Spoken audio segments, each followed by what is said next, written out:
this. But I never want you to, even though this is my favorite, book in the Bible, my favorite thing to always talk about is the gospel. How do you get to heaven? How do you get to heaven? This is always going to be the main thing. The main thing is, how do you get to heaven? Well, first off, you need to understand the bad news. The bad news is that you are a sinner. For all have sinned and fall short of the glory of God. Romans 6:23 gives you a little bit more detail. He says, for the wages of sin is death, but the gift of God is eternal life through Jesus Christ our Lord. And that's unbelievable. Through Jesus Christ our Lord, period. It is for by grace you have been saved through faith, and that not of yourselves, it is the gift of God, not of works, lest any man should boast. And so that is the main thing. The main thing is always going to be the main thing, in that Jesus died on the cross for your sins. He was buried he died according to the scriptures. He was buried. He rose again on the third day according to the scriptures, which you can find in 1 Corinthians 15.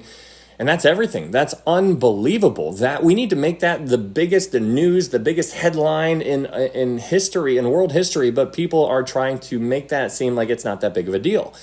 And we get all distracted with all the things going around, and it kind of loses its shine, its sparkle. But for God so loved the world that he gave his only begotten Son, that whosoever believes in him shall not perish, but have everlasting life. What an amazing good news is that. That's amazing. Good news. The good news is that you were drowning and God came in, he dove in after you and he picked you up and he brought you on, but he was like, only if you're willing. He's never going to force it on anybody, and it is a free gift.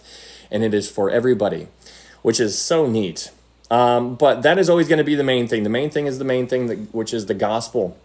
So diving into the book of Revelation, we're going to do this review. And if you are new here, we're going to be focusing on Revelation chapter 22, but we always do a review of what we covered up until this point.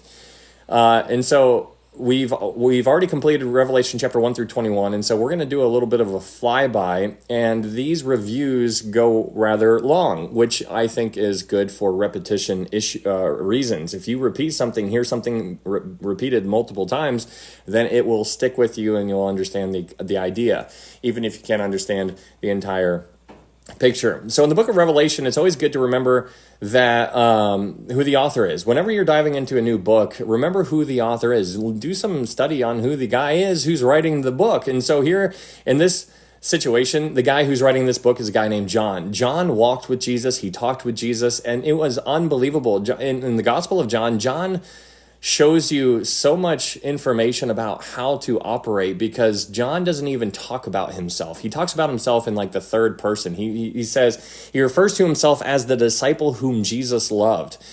John wanted to remove himself from the entire scene just so you will focus on Jesus. And I'm like, man, that is so unbelievable, because it's less of me and it is more of him. He must increase and I must decrease. And so it's really tough, but this just speaks to humility. And humility is where you and I need to live, because there's this danger that's lurking in our own minds that you are a big deal, that you are like, God couldn't be doing what he's doing without you. That's like, we're like, oh man, or whatever we like to like puff ourselves up, but really we need to deflate ourselves. We need to be like, I need to lower, because when you lower yourself and you clothe yourself with humility, then people are going to notice that. And then you're going to look more like Jesus, because when you're lowly, when you're serving, that's when you look like Jesus. And so when you pay attention to what Jesus did, he humbled himself and he became obedient to the point of death, even the death of the cross. And that is just unreal. This is the God of everything humbling himself. That does not make any sense to me, but that is what he did. And so that John is the author of this book. John walked with Jesus, talked with Jesus.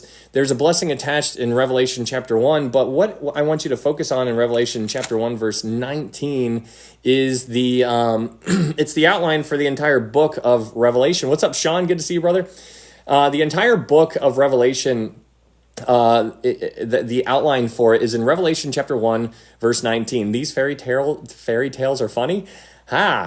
But in Revelation chapter 1 verse 19, you have the outline, and the outline is broken up into three categories. Jesus tells John to write the things that he has seen, the things that are, and the things that will take place after this. So John is told to write down three things: the things that he has seen, the things that are, and the things that will take place after this. And so that's in Revelation chapter 1, verse 19.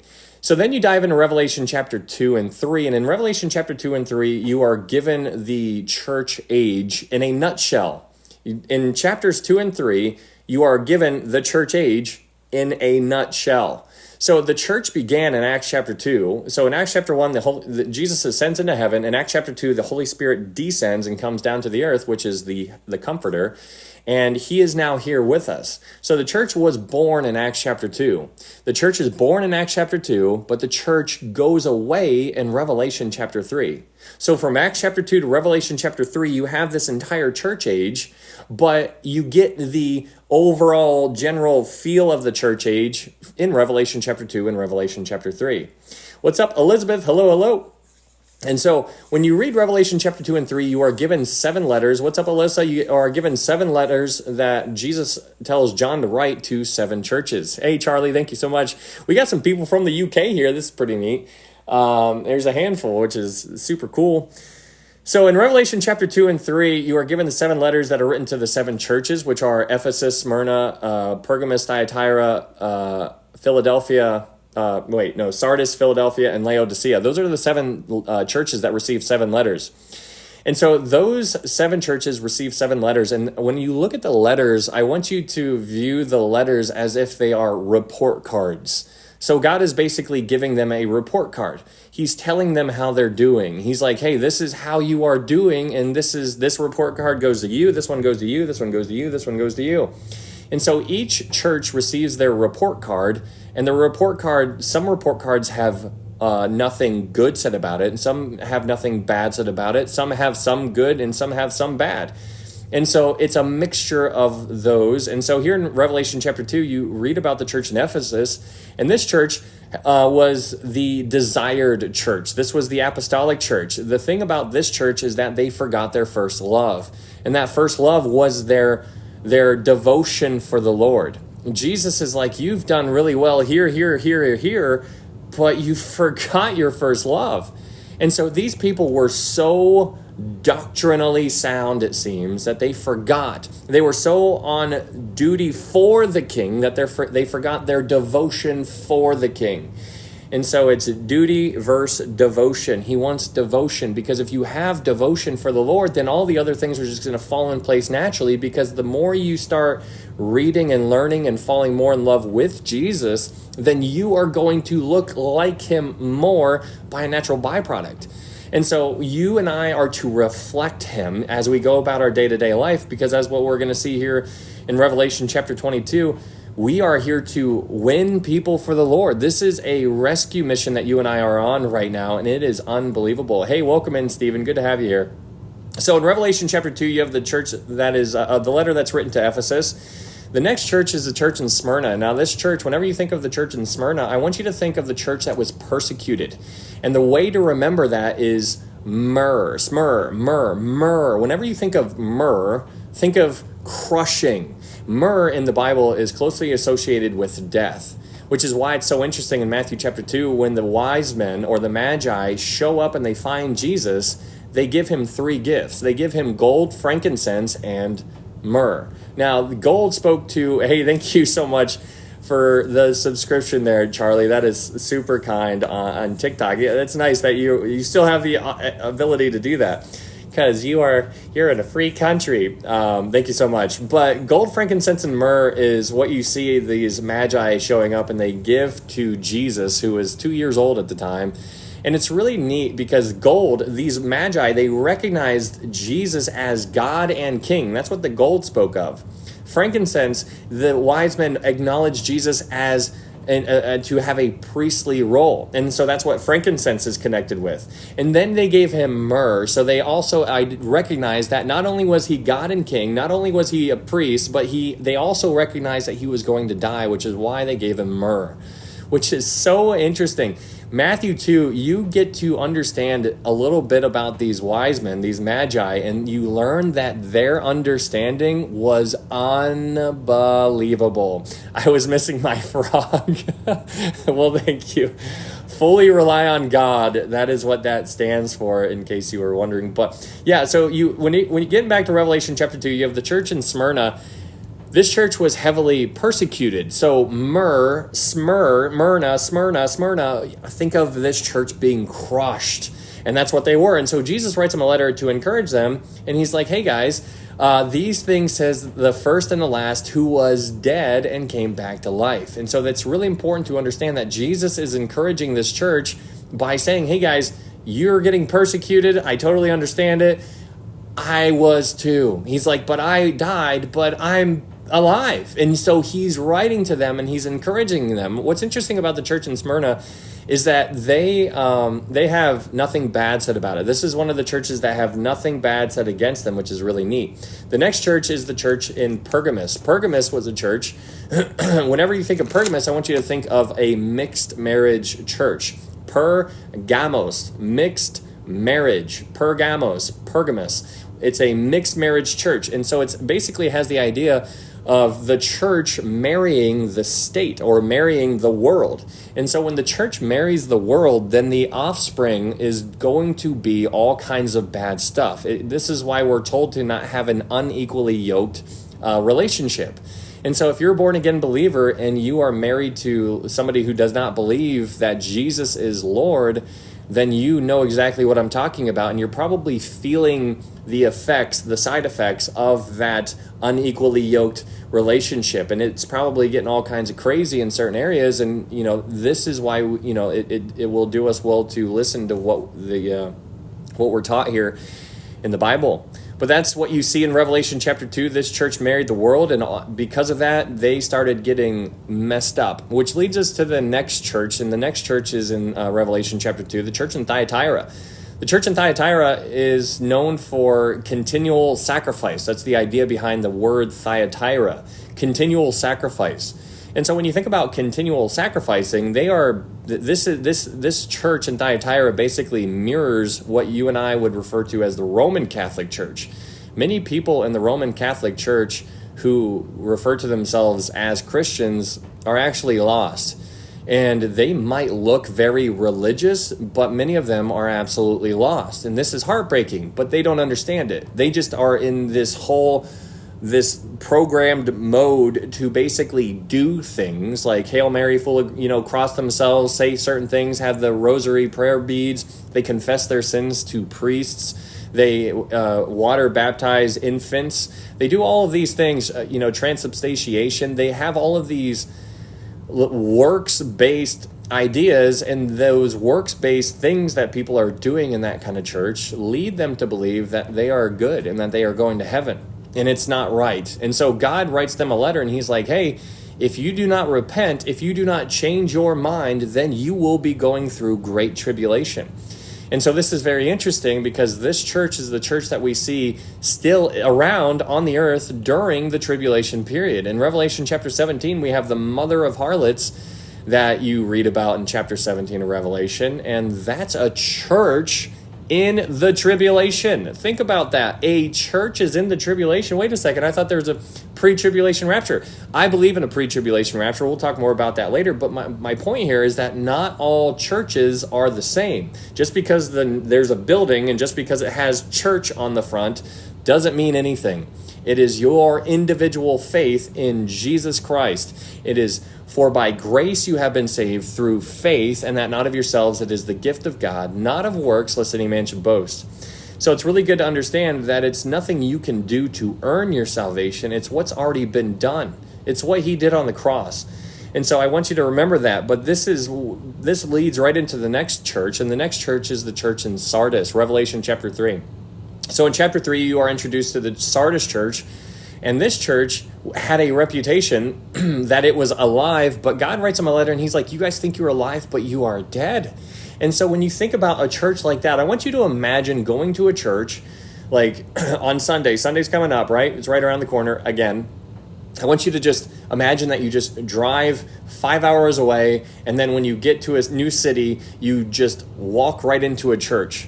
And then you go into that church knowing what you know now, and then you just sit there and you just observe. And you're walking around, you're talking to people, you see them doing a whole bunch of stuff. You don't even know what church you're in. And then all of a sudden you can just see that things are off. You don't even know the name of your church. Let's say you were blindfolded and I just spun you around 50 times and I pushed you into a random church somewhere in the world. Right when you got there, you would be able to discern what kind of church or what kind of spirit was there. And so this is what's so interesting, but there's so many churches out there who think that they are alive, but Jesus is writing them a letter and he's like, but you are dead. And so this church has a false sense of security, which is absolutely terrifying. You getting paid well for this? Yeah, man, I'm just getting all kinds of money. It's just hard to keep, it's just falling out of the ceiling. I'm just like, stop it, please. Just no more money. What kind of question is that? What? No, not at all. In Revelation chapter 3, the next church is the church to Laodicea. Laodicea is the age that I believe that we are in right now. Laodicea has the idea of the people are ruling. People are ruling. And this church is very lukewarm, which is terrible because that's kind of what I believe that we are in the Laodicean age. That's the age I think we're in. So I believe we're in the Laodicean age, and if you look out into the world right now, there's a lot of churches. It's the most churches that we've ever had in the history of forever, and there's a lot of churches, but it seems like the majority are all very, very lukewarm. And so when you go back to Matthew chapter 5, and when Jesus is talking and he's giving the Sermon on the Mount, he tells his disciples who they are. He says, you are the salt and you are the light. And so basically, salt preserves. And so if you, as a born-again believer, are salt, what you're doing or what you should be doing is preserving. Because the world is decaying. There's no stopping it. We understand that in the latter days that men will grow worse and worse, become lovers of themselves, boasters, disobedient to parents, all of these things. And that's what we understand that the world is going to. And so since we understand that there's no stopping the decay, but we can slow the decay. And when you think about slowing the decay and then you look at the church, then all of a sudden you start looking around and basically you're like, well, wait a second, the church is not being salt. The people in the church are not being light either. And so the church is not salting, the church is not being a light. It's not churching. It's not doing what it should be doing, so it's very lukewarm. And so that is leading up to Revelation chapter 4. And so it's tragic, but this is something that obviously God knew in advance. And so in Revelation chapter 4 and 5, this is where you enter into the different category. In Revelation chapter 1, verse 19, you have the outline. The outline of the book of Revelation. Jesus tells John to write the things which you have seen, write the things that are, and write the things that will take place after this. Revelation chapter 1 are the things that he has seen. Revelation chapter 2 and 3 are the things that are, which is the church age, which is what we're in right now. And Revelation chapter 4 to the end of the book is the things that are going to take place after this. And so it's really fascinating when you dive into Revelation chapter 4 and 5 with that understanding, because when you read Revelation chapter 4 verse 1, it says after these things, metatauta, after these things. So John is letting you know, he's giving you a milepost, a check mark, if you will, a checkpoint, if you will, of where he's actually going with this whole book. And so it's kind of cool because in Revelation chapter 4, you see that he is now going to write after these things. And so John is a part of the church age, and so you and I are as well. And so it's good to remember that the church age began in Acts chapter 2, and it's still ongoing, but there is a point in the future to where the church will be removed. And then that will bring in the tribulation shortly thereafter. So in Revelation chapter 4, you are in the throne room. And in Revelation chapter 4, you are introduced to these 24 elders. The 24 elders are not found anywhere else in the Bible, which is, I think, is really kind of provocative. But when you dive into Revelation chapter 4 and 5, you learn about the 24 elders. And we will talk more about them when we get to chapter 5. But in Revelation chapter 4, you are told that the 24 elders, you're told a little bit about them. You're told that they have white robes. They're clothed in white robes in verse 4, and they had crowns on their heads, and they also are sitting on thrones. And so the question is, who are these people? And so we do the best that we can to unpack that, and we will talk more about that. But I personally believe that the 24 elders is representing the church. And we'll talk more on that. Revelation chapter 5. In Revelation chapter 5, this is one of my favorite chapters ever, just because of how many places you can just take this chapter. But in Revelation chapter 5, this chapter really coincides well with the book of Ruth. And if you understand the book of Ruth, then you understand what Boaz did for Ruth. Because Ruth was a Gentile bride. There was another relative that was closer to Ruth, and basically Boaz went on her behalf and did what he needed to do in order to gain Ruth as a bride. And so Boaz is called a Goel, a kinsman redeemer. And he paid for her. And not only did he do that, but he handled it all. Ruth was just hanging out back there doing her own thing, just chilling, while Boaz is over there doing everything that needs to be done. And then Boaz comes back and gets her. And so it's really cool. The entire story, it parallels what Jesus did, because Boaz in that story is Jesus, Ruth is the church, and Naomi is Israel, which the typology there is just unbelievable. It's probably all just an accident and just coincidence, though. I'm sure. But in Revelation chapter 5, you see God the Father sitting on the throne, and John is in the throne room, and he sees God the Father sitting there holding a scroll. And so John is just like, he just starts sobbing uncontrollably, and he's like, what? He starts weeping, because there was nobody that was worthy to take the scroll. So John recognized that scroll needed to be taken from God the Father's hand.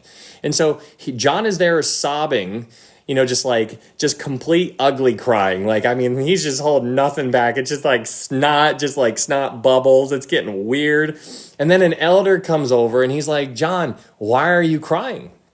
And then John tells him, and he's like, because there's nobody who can take the scroll. And so basically that's when the elder is like, he points over here and he says, hey, don't worry about it. There is somebody worthy. And he points, and John looks, and there is a lamb standing as though it had been slain.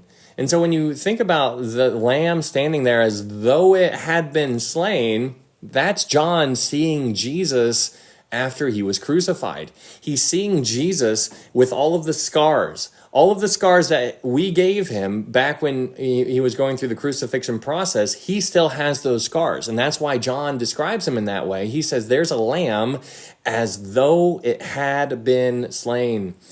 And so you can only imagine all of the emotions that were just flooding back to John at this time because of all of the memories that he had with Jesus before the crucifixion. All of the times that John doubted Jesus. All of the times that John was just afraid and didn't know. And are you the Son of God? We're kind of we want you to be, but are you? And all of the cries, all of the laughter, all of the all of the things that you just have with a friend, all of those emotions probably flooded back. And so when he saw Jesus, you just almost wonder this overwhelming sense of just everything's going to be okay, just flooding over him right then and there when he sees Jesus. And so he sees Jesus, and that's when Jesus goes up and he takes the scroll.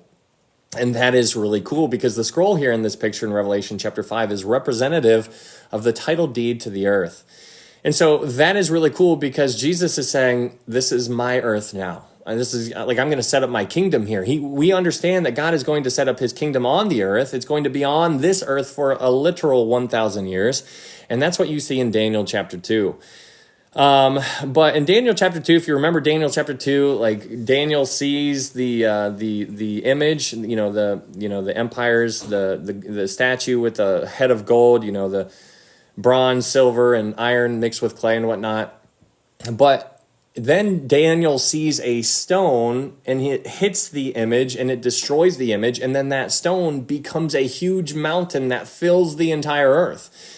And so that mountain in Daniel chapter 2 is representing the kingdom of God that is going to be set up on earth. That kingdom is the same kingdom that they were wanting to literally just appear. That's why if you read the Gospels, you'll find people who literally thought that the kingdom were just going to appear just like that in front of their eyes. And so it's really neat because in Matthew chapter 6, Jesus talks to the disciples and he teaches them how to pray. He says, hey, when you pray, pray like this: Our Father who art in heaven, hallowed be your name. Thy kingdom come. So we are to pray for that kingdom. And so if you understand about the kingdom, and if you understand the government that's within the kingdom, then you understand that there's people who are going to be outside that kingdom. And so those people who are outside, that is why I'm here. That is why you are here. We are to go out and try to get those people and bring them in with us, because we understand what will happen if they are left outside. And so in Revelation chapter 5, you have the 24 elders again. They fall down. And so when you think about these 24 elders, you're not told much about who they are. They don't come right on out and tell you who they are, but they do tell you a clue that is very important to pay attention to. In Revelation chapter 5, verse 10, they tell you that they are kings and priests. That is very important to understand. They are kings and priests. And so when you dive into that, you're like, well, why is this important at all? The reason why it's important is because in the Bible, if you're looking at this from a Jewish perspective, there were kings and then also there were priests. Kings came from the tribe of Judah. Priests came from the tribe of Levi. So kings and priests, they were from different tribes. They never mixed. You can never be a king and priest, but you could. There were very specific times where somebody was a king and a priest. And so when there are times where somebody is a king and priest, your antenna should just spike and you should just like, what's going on? Why is that a king and a priest at the same time? I thought that was a no-no. Well, when you dive into who the kings and priests are, that really is revealing. So the first king and priest that we are told about is a guy named Melchizedek in Genesis chapter 14. In Genesis 14, you are introduced to Melchizedek, who is a priest of the God Most High and king of Salem. That is before the Levitical law. That is super important to understand. Before there was the 10 Commandments, before there was the law, before there was a temple, there was a dude who we know very little about, whose name is Melchizedek, who was a king and a priest. And he just shows up and he's like, what's going on? I'm a king and priest, and Abraham gives tithes to him. And you're just like, wait, what? Abraham, the father Abraham, is giving tithes to a dude that we know nothing about? Like, well, yeah, now I want to know who Abraham was giving tithes to. And so now you're just like, you need to dive into who that guy is. Some people think that that was Jesus Christ pre-incarnate.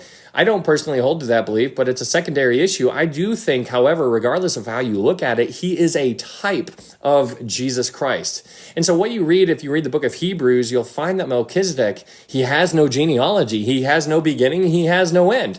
And so it's interesting because what Paul was doing in the book of Hebrews, I believe Paul wrote the book of Hebrews, Paul was comparing the two priesthoods to the Jewish people who were Christians, who were thinking about going back to Judaism and leaving their faith with Jesus because they were being persecuted. And so Paul starts building them up and remembering who they are. He's like, don't go back. He's like, you want the law? He's like, angels are cool. Whatever. Jesus is better. Yeah, Moses is cool, but Jesus is better. He's like, you think the Levitical priesthood, yeah, that's cool, but Jesus is better. So he was building up his argument by using their arguments, but then saying Jesus is better than all of your arguments. And so he was trying to encourage them.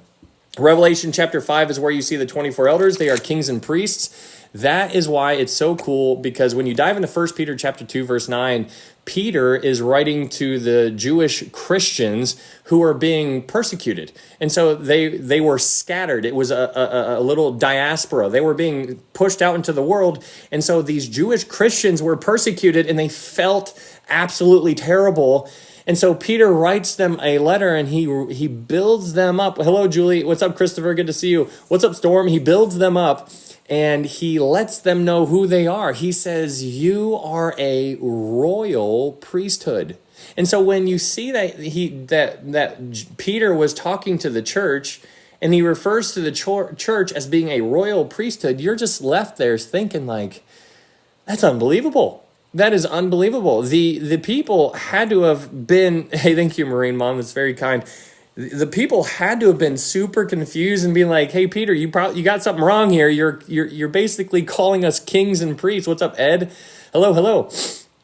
And so you have these Jewish people who are kings and priests, and they're the Jewish Christians were a part of the church, and so basically Peter was calling the church kings and priests, which is why it's so good to dive into Revelation chapter 5 when you see the 24 elders and they identify themselves to be kings and priests. You're like, hold up, that's the church. So what you see, the reason why this is important is because before the seals are broken, remember, Jesus just took the scroll. He's holding on to it. We know that there's 7 seals on that scroll, but Jesus hadn't broke the seals yet. He's just holding on to it. While Jesus is holding on to it, John's looking around and he sees the 24 elders who identify themselves to be kings and priests. And if they identify themselves to be king and priest, and if those 24 elders are the church, when John was having this vision, he sees the church while Jesus is holding on to a scroll that was not yet broken. And so, where the seals were not yet broken. And so this paints a picture of a pre-tribulation rapture. And I hold to the belief, personally, in a pre-tribulation rapture. If you believe in something different, like a mid-trib or post-trib rapture, that's fine. That is secondary issue. That is never going to be something that I go up to somebody and try to win them for the Lord by using the rapture argument. Like, I'm not going to do that. I'm going to tell them about Jesus, and I'm going to tell them all about who he is and who they are and why they need him. Because it's basically telling my story, because I'm like, hey, I was you, like I was lost. And so, but now I'm found. And so you get to share with them the good news. And that's an amazing privilege to be able to use that to tell people about the good news that we have been given. So that leads us to Revelation chapter 6. In Revelation chapter 6, we are told about the unsealing of the scroll. But in order to understand Revelation 6, you need to understand Daniel chapter 9. In Daniel chapter 9, verse 24 through 27, you are given this, what's up, potato? Or is it potato? Potato. Daniel chapter 9, verse 24 through 27, you're given a period of 490 years. There's 490 years that Gabriel gives Daniel. And so Jesus, when you do some research, Jesus fulfilled 483 of those years. So not all of them are fulfilled. So we're still missing this little gap up here. What's up, sweets and treats? Hello. So in 490 or 483 years was fulfilled or completed, that leaves 7 years. So that's where Daniel 9:27 comes into play. In Daniel 9:27, what you see is it says he will confirm a covenant with many. So he, referring to the Antichrist. The Antichrist, when he shows up, is going to confirm a covenant with many for the period of 1 week. Now, it's so interesting about that, and I was thinking about this before, because when you think about that, he will confirm a covenant with many. We have many, your brain can go all over the place. What is the covenant? What does that mean? Because it means to strengthen. Does that mean that it was already existing? What does many mean? He will confirm a covenant with many. What is that alluding to? And so it's fascinating looking out into our world right now. Thank you, sweets and treats. When you look out into the world right now, there is war everywhere. There's wars, rumors of wars. I mean, there's talks on TikTok about America and Canada just like going at it. And I'm like, what? Anyways, and then also at the same time, you have Russia, Ukraine. You have everything going on over in Israel. You have America going on into America is apparently going to take a little bit of Israel. You're going to take over Gaza, which this is just absolutely mind-blowing to me, because that should never happen. That is not our land. And yet here we are, as prideful as we are here in America, we are going to go in there and we're going to put our flag there, which is just absolutely it's going to be unbelievable if this actually happens. And so, everybody's paying attention to see what's going to happen. But my point here is in Daniel 9:27, you see he will make a covenant with many. What's interesting is that the world is at this whole chaotic, it's like the whole world is like this right now. It's like, we're about to lose it. We're about to lose it. We're about to lose it. And then all of a sudden there's going to be somebody who shows up and is going to make a covenant with many.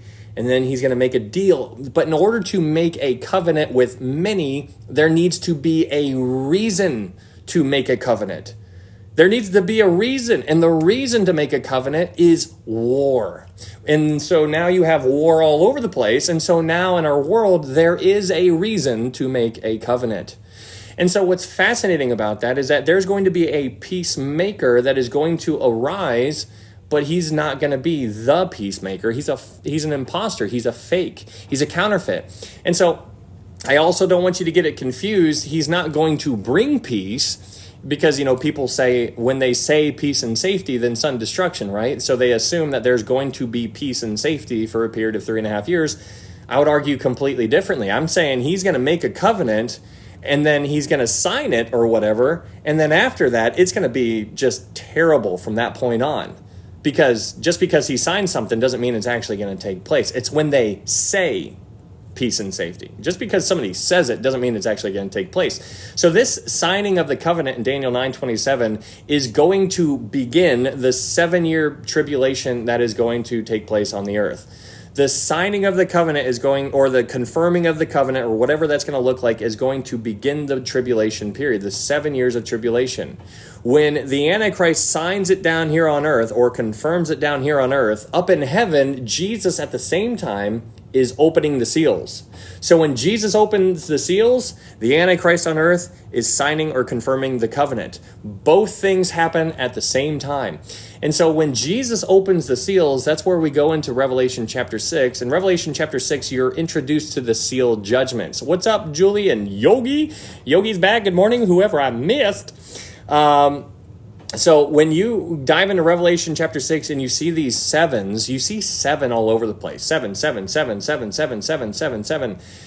And so in Revelation chapter 6, you have the 7 seal judgments, and you have the 7 trumpet judgments, and you have the 7 bowl judgments. There's 7s all over the place. You can just make a list of them, and you can just keep on going because it's inexhaustible almost. There's people who tried to make a list of 7s, and it's like this long, and I'm not exaggerating. It just keeps on going. You can just keep on finding stuff. But in Revelation chapter 6, you're introduced to the 7 seals, and these seals are unsealed by Jesus. Remember, Jesus was the one holding onto the scroll. So Jesus is the one breaking the seals.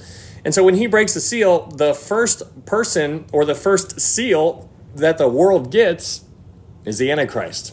And that's interesting. So when the seal is open, they get him, but he's not unveiled yet. But this is when he arrives in a very dubious kind of manner, because when he shows up, he is given a crown, and he goes out conquering and to conquer.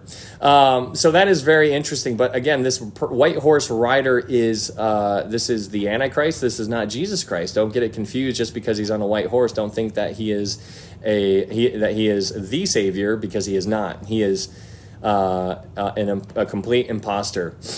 So in Revelation chapter 7, moving on to Revelation chapter 7, you are introduced to 144,000. The 144,000 are Jewish men who are going to receive the seal of God on their foreheads. And so that is fascinating. There's some people out there who want to be one of these 144,000. And I'm like, why would you want to do that? Like, why not just put your faith in Jesus right now and not have to worry about this? So these are 144,000 Jewish men who are virgins. You read that they are virgins in Revelation chapter 14. They have not defiled themselves with women. So that is Revelation chapter 7. Then in Revelation chapter 8, they are told, or we're told about the trumpet judgments. The trumpet judgments are, there's 7 trumpet judgments, and the trumpet judgments, this is where the heavenlies get involved with the activity that is happening on the earth. And in the seal judgments were, hold on, I got a little puzzle piece. The seal judgments was basically just mankind getting involved with the beginning of the tribulation. But the trumpet judgments is when the heavenlies start to be involved with the tribulation. Because in Revelation chapter 8, you see the angels getting involved. And when the angels get involved, you can look at the trumpet judgments as a judgment of the thirds. And when I say the thirds, I mean it's a third of everything. Whenever something is getting hit, it's a third. And so, for example, whenever the water is getting hit, it's a third of the water. What's up, Sam Ma'am? How you doing? Whenever the trees are getting hit, it's a third of the trees. Whenever the ships are being destroyed, it's a third of the ships. And so when you think of trumpets, think of 1/3. It's 1/3 of whatever is being hit is going to be taken out. It's going to be destroyed. So in Revelation chapter 8, you are given the 4 trumpet judgments, and they all seem to be pretty bad. But then at the end of chapter 8, you find that those trumpet judgments really aren't that bad. And the reason that you find out the trumpet judgments aren't that bad is because of what happens at the end of Revelation chapter 8. In Revelation chapter 8, you see that this angel, after all of those 4 trumpets have already been blown, you see an angel coming out of heaven, and he is screaming to the earth. He says, "Woe, woe, woe to the inhabitants of the earth because of the remaining 3 blasts of the trumpets that are about to sound." And so basically, this angel is telling the world, being like, hey, if you think that all that was bad, you ain't seen nothing yet, because this angel knows what is about to happen. And so that brings us into Revelation chapter 9. In Revelation chapter 9, what you have the next trumpet judgment, which is when this angel falls. And when the angel falls, he's given a key. The angel takes the key and he opens the bottomless pit, and out of the bottomless pit come all of these locusts that John describes, but they're not locusts, these are demons. And so in Revelation chapter 9, you see this demonic invasion that is unleashed onto the earth. And so what you find in Revelation chapter 9, verse 1 through 12, is that these demons are given power over mankind to torment.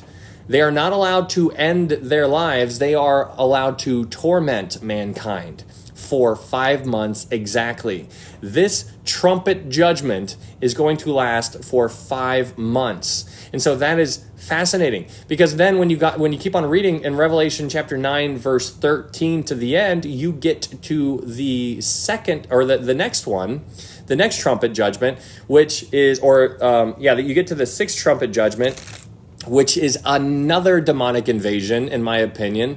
And the 4 angels that are bound to the great river Euphrates are unleashed, and they get this 200 million man army, and they go against the world, and they end the lives of 1/3 of mankind.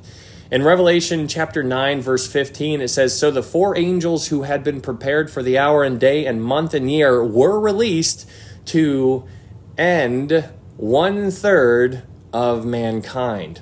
That's crazy. And so you have 2 different demonic invasions here. The first one was given power for 5 months, but they were only allowed to torment people. And this isn't like, tickling people until it hurts. This is tormenting. And so the next demonic invasion after that is so much worse. They were given power to end 1/3 of mankind. So 1 trumpet is where they are allowed to torment mankind for 5 months, and the next trumpet judgment is where they are allowed to end 1/3 of mankind, and that is fascinating. Revelation chapter 10, you have this little parenthetical, it's like a commercial break almost. This is like what John sees, and John sees this mighty angel coming down. And so some people think that this mighty angel is Jesus, and some people think that this mighty angel is just another mighty angel. So, there's some good reasons to, for both arguments. Doesn't matter. But one reason why, or reasons why it's Jesus, is that he has a rainbow on his head. His face was like the sun and his feet like pillars of fire. He had his little book open in his hand, and he set his right foot on the sea and his left foot on the land, and cried with a loud voice as when a lion roars. And then when he roared, the 7 thunders thunders uttered their voices. And so it's really interesting, who this angel is. It could be Jesus. It could just be another mighty angel. People are divided on that. It's secondary at the end of the day. But that leads us into Revelation chapter 11. And Revelation chapter 11 is a chapter you need to really familiarize yourself with if you're trying to find out the correct order of operations. So I always, as per usual, I give you guys my opinion. This is what I believe, and so you guys need to test all things and hold fast to that which is good. But what we do need to understand, regardless of your opinion on the order of operations of the end times, if you study eschatology, the thing that we need to recognize is that there is a correct answer. There is a right answer here. And so we need to study to show ourselves approved. And so I give you guys what I believe, and I try to explain it in a way that's relatable. But in Revelation chapter 11, we are given so much information. Yeah, Papa Sheesh said it's Jesus. He did. He said that really fast, and I always think of that now every time we do the reviews. There was something that made me think about that it is probably Jesus when I was studying Revelation chapter 22. Because that came to mind. Anyways, but in Revelation chapter 11, we are given so much information. Revelation chapter 11, verse 1 through 3, you are told that there's going to be another temple, and you are told that there's going to be 2 witnesses, and those 2 witnesses are going to be here for 3.5 years. Now, the reason why this is so important is because of how much information is given to you. It is crazy how much information is there. And so when you start thinking about the information in Revelation chapter 11, verse 1 through 3, you have the 2 witnesses that are there for 3.5 years. They're there for 3.5 years. They're standing in front of the temple. They're closely associated with the temple. And so this is a ton of information. The reason why this is a ton of information is because we're told that there is going to be another temple. We understand that there is going to be a third temple. Now, I also need you to recognize that there are people out there who say that the temple is not literal. It's not a literal temple and that we are the temple. And that's all lovey-dovey and stuff like that, but that's not the context that's actually being talked about here. These people are standing in front of a literal temple. It's a physical temple. And so this also coincides with Daniel 9:27, because in Daniel 9:27, it says he will, in the middle of the week, he will break the covenant and he will basically cause all the sacrifices and offerings to cease. And so in order for there to be sacrifices and offerings, there needs to be a temple, because the Jewish people will do the sacrifices and offerings within the temple. And so for the first 3.5 years of the tribulation, there is literally going to be a temple standing during the tribulation period. It's going to be standing for the entire 7 years, but for the first 3.5 years, there's going to be 2 witnesses that are directly associated with the temple. And so these 2 witnesses are going to be untouchable. They're not going to be touched by anything. These people are going to have their witness, their ministry is going to be unstoppable. And these 2 witnesses are going to be Jewish men, from what we can tell, because they are clothed with sackcloth. Now, only Jewish people clothe themselves with sackcloth, and so this is directly associated with Jewish men. And so these Jewish men, some people think that it's Elijah and Moses. Some people think that it's Elijah and Enoch. It doesn't really matter what your opinion is, because it's a secondary issue. If we are it's amazing how much we really do give a lot of focus on here. It's not that big of a deal. The thing is to recognize that there is going to be 2 of them. And so when you think about these 2 witnesses and they're there for 3.5 years, the reason that we're told that they're there for 3.5 years, don't sleep on that detail. Remember, every detail that we are given is there on purpose. And so when you think about these 2 witnesses having a ministry of exactly 3.5 years, well, that's a clue. And the reason why that's a clue is because when you keep on reading in Revelation 13, you see that there is an Antichrist. The beast that rises up is you see that in Revelation chapter 11, the beast arises and he makes war with them. Well, that beast that makes war with them is going to be given authority for 3.5 years as well. So the 2 witnesses have authority for 3.5 years. The 2 witnesses have authority for 3.5 years. At the end of their 3.5 years, the Antichrist rises up, makes war with them. Their bodies are going to lay in the streets for 3.5 days. After their bodies are laying in the streets, that's when the Antichrist, I'm assuming, is going to go into the temple that the 2 witnesses were guarding. That's when that's when the Antichrist goes into the temple. That is when the abomination of desolation is set up. And that's what you read about in Revelation chapter 13. So when the Antichrist rises up and overcomes these 2 witnesses, that is basically when he reveals himself. Because up until that point, the Antichrist hasn't been allowed to go into the temple. He hasn't been allowed. And so since he hasn't been allowed, he wants to go in the temple. Because he's like, that's God's temple. He's like, I understand that this is this is all about God, yeah, whatever that guy, God. He's like, I'm going to go in there and I'm going to put my throne in there. And so that's what he's going to do. He's going to do that. And he's also going to build a statue, which is with the abomination of desolation. And so when you go back to Matthew chapter 24, verse 15, And Jesus is talking to his disciples, and he says, hey guys, when you see the abomination of desolation standing in the holy place, let him who reads understand, then let those who are in Judea flee to the mountains. And so Jesus was basically telling them, he's like, guys, there's coming a day where there is going to be another temple. And when that temple shows up, there's going to come a day when there's going to be somebody who goes in there, and he's going to do the exact same thing that Antiochus Epiphanes IV did. And so that's what Jesus does in Matthew 24. He authenticates the book of Daniel. And so he tells you and I to go check out the book of Daniel. And when you go check out the book of Daniel, you read all about the abomination of desolation. And so what this guy Antiochus Epiphanes actually did, thank you, Michelle, this guy, he hated the Jewish people. He persecuted them. He ended them.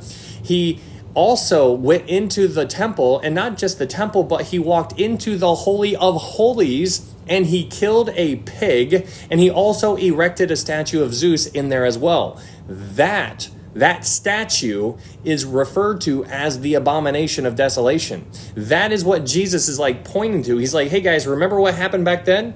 Well, what he did, that's going to happen again in the future. Antiochus Epiphanes IV was a type. He was a little miniature model of the future Antichrist that is going to arise. And when he does arise, you're not going to know who he is for the first 3.5 years, because he's going to have his play face on. But then in 3.5 years into the tribulation, he's going to break the covenant, and that is when he is going to go into the temple, and he's going to set up and he's going to reveal himself. That's when everybody's going to know who he is. And so that is very interesting. But he's not allowed in the temple for the first 3.5 years because there's 2 guards outside guarding the temple. And so these 2 witnesses are given a ministry of 3.5 years. They are untouchable for 3.5 years. And then at the end of the 3.5 years, it says in Revelation chapter 11, it says in Revelation 11, verse 7, it says, when they finish their testimony, the beast that ascends out of the bottomless pit will make war against them, overcome them, and kill them.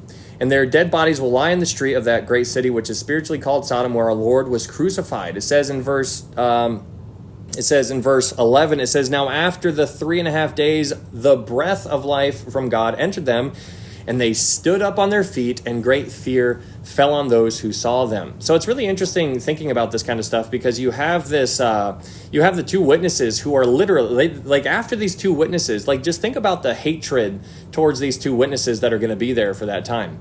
The world is going to see these 2 witnesses, and when they see these 2 witnesses, the Jewish people are going to hate them. And the reason why we know that they're going to hate them is because after the 2 witnesses die, you see that the Jewish people are giving each other gifts. It's going to be a satanic Christmas, if you want to visualize something like where, you get each other presents during Christmas time or whatever. Well, when these 2 witnesses die, their dead bodies are in the streets. They're able to be seen for 3.5 days. Nobody's even cleaning it up during this time. They're just there. Can you imagine just like hanging out and being like, oh, there, yeah, that's so weird. But that's what it's going to be like during the tribulation time. And so their bodies are going to be there for 3.5 years, for 3.5 days. And then at the end of the 3.5 days, after everybody's done giving each other presents and like saying, yay, we did it. Just think about the person who took out the 2 witnesses. Because you see the hatred directed towards the 2 witnesses, can you imagine the Jewish people and like seeing like when somebody is strong enough to take out the 2 witnesses? Thank you, Kemi. The person who takes out the 2 witnesses is going to get a ton of glory. The Jewish people are going to hate the 2 witnesses. They're not going to like them, which is why they're celebrating. And so when somebody is strong enough to overcome the 2 witnesses, that person is going to be like a superhero to the people. And that he's going to deceive a whole bunch of people, and people are going to be like, oh, this guy is super powerful, let's go follow him. That leads us into Revelation chapter 13, which is what we're going to get here. We're going to get more detail about that here in a little bit. If you guys are new here, we're just going through the Bible book by book, chapter by chapter, verse by verse, and we're just doing a Bible study. We just so happen to be in the book of Revelation. We're going to be focusing on Revelation chapter 22 today, but this is just a review on all the things that we've covered already, and this is just a quick flyby. We're just touching on some of the details. If you would like to follow there's a YouTube link if you want to go check it out. It's in my TikTok profile. It's called ITZ_sheesh.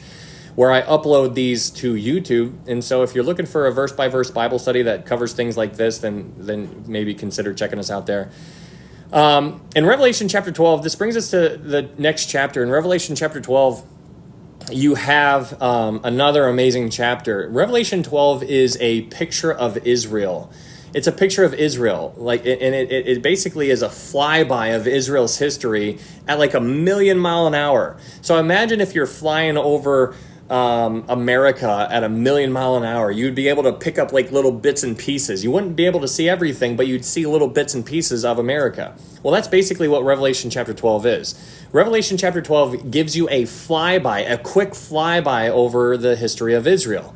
And so in the history of Israel, you have three players on the board. You have the woman, you have the child, and you have the dragon. The woman is representing Israel. The child is representing Jesus, and the dragon is representing Satan. So you have Israel, Jesus, and Satan all in Revelation chapter 12.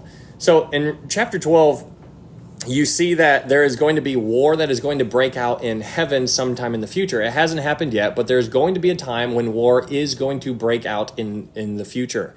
It's going to break out in heaven. That is important to understand because right now Satan currently has access to the earth, to the heavens, to the earth, to the heavens. He's going wherever he wants to go. He can do whatever he wants to right now. He's got an access card that grants him access wherever he wants to go. But there's coming a day where he is going to lose access to heaven. And that day is during the 3.5-year mark, which begins the Great Tribulation.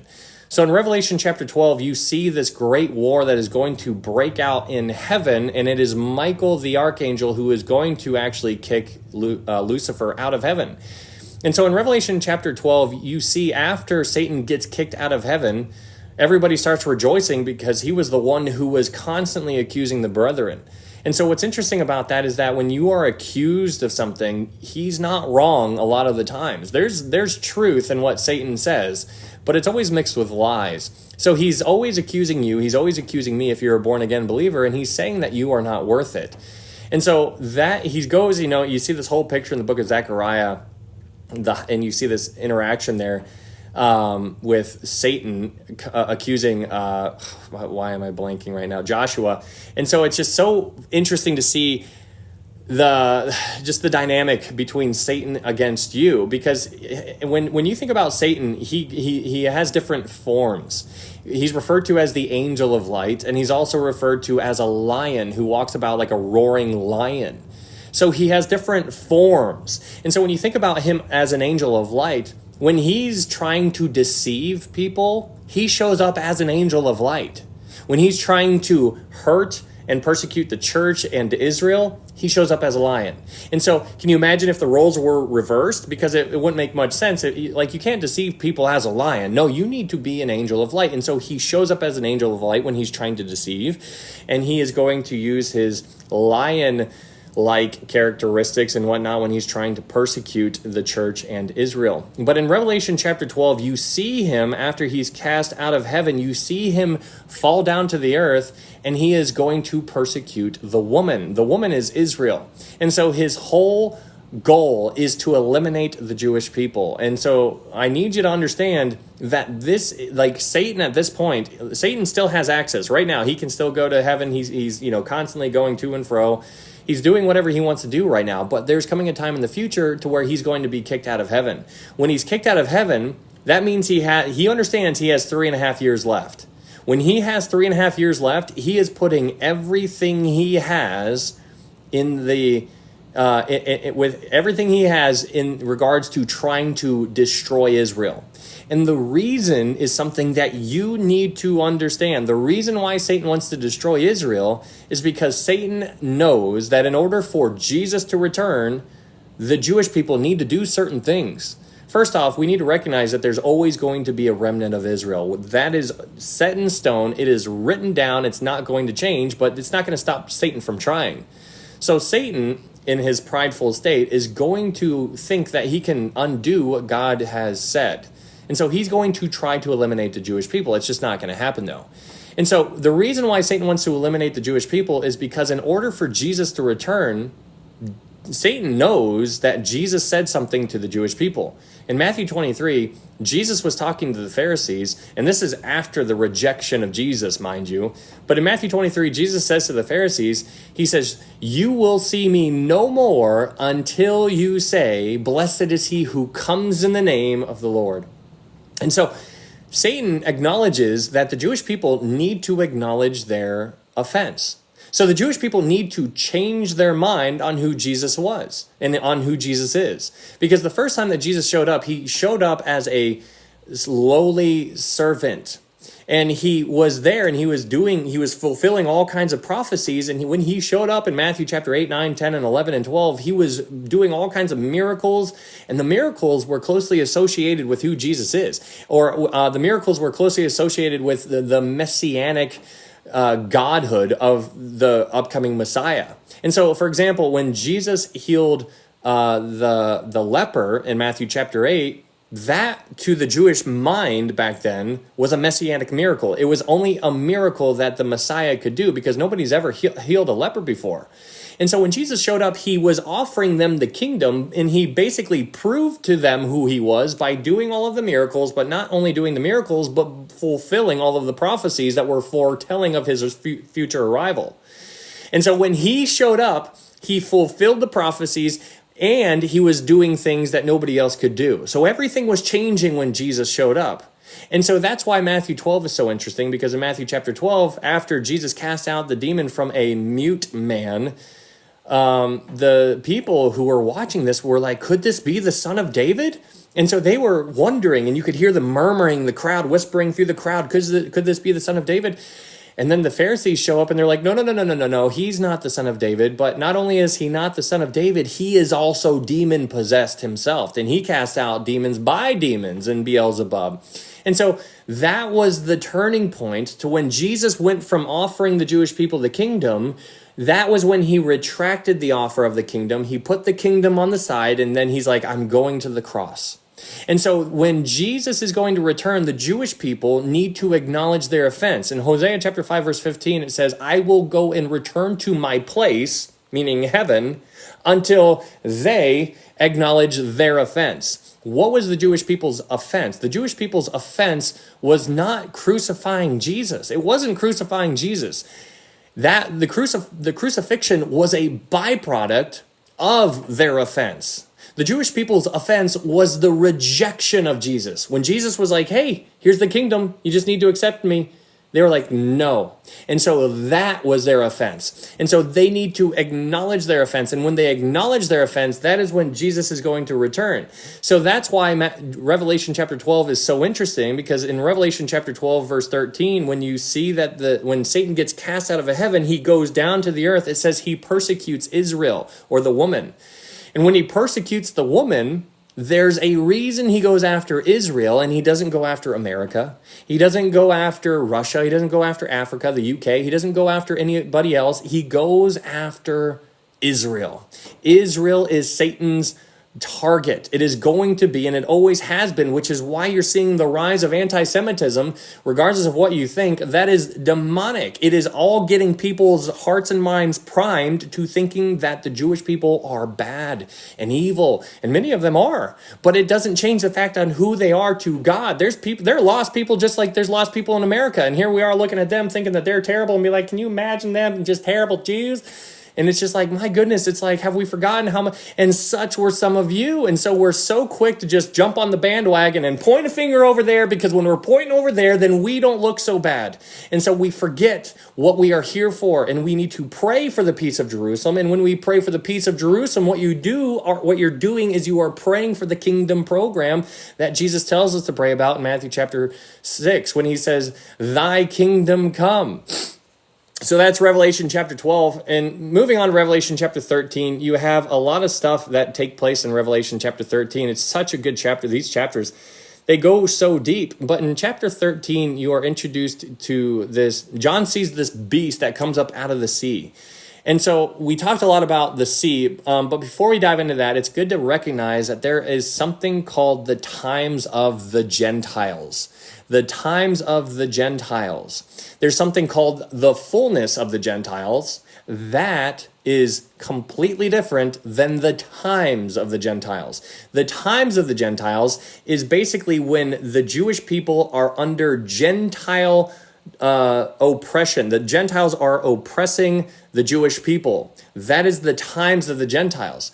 Right now, the Jewish people should be above you and I. That's how it's going to be during the millennial kingdom. We've already unpacked all that. But right now, the Gentiles are over the Jewish people. And that is not okay. There's going to come a time when the times of the Gentiles oppressing the Jewish people is going to be done and away with, and then the Jewish people are going to be back on top.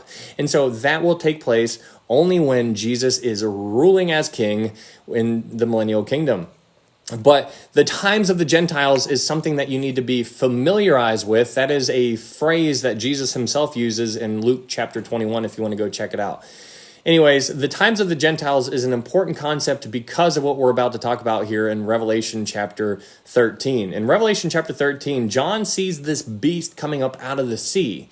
Now, this beast is very similar to what Daniel saw in Daniel chapter 7. In Daniel chapter 7, Daniel, way back in the Old Testament, Daniel sees these Daniel has apocalyptic insights as well. But in Daniel chapter 7, Daniel sees these beasts coming up out of the sea. He sees these 4 beasts coming up out of the sea. The first beast he sees is a beast that is like a lion. Now that beast was representing representing Babylon. The next beast that Daniel sees in Daniel 7 was like a bear. The next beast that Daniel sees in Daniel 7 was like a leopard. And so the lion, the bear, the leopard is representing Babylon, Persia, and the Greek Empire. But then Daniel sees a 4th beast coming up out of the sea, and that 4th beast was something that was unlike anything he's ever seen before. So that 4th beast, Dana's like, can you tell me more about that? I want to know more about that beast. And so that 4th beast is a picture of the Roman Empire. And it was just going to be so much bigger and more powerful. And so that was the 4th beast that Daniel saw in Daniel chapter 7.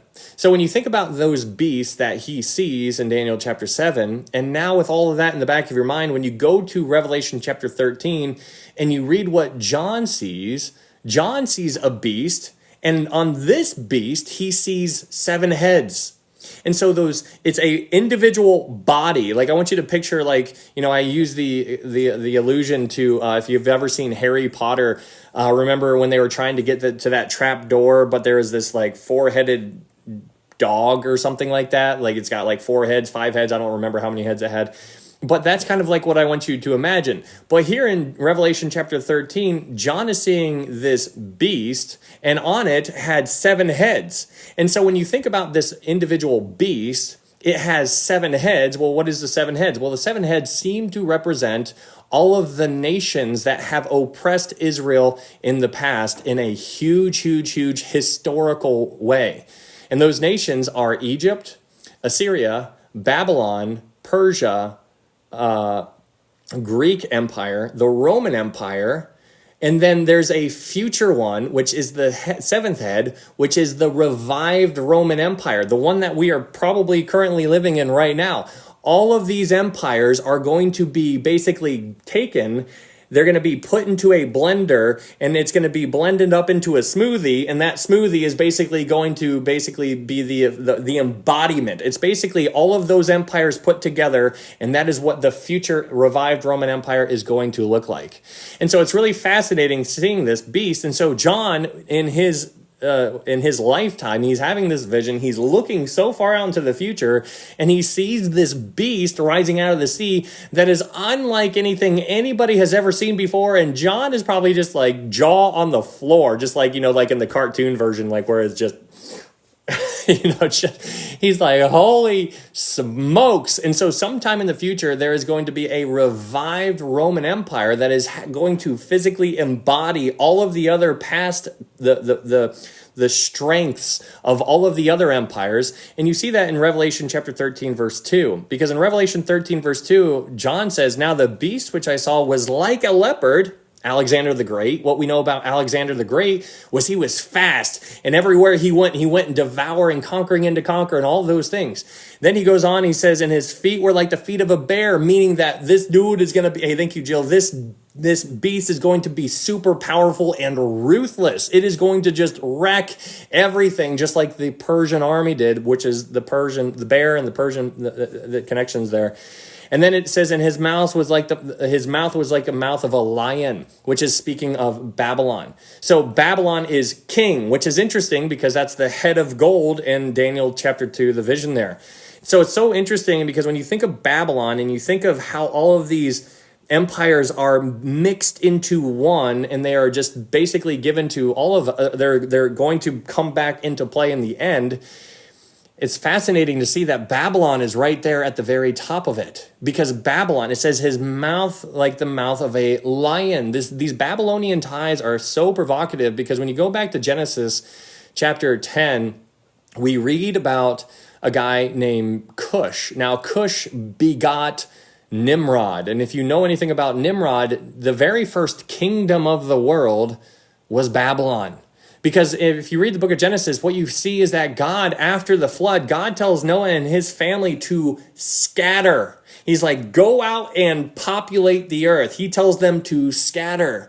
But what's equally important to understand is that there was another command that happened later on. God tells them to scatter. Nimrod says to gather. Let's all make a name for ourselves. And so all the people were scattering like God told them to do, but then Nimrod, a mighty hunter in very active rebellion to God, gave a different command, and man followed his command because Nimrod was mighty.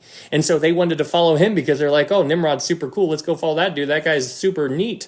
And so they end up following Nimrod's command, and Nimrod's command was to gather and to make a name for themselves. And so people were supposed to be out in creation and loving on the Creator, and instead they were gathering together, making cities and saying how cool we are. And look, there's nobody that can touch us. We're going to be awesome. And so it took the center of attention off of God, and it focused more on man. And so that is what you see. You see this division in the entire picture of the Bible. You see there's the image. Which image are you going to worship? There's going to be an image, and it's going to be erected in this third temple that we're going to see here in Revelation 13. But we understand that Jesus was made in the image. He was he was completely embodied, the full Godhead of the. I just am. In him dwelt the fullness of the Godhead bodily. It's just so interesting to see a tale of two images. It's going to come down to it. There's going to be a decision that is going to be made for everybody. But in Revelation chapter 13. You're introduced to another beast. There's multiple beasts that are in Revelation chapter 13. Hey, thank you, Patricia. Thank you for that gift.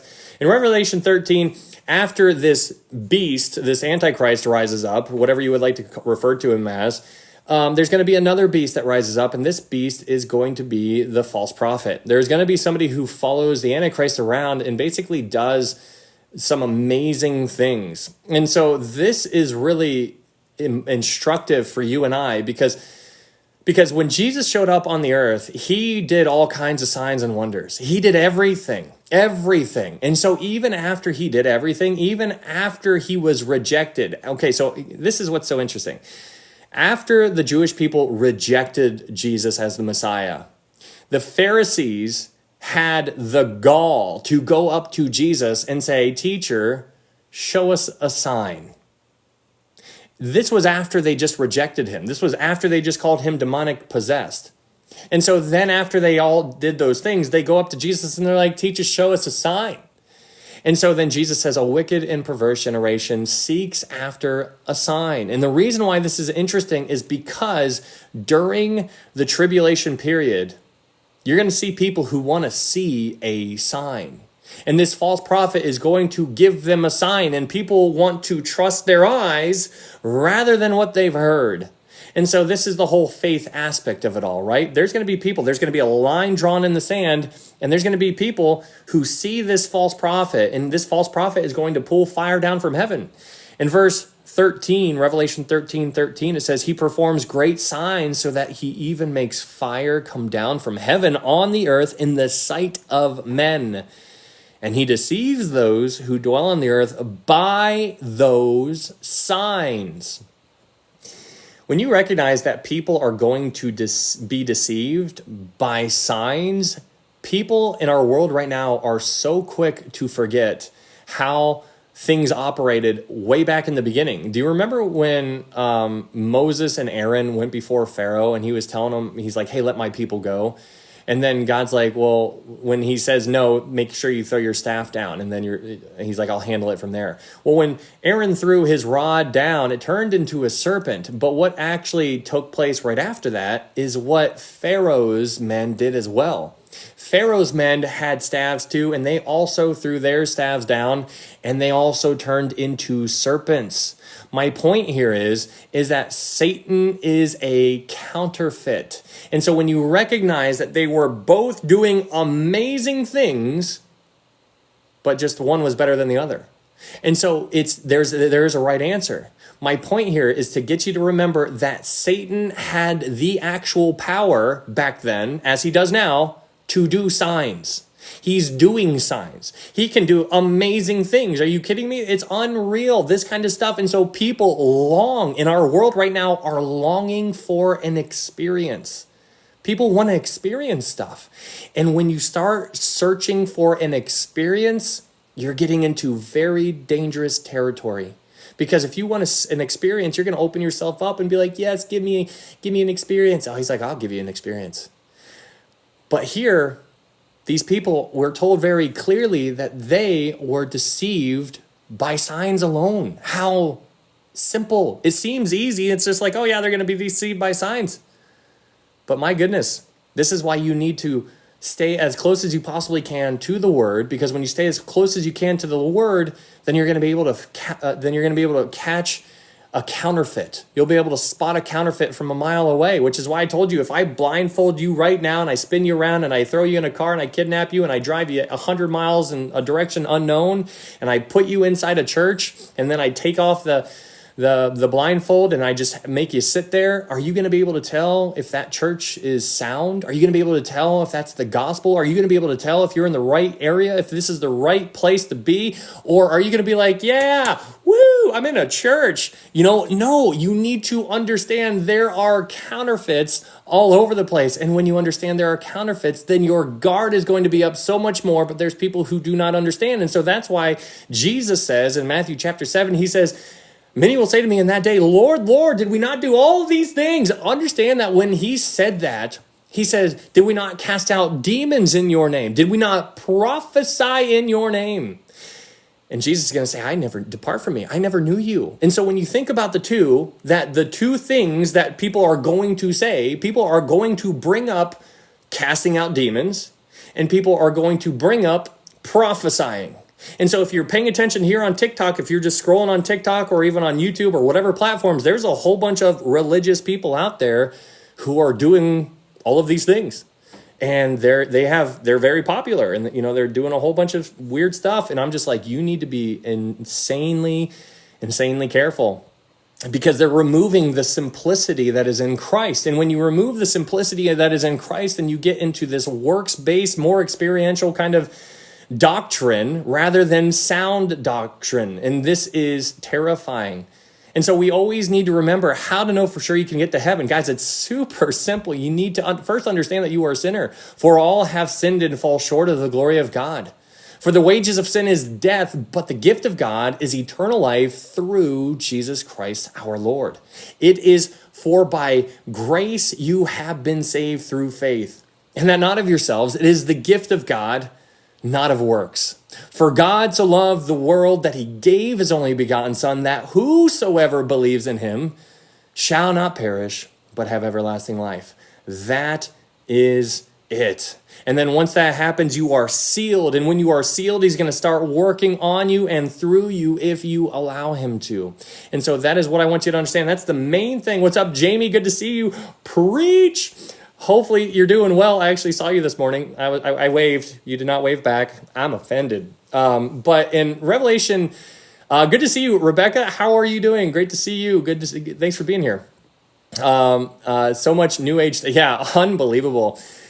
All right, so if you guys are new here, all of these are uploaded to YouTube. There's a YouTube link. I'm actually live streaming on YouTube and TikTok at the same time. So if you wanted to follow me on YouTube, if you're looking for a verse-by-verse Bible study, we're just doing a review. This is all stuff that we've covered before. We're just flying through the study because we're trying to get to Revelation 22 because that's where the actual Bible study is going to take place. This is all just review on things we have already covered. But if you wanted to follow me on YouTube, thank you, Amber. You could check us out over on YouTube because TikTok may be going away for us Americans because we live in the land of the free.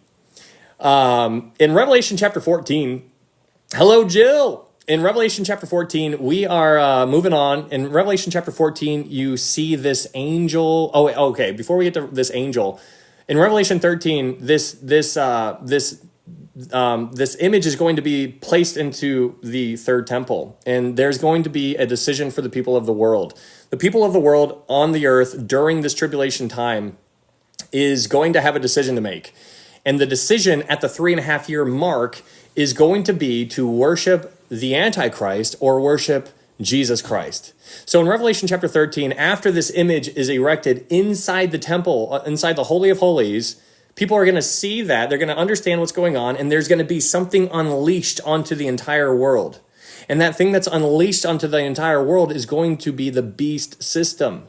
Now, we need to understand that the beast system is constantly being worked on. It's being worked on right now, but it's not unleashed. It is still in its little container, but sometime in the future, sometime in the near future, I believe, it's going to be opened and it's going to be released and it's going to be impacting the entire world. And so during this last 3.5 years before Jesus returns, the earth is going to have this option for those who are earth dwelling on this time.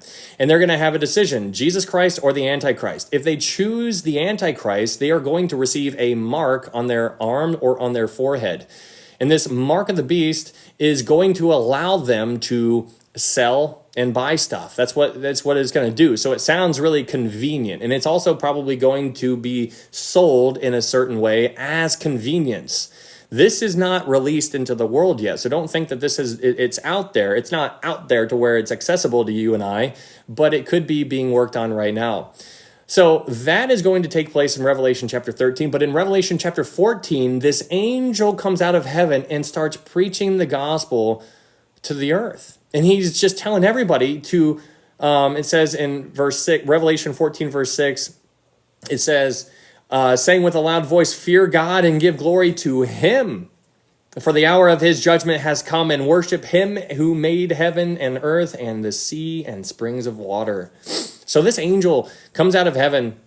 Thank you, Christy. This angel comes out of heaven and starts preaching to the people of the earth. It's almost like a plea. He's pleading. He's like, guys, he's like, you do not understand. He's like, worship God. And so this angel basically brings it back to the ABCs of the Bible. It's about the creator. This is about the creator. And so that's what's so interesting in Romans chapter 1, because when you read Romans chapter 1, you see that they worshiped the creature rather than the creator. And so that has always been going on, but here you see this at this it's almost like a final call, if you will, that's taking place in Revelation chapter 14. In Revelation 13 and 14, the line has been drawn in the sand. The line is now the earth is told to divide. It is dividing. There is only two camps. And that's basically what Paul talks about in 1 Corinthians. He says the foolishness of the cross. The cross is foolishness to those who are perishing, but to those who are being saved, it is everything. And so the cross is a dividing line, and it's separating. And so here in Revelation 13 and 14, you see that is a very clear, there's a line in the sand, and the earth is being divided. And so this earth being divided, those who choose the Antichrist and those who choose Jesus Christ, those who choose the Antichrist are going to be called goats. They're the ones who are going to show up at the sheep and goat judgments. The one who choose Jesus Christ, they're going to be sheep, and they're going to show up at the sheep and goat judgment if they survive the 7-year tribulation. Many of the sheep are going to be ended. They're going to lose their heads during the tribulation because they're going to be hunted down because they're not going along with the system. And so basically, Satan is going to be lying and lying and lying and lying and lying and deceiving And so he's going to rally up all of his human forces that he possibly can muster, and he's going to turn them on the people who are not following in line. And those who are not following in line are the ones who get saved during the tribulation period. And the ones who get saved during the tribulation period are the ones who are going to stand before the sheep and goat judgments if they survive. And so that's what you see in Revelation chapter 14. That takes us to Revelation 15. Revelation 15 is almost a little bit of a it's basically another commercial break in a sense, and it basically zooms back out into heaven and it paints this heavenly scene. And so inside Revelation chapter 15, you get this heavenly scene that you are seeing, and John sees the temple in the heavens. And so he sees angels going into the temple, and they all go in, they pick up a bowl, and then they leave. And so there's 7 angels, they all go in, they each get 7 bowls, and then they all leave. And then we're told very specifically that God is in the temple alone. And when you think about that detail, you're like, why are we told that God is in the temple alone? That is so provocative. And so the reason why I personally believe is because God understands what he's about to tell those 7 angels to do. And God is telling those 7 angels he's going to be telling them to pour out the bowls onto mankind. And God doesn't want to do that. So he is in the temple alone. It's almost like he understands. Obviously he understands, but if you can appreciate it, he's like, I need to be alone now. I need to be alone because he is long suffering, not willing that any should perish. But he's like, I'm coming down to it to where I understand that they have completely given themselves. He's like, if this is what you want, are you sure? Are you sure? Are you sure? I gave you the Bible. I gave you the prophets. I gave you the church. I gave you all of this, and you are still rebelling against me. He's like, if this continues on, it's going to be worse than ever before, and it's not going to be able to be sustainable. He's like, this is where it ends. This is the final call. And so this is a decision to make. And so the 7 angels leave. God is in the temple alone. And then in Revelation chapter 16, a voice comes out of the temple, which is God's voice. Thank you, Sharms. A voice comes out of the temple, and he says, pour out the bowls onto the earth. And the first bowl that is poured out into the earth is on those who receive the mark of the beast. Those who receive the mark of the beast get the very first bowl. That is important. The reason why is because order matters. It's kind of like when we talk about Jacob and Esau. Like whenever we talk about Jacob and Esau, we just think that's a normal way to say it, but it's incorrect. It's Esau and Jacob, although it is Jacob and Esau. The reason why is that we think the oldest should be named first. Esau was older, so it should be Esau and Jacob, but we always say Jacob and Esau. Why? Because Jacob was the one who is actually who received the promise.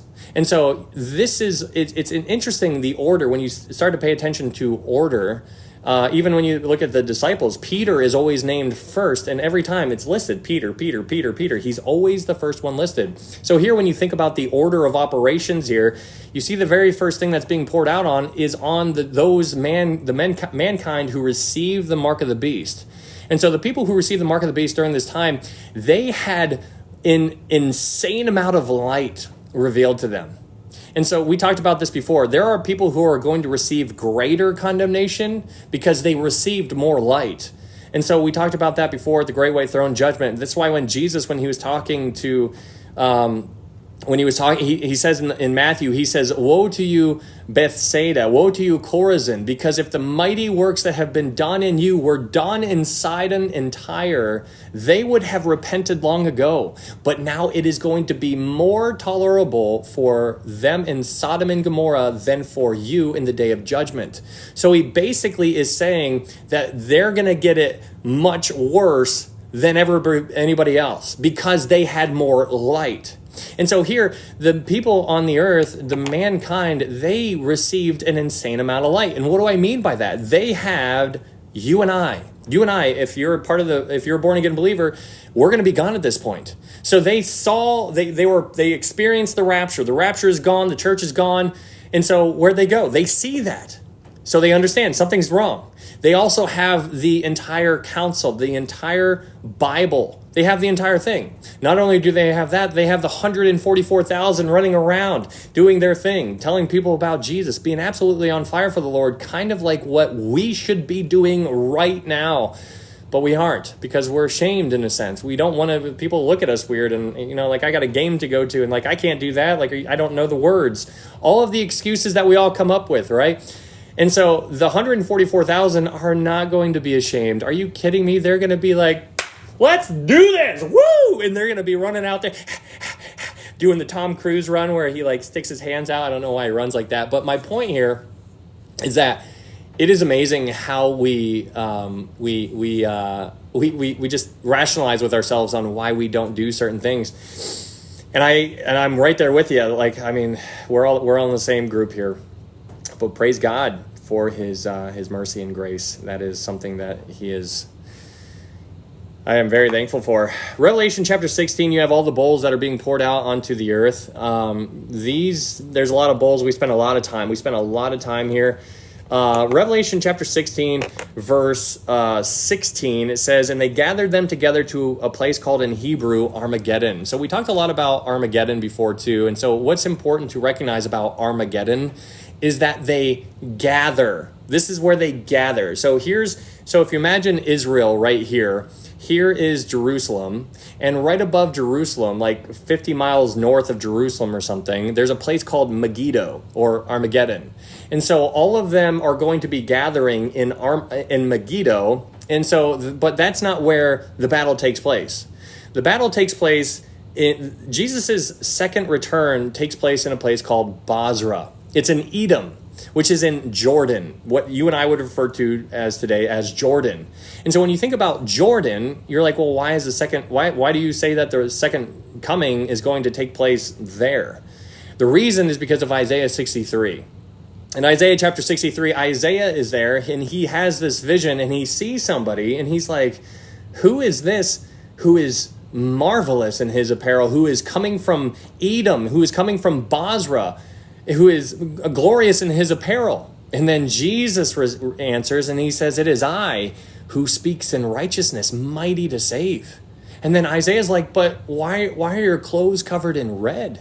And then Jesus responds and he says, because I have just got done treading the winepress of my fury.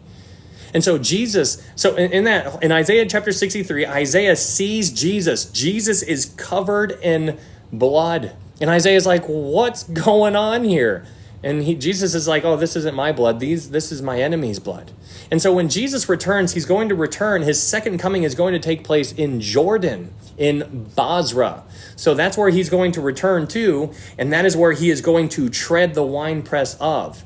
And so as he treads that winepress, he's going to tread the winepress all the way back to Jerusalem, which is going to take place, and it's going to end right outside the walls of Jerusalem, which is the Valley of Jehoshaphat, the Kidron Valley. And so you can read about that in Joel chapter 3 if you would like to. You see that wine press is trodden right out there as well, which is so interesting because in Joel chapter 3, you also are told about the sheep and goat judgments. That is where Jesus is going to gather all of the nations of the earth who are still alive at the end of the tribulation. He's going to gather them all at the sheep and goat judgments, and he's going to divide them. He's going to separate them as sheep on the right, goats on the left. And the reason why he's going to know who they are, not that he needs a reason, but something that helps you and I understand who they are, is that the sheep do not have a mark on them. The goats do have a mark on them. The goats also are covered in loathsome sores. So it's not going to be difficult to distinguish which one are the sheep and which ones are the goats, because it's going to be very, very apparent. So anyways, that's in Revelation chapter 16. Something else to be mindful of in Revelation chapter 16 is verse 17. In Revelation chapter 16, verse 17, it says, then the seventh angel poured out his bowl into the air, and a loud voice came out of the temple from the throne saying, it is done. And so when you think about God saying it is done, like, okay, like, what do you mean it is done? Like, this is not the first time, like he's going to say this again. So what is it is done in relation to?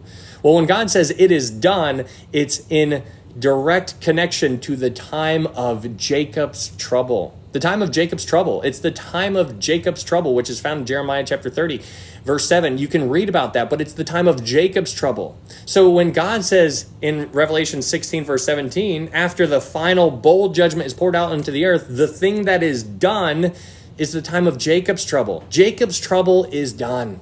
Why is Jacob's trouble done at this time? It's because Jesus has returned. This is when Jesus is going to return. He's going to return here. You have chapter 17 and chapter 18, which talks about the fall of Babylon, which is going to crumble. And then in chapter 19, you read about the return of Jesus.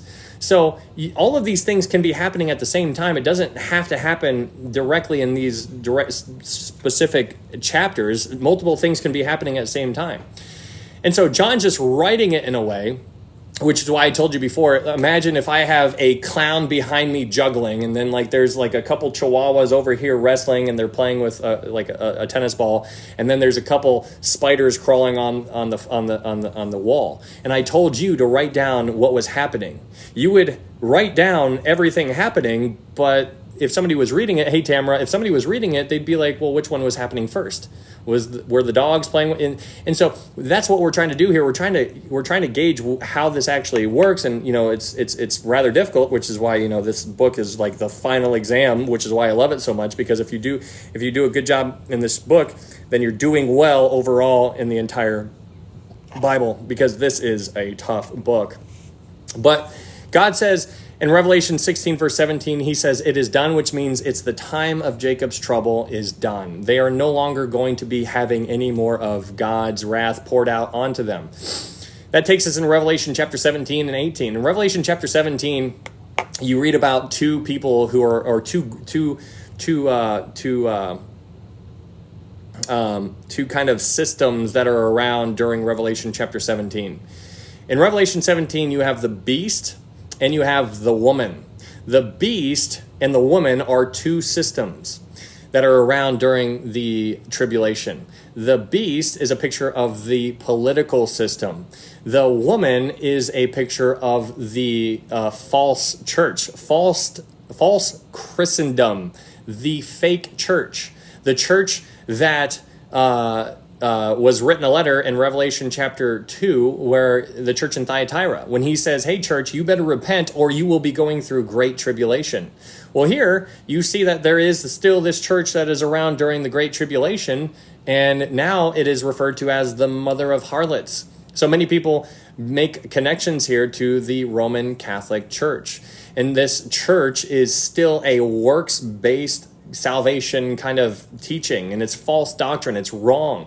But they are misguiding many people. Many people are just completely given over to doing all kinds of things and Hail Marys and confessing their sins to priests and water baptizing infants and transubstantiation, all of these things to get them to heaven.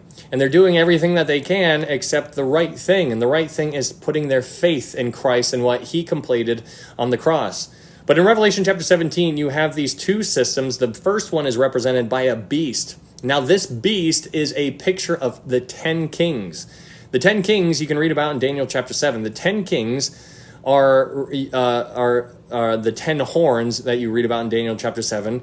But the 10 kings are going to be the political system that are basically in control for the first 3.5 years. They're there for the first 3.5 years. During the first 3.5 years, before the Antichrist is revealed to the world, the 10 kings are basically the ones who are in power. Because we understand that the Antichrist, the beast, is only going to have authority for 3.5 years or 42 months. So for the first 3.5 years, the 10 kings are basically the ones calling the shots. The beast is going to be having a partner in crime, and that partner is the woman. The woman is representing the fake churches that are still out there. Whatever church, whatever religion that is in contrast to Jesus Christ, then that is embodied by this woman. And so the beast and the woman are a dynamic duo, and that's how it is for the first 3.5 years. After the first 3.5 years are over, the beast is going to turn on the woman and devour the woman and destroy her. So this is at the 3.5 year mark. That is when the woman gets destroyed. And that is also the same time when the Antichrist rises up. And that's when his clock starts for his authority to last. And his authority is going to be given to him for exactly 42 months or exactly 3.5 years. So when the woman gets destroyed, that is when the Antichrist rises up. And the reason why the woman is destroyed is because the Antichrist is not going to share any of his glory with anybody else. He needs to get rid of the fake churches. He's like, all of those false doctrines that you guys were talking about, no, yeah, throw that away. He's like, you're going to worship me now. You worship me and only me. There's nobody else. You worship me. That's basically what this Antichrist is going to say, which is why the woman, the false church, needs to get destroyed. And then that takes place, and then the Antichrist rises up. So at the second 3.5 years, the 10 kings are going to be, 3 of them are going to be subdued, and they're going to go down to 7 kings. So they start with 10 kings, they go into 7 kings for the last 3.5 years. And then the Antichrist will be the little horn. So it says in Revelation chapter 17, verse 11, it says, the beast that was and is not is himself also the 8th and is of the 7 and is going to perdition. So that's basically, in a nutshell, an explanation of probably one of the most difficult things to really explain in the entire book of Revelation. Revelation chapter 17 is a doozy. But that leads us into Revelation chapter 18. Revelation chapter 18, you have basically the chain of command that is basically enacted during this. John is describing the chain of command that takes place in Babylon. So in Babylon, so I use the connection of Walmart. If you imagine Walmart, you go into Walmart, Walmart has a chain of command. There's a CEO, there's a COO, then you have all of the general managers, and it goes all the way down to regular managers, and then there's the people who work the floor inside Walmart. Well, same concept in Revelation chapter 18. In Revelation chapter 18, you have kings, and then under the kings, you have merchants. And then under the merchants, you have the ship masters. There are the 3 that are mentioned in Revelation chapter 18. Kings, merchants, and ship masters. And so what you see in Revelation chapter 18 is that Babylon is fallen. And the kings are standing from a distance, and they're looking at Babylon, and they're like, Babylon is absolutely destroyed. And then the merchants, you see their point of view, and then you see what they're saying, and they're all saying, they're looking around too, and they're like, Babylon is fallen. And then the shipmasters, they are looking around, and they're like, Babylon is fallen. In 1 hour, this mighty city has fallen. And so the question is, what is Babylon? Well, this is where you get into a really kind of, this is really interesting. Okay, so let's first go back to Revelation chapter 16. In Revelation chapter 16, verse 19, Revelation chapter 16, verse 19, it says, now the great city was divided into 3 parts. The great city meaning Jerusalem. So Jerusalem is going to be divided in 3 parts after the final bowl judgment is poured out onto the earth. But then in Revelation chapter 16, verse 19, it says, and the cities of the nations fell. The cities of the nations. And so when you think about the cities of the nations falling, you're like, well, what cities? That's like that's like a normal question to ask, right? Like, what cities are we talking about? The cities of the nations fell. What does that mean? Well, basically the idea that I believe, and this is what we talked about before, I believe some people, when people ask what is Babylon, people think that it's America. And I'm like, I agree with that. Some people think that it's New York. And I'm like, I agree with that. But I think it's bigger than that. I think the entire world is Babylon. I think the entire world, all of the cities are tied into this corrupt system. It's all corrupt. And so all the cities of the earth are going to fall. Now that's fascinating because that makes sense, right? Everything. Like if you imagine whatever city you're living in, it's all corrupted. It's all corruption. And so when you imagine Babylon is falling, it makes more sense why all the kings of the earth, all the merchants, all the shipmasters, because they're all scattered around. They're on different parts of the earth, but you're getting every one of their point of view, and they're all seeing the same thing, and they're all saying the same thing. They're all like, well, my goodness, everything is fallen.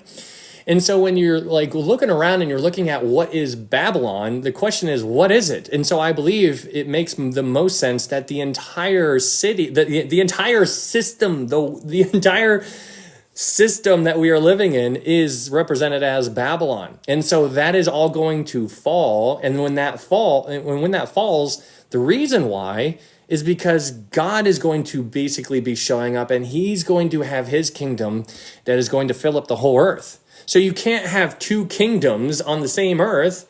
And so that's why Satan's is going to fall, and Jesus, when he gets here, he's going to set up his kingdom. And so this is why it's so interesting to dive into this kind of stuff. But what's equally as interesting is what you read in Revelation chapter 18, verse 2. In Revelation chapter 18, verse 2, it says, "And he cried mightily with a loud voice, saying, Babylon the great is fallen, and has become a dwelling place of demons, a prison for every foul spirit, and a cage for every unclean and hated bird." What is so interesting about that verse right there is that if you visualize all of the cities that are in the world, I want you, like, there's a lot of space in between all of the cities, right? Like, if you go from, I don't know, like, I just named two cities and put them two points on a map. If you try to get from point A to point B, there's a lot of land and trees and rivers and all these natural stuff that happens in between point A and point B. There's a lot of earth out there. All of those cities are going to fall. And so during the millennial kingdom, what we are told is that the dwelling places for the demons are going to be in where the fallen cities have fallen. And so if you visualize what it's going to be like during the millennial kingdom, the people who show up at the sheep and goat judgments, when God allows the sheep to go into the millennial kingdom, they're basically going to be walking around on the same earth. It's just going to be different. God's going to rearrange the furniture in a sense. And so the people who walk into the earth, who are born again, they're still going to have their sinful nature on. You and I, as a church, if you're a born-again believer, we're going to have our glorified bodies on. We are not going to be able to sin anymore. We are going to be reigning over those people who got saved during the tribulation. We're going to be reigning over them. But those people are still going to have their human bodies on, and they're going to be able to dwell in the earth, and people are going to see the cities. And can you imagine? They're going to have children. Their children are going to have children, and they're going to repopulate the earth. And so if you imagine somebody being born during the millennial kingdom, they're going to look around and they're going to be like, why is there smoke coming from over there? And like, what's going on over there? And so that is where all of the demons are going to be imprisoned during that time period. And so that's very provocative. So Babylon, all of the cities of the nations, when all of those cities fall down, wherever you are in Russia, America, China, all of those cities fall down, demons are going to be caged in those areas, and then the rest of the earth, which is where the majority of the earth is going to be inhabited by people who are populating the millennial kingdom. And that is very interesting. So anyways, that's just my opinion. This is all good stuff to dive into. It's rather deep. It's rather provocative, to say the least. And I'm not being dogmatic on any of this kind of stuff. I am just telling you my opinion. Why can't we sin anymore? No, we can right now, but after we get raptured up out of here, sin for the church is not going to be an option. We are going to be in our glorified bodies.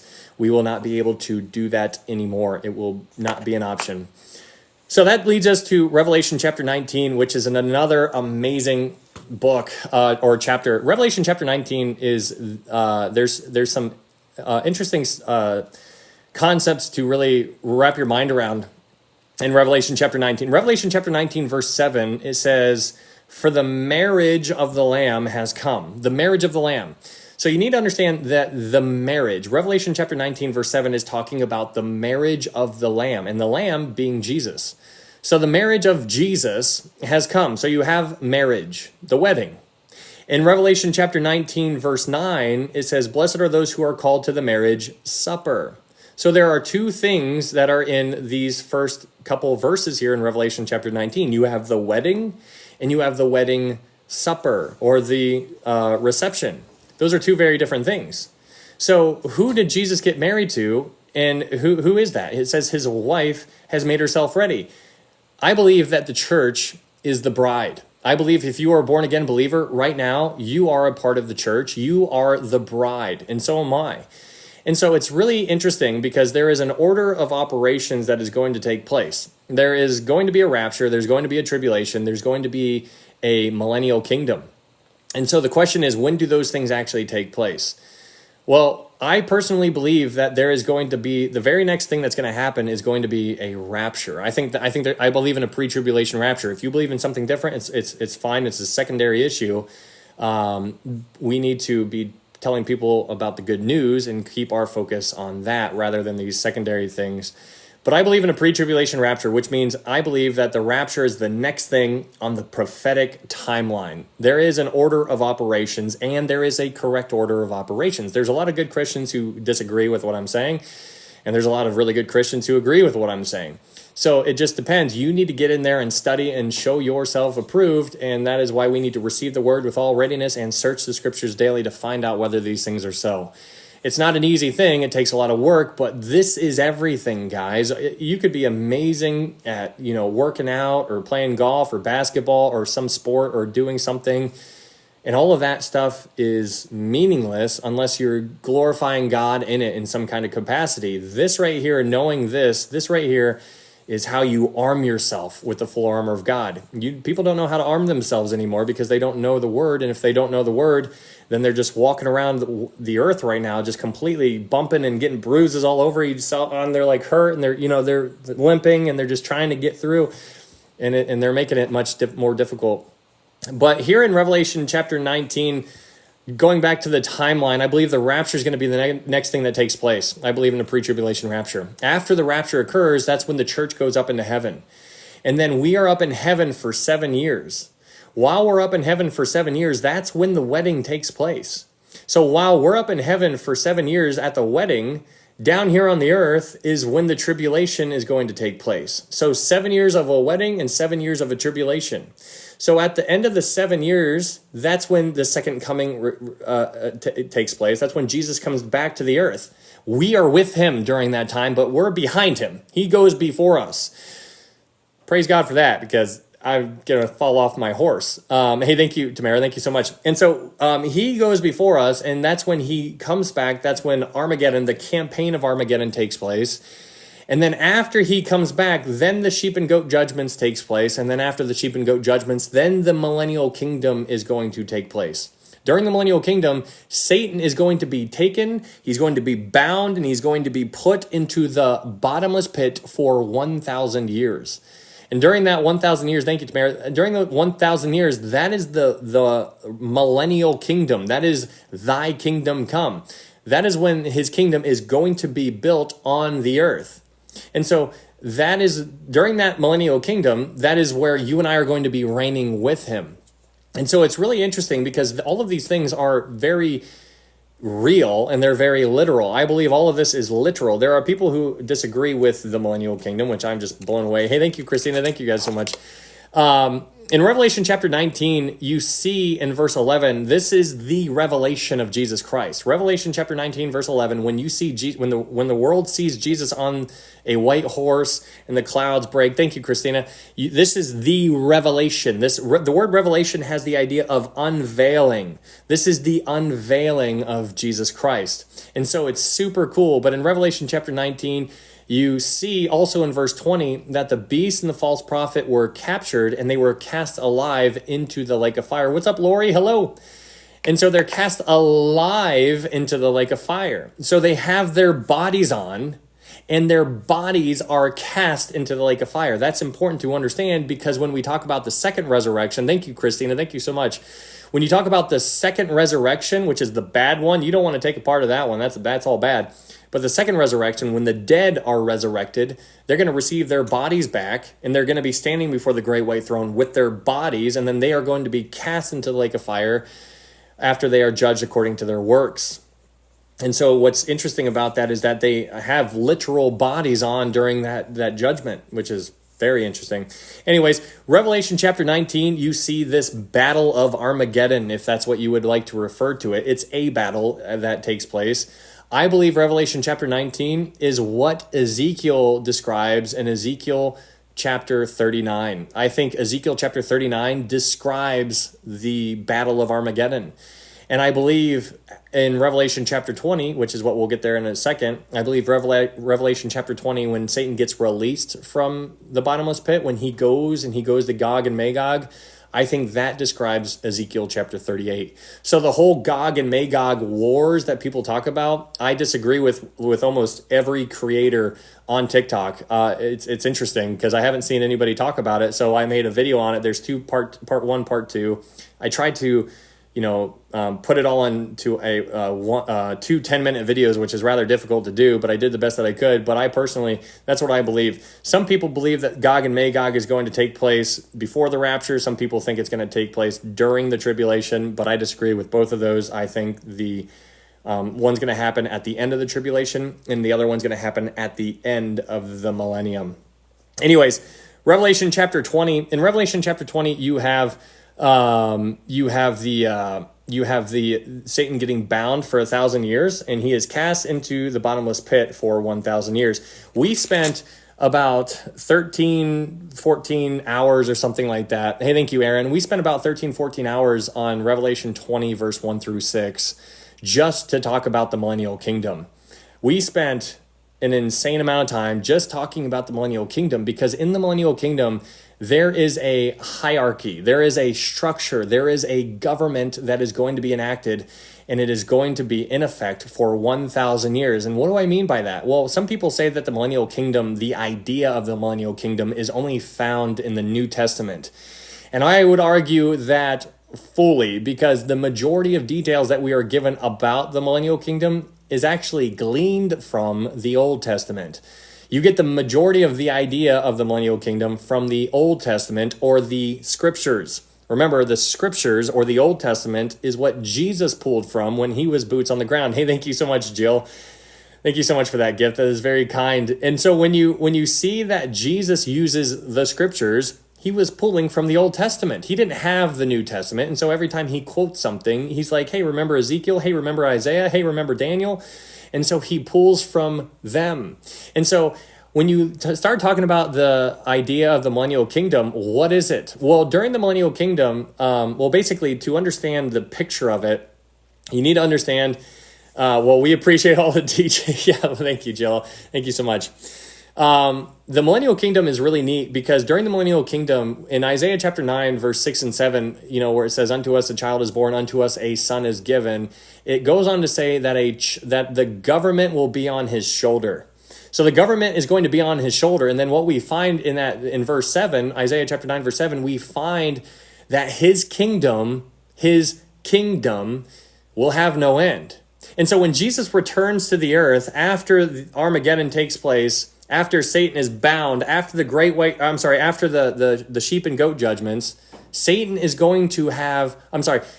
is going to have his kingdom on the earth, which is what Daniel chapter 2 talks about, how a stone hits the image and it breaks the image into many pieces, and then that stone became a mountain and it filled the entire earth, right?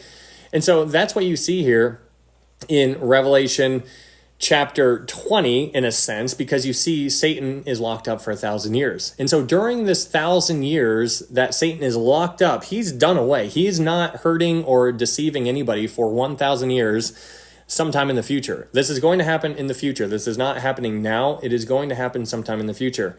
When this takes place, what's actually really interesting is that when Jesus returns to the earth, if you read Daniel chapter 12, there's actually 75 days from when Jesus returns to the earth to when the millennial kingdom begins. So when Jesus returns to the earth, there's things that are going to take place. It doesn't go, Jesus returns 1 second, and then the very next second, the millennial kingdom begins. That's not how it works. The way it works is that Jesus returns, and then after he returns, there's 75 literal days, human days, where he is going to be telling everybody what to do and handling business, handling stuff such as the sheep and goat judgments. He's going to be taking care of that. We also read in Daniel chapter 12, the last 2 or 3 verses in Daniel chapter 12, it talks about how 30 days after the tribulation ends, the abomination of desolation will then be taken down. The abomination of desolation is going to be allowed to stand 30 days after the 7-year tribulation. That is crazy. Because in Daniel chapter 12, we see that it's taken down at 1290 days. It's normally 1260, which is all just saying 3.5 years. But in Daniel chapter 12, we see that it's 1290 days, which is 30 days after the end of the tribulation. So the abomination of desolation is actually standing for 30 days after the tribulation actually ends, which is really kind of wild to think about it. But that's one of the things that's going to be taken down within those 75 days. And so after Jesus returns, there's going to be 75 days where he's basically setting up his structure, his kingdom, his government. And then after that, Satan's going to be bound.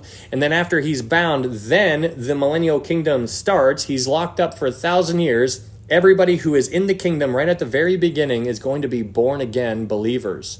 You and I, if you're a born again believer right now, you and I are going to have our glorified bodies on. You and I are going to be reigning with him.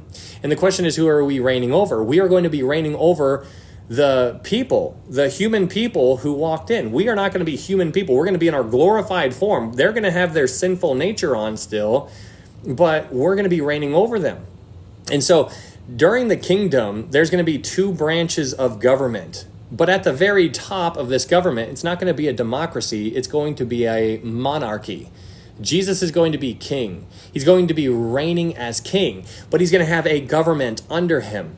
And there's going to be a Gentile side and there's going to be a Jewish side of this government. The Gentile side is going to be composed of people like you and I if you're a Gentile. If you're a born-again believer right now, you're going to be part of that government, which is super cool. On the Jewish side, under Jesus, it's going to be David. King David is going to be resurrected. He's going to be king over Israel. We unpacked all of those verses. Then under David, it's going to be the 12 apostles who are sitting on 12 thrones. And then under the 12 apostles are going to be judging the 12 tribes of Israel. And so you're seeing this hierarchy, this chain of command, but it's all branching off of Jesus. And so that's all going to take place during the millennial kingdom. During the millennial kingdom, right now, you and I are paying attention to what's going on over in Israel, and we're very fascinated what's going on with the third temple. The third temple is going to take place, but what's equally interesting is about the fourth temple. A lot of people don't even know anything about a fourth temple, but there's going to be a fourth temple, and that fourth temple is not going to come into existence until the millennial kingdom, because God himself is going to build that temple. He's going to build that temple. He's like, this is going to be, I see Amanda, God is going to build that temple, and on the third temple, when that third temple is going to be built, it's going to be built on the Temple Mount. But when God builds the fourth temple, he's going to have a new Temple Mount that is going to be on a huge high mountain that is higher than all the mountains of the earth, and on top of that mountain, his temple is going to be on top of that mountain. And the reason why we know it's going to be a huge mountain is because we are given the dimensions of the fourth temple, and the dimensions of just the temple alone is 1 mile by 1 mile by 1 mile by 1 mile. This temple, I mean, if this is a huge temple. If you have asthma and you try to just do a lap around it, you're gonna die. Just trying to, you just try. It's such a. I mean, hopefully they install like those like airport like little moving floor things. I don't even know what they're called, but you just feel like you're super fast on one of them. But my point here is to get you to understand that there's going to be a temple that is going to be on top of this mountain. So just like how there's going to be a Temple Mount in Israel right now that is going to host the third temple, during the millennial kingdom, there's going to be a new Temple Mount that is going to host the fourth temple. And so this is all going to take place during the millennial kingdom. So that fourth temple is going to be literal. My point here is to get you to understand that the millennial kingdom is literal. Why do we know that? Because it speaks of this fourth temple, and that literal millennial kingdom has a literal temple, and that literal temple is not going to exist during the eternal order. When we get to the new heavens, new earth, and new Jerusalem, there is no temple. So that fourth temple is only there for 1,000 years, and then that's going away. And then the new heavens, new earth, and new Jerusalem is going to exist. And we are told very clearly that that eternal order has no temple. And so there's people out there who's like, there is no millennial kingdom. And I'm just like, I don't do that. In my mind, I might, but I don't do that physically. Unless they go and catch these hands. No, I'm totally kidding. But that's just something. So that's just a part of the millennial kingdom, and I think that is that's super good to remember. There's a lot of things that take place and that need to be fulfilled when there's a lot of things that need to be fulfilled that are going to be fulfilled during the millennial kingdom. And so that is good to know. Paige, will we not have free will? How will we keep from sinning? Well, Paige, when we are raptured out of here, we are going to be glorified. That's the three tenses of salvation that we talked about before. There is justification, sanctification, and glorification. So I believe if you are born again, you are always born again. I do not believe that you can lose your salvation. The way it works, though, is that when you put your faith in Jesus Christ, it's at that moment when you are justified. Justified is something that happens one time. It's a one and done thing. So if you got saved 10 years ago, that was when you were justified. It happened 10 years ago. If you got saved 10 days ago, that was when you were justified. It happens one time. That's past tense if you are a believer. But as you go about your day-to-day walk right now, as we're talking right now, currently, you and I, if you're a born-again believer, we are being sanctified, which means I'm still messing up, which means he's still working on me. I am a work in progress. That's while we are boots on the ground right now. But when we get home, when we are to be absent from the bodies, to be present with the Lord, when we're present with the Lord, we're going to be glorified. And so when we're glorified, that means that there is no more sinning. The no more sinning. It's not even an option. And so hopefully that helps. But there's justification, sanctification, glorification. So you can say, I have been saved. I am currently being saved, and I also will be saved. It's a past tense, present tense, future tense, and that is all encapsulated in this idea of salvation. And so hopefully that makes sense. But that is, I would say, Revelation chapter 20. Hopefully, Paige, you can, hopefully that helps. In Revelation chapter 20, verse 7, you see at the end, you see Lucifer is going to be released from the bottomless pit. He's going to be released from the bottomless pit, and he is going to go immediately to Gog and Magog, and he's going to basically infiltrate their wherever they're living, and he's going to start giving them ideas to rebel against God. Now, what's interesting about the millennial kingdom is that during the millennial kingdom, there is still going to be sin on the earth. And this is a really hard concept for people to understand. But during the millennial kingdom, there is going to be a perfect king, and there's going to be a perfect government. The perfect king, Jesus, and the perfect government, you and I and the Jewish people who are born again or saved during that time, it's going to be a perfect king, perfect government, but we're going to be ruling over people who still have their sinful nature. And so when we are ruling over people who still have their sinful nature, there is still going to be sin. And so that's what's so interesting when we read the book of Ezekiel, because there's going to be a sacrificial system that's still going on during the millennial kingdom. And so you're like, well, what's this all about? And so we unpacked that during those 13 hours of just talking about the millennial kingdom. But there's a lot that takes place. But it's good to remember that there is going to be sin that is going to be around during the millennial kingdom. And so, God even talks about how he's going to withhold rain from certain nations who do not come and observe the Feast of Tabernacles during the millennial kingdom. So there's still going to be feasts that are still observed. And God is going to rule with a rod of iron during that millennial kingdom. Because we all are familiar with the phrase, he is going to rule with a rod of iron. The question is, when is he going to rule with a rod of iron, and what does that even mean? Well, the reason why he's ruling with a rod of iron is because when he is sitting as king on the earth, he is reigning over people who still have their sinful nature bodies on. And so he is going to rule with a rod of iron over that. And so righteousness is going to be enforced. And so now when you look out into our world right now, you see a government that is completely broken. It is completely corrupt. It is just broken on every single level. But in the future, during the millennial kingdom, we're going to be living in a system that is going to be a perfect system, a perfect government. But what's remarkable about that is that even though with a perfect king, with a perfect government in place, there is still going to be people who rebel. And that is what takes place in Revelation chapter 20, verse 7, because in Revelation chapter 20, verse 7, it says, now the 1,000 years have expired. Now, when the 1,000 years have expired, Satan will be released from his prison and will go out to deceive the nations which are in the four corners of the earth, Gog and Magog, to gather them together to battle, whose number is as the sand of the sea. So you are getting a picture here that there is a massive amount of people who are going to rebel, even though they can see Jesus physically, even though they see you and I physically in our glorified bodies, and we're going to look awesome, by the way, and they're going to see us, we're going to do all the things that need to be done. It's going to be amazing. We're going to rule perfectly with Jesus because he's perfect, and because he's perfect, we're completed.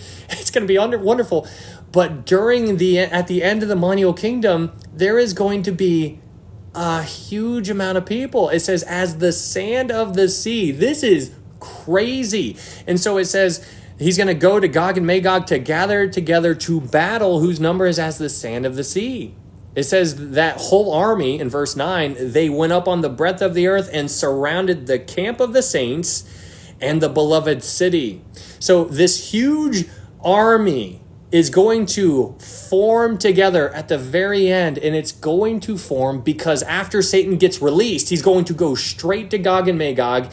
He's going to go to Gog, who is the prince, the leader of the people. Magog is the people. And so Satan is going to go to Gog. He's going to tell Gog what to do. Gog is going to rally his troops. He's going to gather all the people who are in active rebellion to Jesus, who is reigning as king. They're going to form a plan. They're going to go and they're going to get there, and they're going to surround the camp of the saints and the city. And then it tells us very plainly, it says in verse 9, it says, and fire came down from God out of heaven and devoured them. So these people are going to gather, and this right here in Revelation chapter 20, verse 7 through 9, seems to be what is described very vividly in Ezekiel chapter 38. And so if you're looking into studying the Gog and Magog war and like when does it happen, what it's actually talking about, I personally believe that the Gog and Magog war, I believe there's two. I think there's one at the end of the tribulation, and I think the other one takes place at the end of the millennial kingdom. There in Ezekiel 38 and 39, those are two different events. Ezekiel chapter 38 seems to describe what happens at the end of the millennial kingdom. Ezekiel chapter 39 seems to happen what happens at the end of the tribulation, which is the second coming. Two battles take place. When Jesus returns, there's a battle. He's directly involved in that battle. He is physically in the game. He is getting bloody.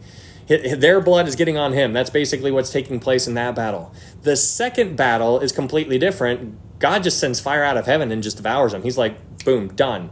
And then right when that is done, that takes place to the next thing that is going to take place in the book of Revelation chapter 20. After all of that is done, in Revelation chapter 20, verse 10, it says, the devil who deceived them was cast into the lake of fire and brimstone where the beast and the false prophet are. So right now, just so you guys understand, there is nobody currently in the lake of fire. There's nobody there. Nobody is in the lake of fire. If people die in their sins right now, if they never put their faith in Jesus Christ and they die, then they go to a place called hell or Hades or Sheol. And so this place, you can look at it as a compartment. So I want you to visualize this ball. And if this ball right here is called Hades. Now, I want you to divide the ball, and the top part of the ball is called paradise, which is a comforting kind of place. And the bottom part of the ball is called Hades, which is tormenting. And so you can read about this in Luke chapter 16, I think it is, because in Luke 16, you see the story where the rich man and Lazarus die. The rich man goes to the place that is in torment, and the Lazarus, he goes to the place of paradise, which is Abraham's bosom. And so you can learn a lot of information there, but basically these two people, the rich man and Abraham, they had a conversation so they could talk to one another.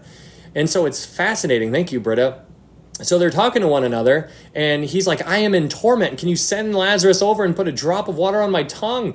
And so Abraham's like, even if I wanted to do that, I can't, because there is a great gulf separating me and you. And so basically, you get a ton of information. And so when somebody dies right now and they never put their faith in Jesus Christ, they don't go to the lake of fire. The lake of fire is empty. Nobody is there right now. The lake of fire was also made for the devil and his angels. But people who never put their faith in Jesus Christ, he's like, that's what you wanted. He's like, this is what you decided. He's like, this is not what I wanted. This is what you wanted. So that's where they're going to go. And so it's good to recognize that the first two people who are going to be cast alive into the lake of fire is going to be the beast and the false prophet.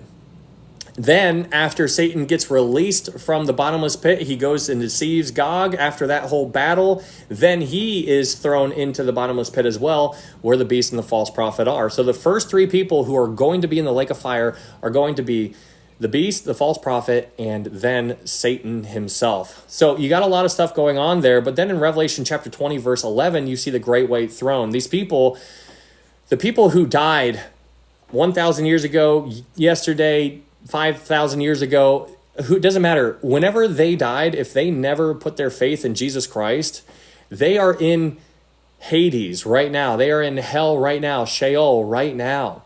And so there's coming a day to where they will be resurrected, which is referred to as the second resurrection.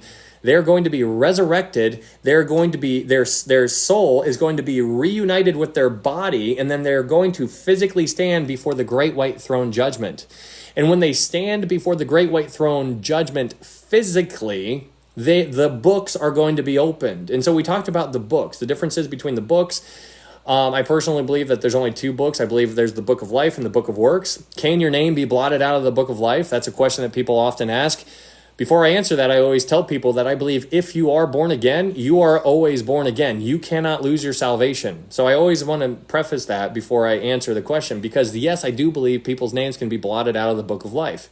What do you mean your name can be blotted out of the book of life? Well, I believe when everybody who has ever had a heartbeat, anybody who has ever had a heartbeat, I believe has had their name written in the book of life. Every single human who has ever had a heartbeat has had their name written in the book of life, because that's where God wants you to be. But he also is giving us free will. And so if somebody is born and they completely reject Jesus throughout their entire life, their physical life, at that moment, their name is blotted out of the book of life and it's written in the book of works. And so you, if you are a born-again believer, it's not an option to blot your name out of the book of life, but it is an option for their names to be blotted out of the book of life because they absolutely rejected Jesus. And so that is a view to consider when you're actually diving into that. But these books are going to be opened, and so the people who are in Hades, the ones who died yesterday, the ones who died 100 years ago, 1,000 years ago, whenever, the rich man that we read about in Luke chapter 16, that rich man one day is going to be resurrected, and he's going to stand before the great white throne, and the books are going to be opened. And when the books are opened, that is when he is going to be judged by his works. And this is where people get a different, this is why it's good to understand that there's different levels of condemnation. There's different levels of condemnation. Jesus was talking to the Pharisees, and he says, "Woe to you, scribes and Pharisees, hypocrites." And he goes on to say, you will receive the greater condemnation. They are going to receive greater condemnation because of the greater evil works that they have done. And so that's what you see in the scriptures, which is also when Jesus was talking about, Bethsaida and Chorazin. He says, "Woe to you, Bethsaida and Chorazin, for if the mighty works that were done were done in Sidon and Tyre, then they would have repented long ago." And then he says it's going to be more tolerable for Sodom and Gomorrah in the day of judgment than for you. And so that's interesting because they're going to get wrecked is what God is saying. He's like, you, because you had so much light revealed to you and you completely rejected it and all of the evil stuff that you've done and you harden your heart over and over again, there's going to be greater condemnation for those people, which is absolutely wild to think about. Anyways, Revelation chapter 21 In Revelation chapter 21, we spent some time on this chapter. I really enjoyed this chapter because it's so mind-bending and it is so mind-stretching and thought-provoking. And so I think it's really kind of cool to try to visualize this. In Revelation chapter 21, you have a lot of stuff going on, but you have the new heavens and the new earth. There's a new heavens, a new earth, and a new Jerusalem. And we spent a lot of time, and I loved unpacking it, and it just makes your mind hurt trying to dive into this kind of stuff. But we did the best that we could. First off, we understand new heaven and new earth. We understand 2 Peter, he talks about how this earth that we are living in right now is going to dissolve away with a fervent heat. And when you recognize that this earth is going to dissolve with a fervent heat, then you need to start prioritizing the things that actually matter. And the things that actually matter is glorifying the Lord. We need to let your light so shine before men that they may see your good works and glorify your Father who is in heaven. Your life is not meant for your happiness. And the thing, like, live your best life. Hey, thank you so much, Jackie. It's not about speaking your truth. It's not about living your best life. It is living for the Lord.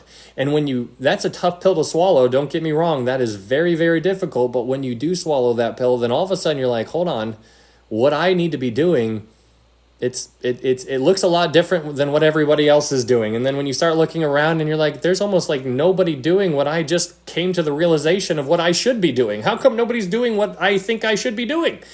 And so when you start looking around, and then when you find somebody who is doing what they should be doing, you're like, I found you. And then you just give them a hug and you're like, thank you so much. It's just like finding a unicorn under a bush of 4-leaf clovers. They don't exist. There's people, there still are people. Don't get me wrong. There are still people, but it's very, very few and far in between. But man, when you understand that you are here on a rescue mission, guys, if you are born again, you are on a rescue mission.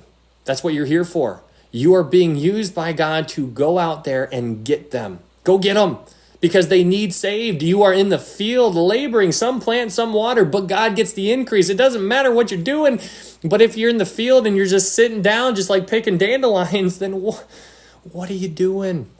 And so I would like to encourage you to get out there and do something. But in Revelation chapter 21, you see this new heavens and the new earth because they have gone away. But in chapter 21, verse 1, we are told that there is no more sea. And I think that is so interesting. So we spent some time on this because in Revelation chapter 21, verse 1, we are told that there is no more sea. And the reason why this is interesting is because in Genesis chapter 1, verse 2, we are told that the earth was without form and void, and then darkness covered the deep, meaning the waters.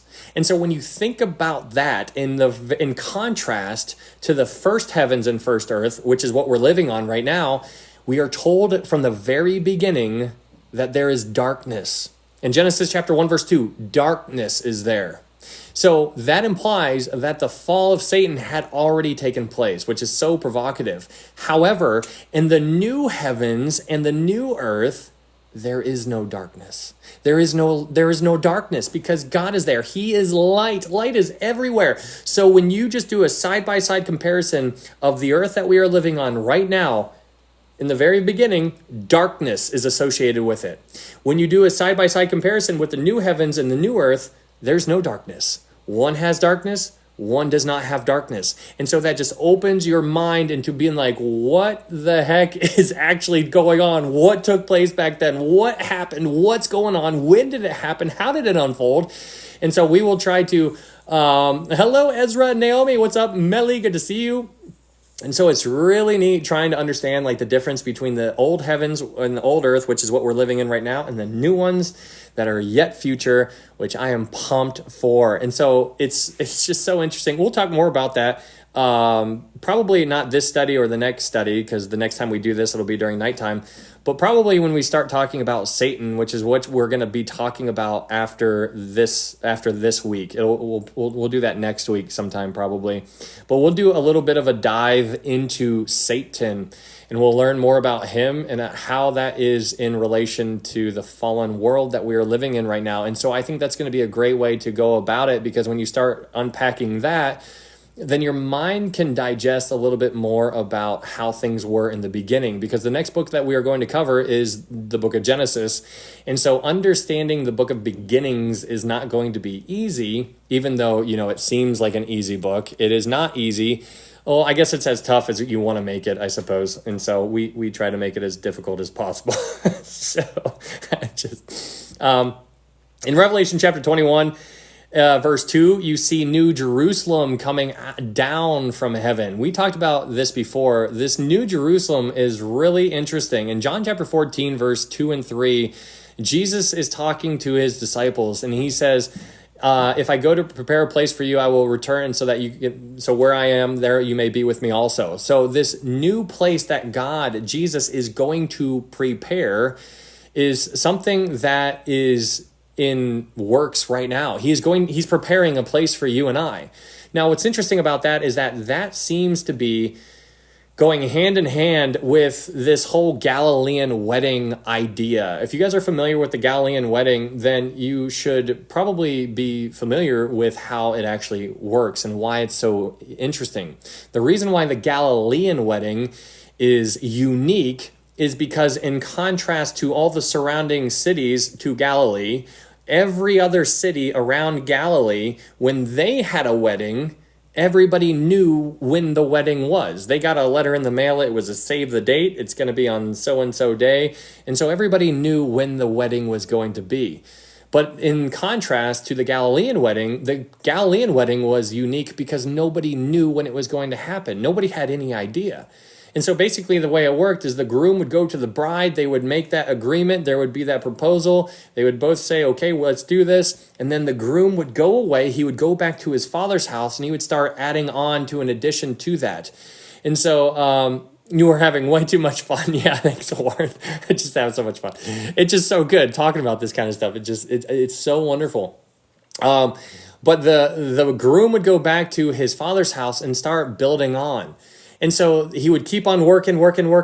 Meanwhile, the bride is back where she was originally, and she just needed to be ready. She just needed to be ready. And so that's what you and I need to be doing. We need to be ready. And so there's a lot of people who are not ready. There's a lot of people who are just like, whatever. People have been saying that forever. And oh yeah, scoffer's going to scoff and all this kind of stuff. But you and I, we need to be ready because we understand what kind of time we are living in right now. And if you're paying attention to the world, you're seeing a lot of chaos. And now all of a sudden there seems to be a reason for a covenant to be confirmed because there's war over here. There's war over here. I want you guys to visualize or imagine somebody rising up when their Russia-Ukraine war, you have Israel surrounded on all sides, being attacked and hated all around, and all of the other chaos that's going on, America and Canada, like what the heck is that all about?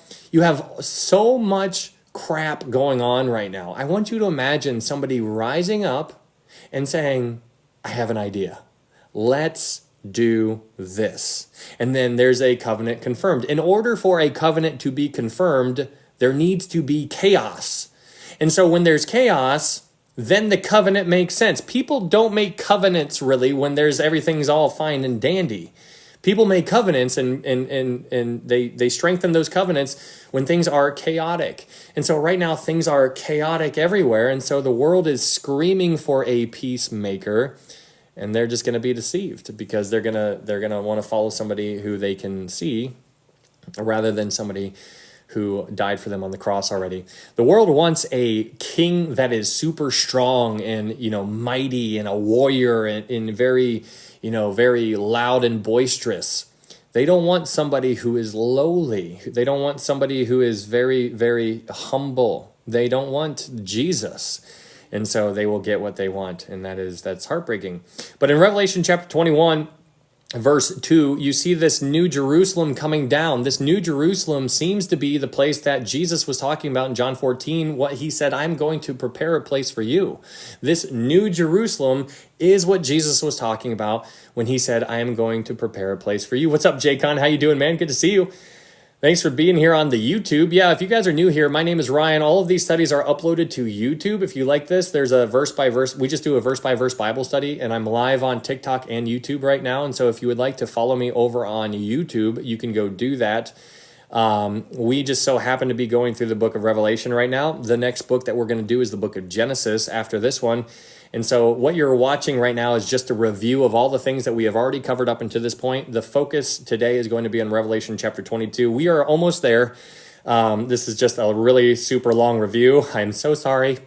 But in Revelation chapter 21, you see this New Jerusalem coming down, and this New Jerusalem is going to be where the bride is going to live. And so some people think that Jesus is marrying a city.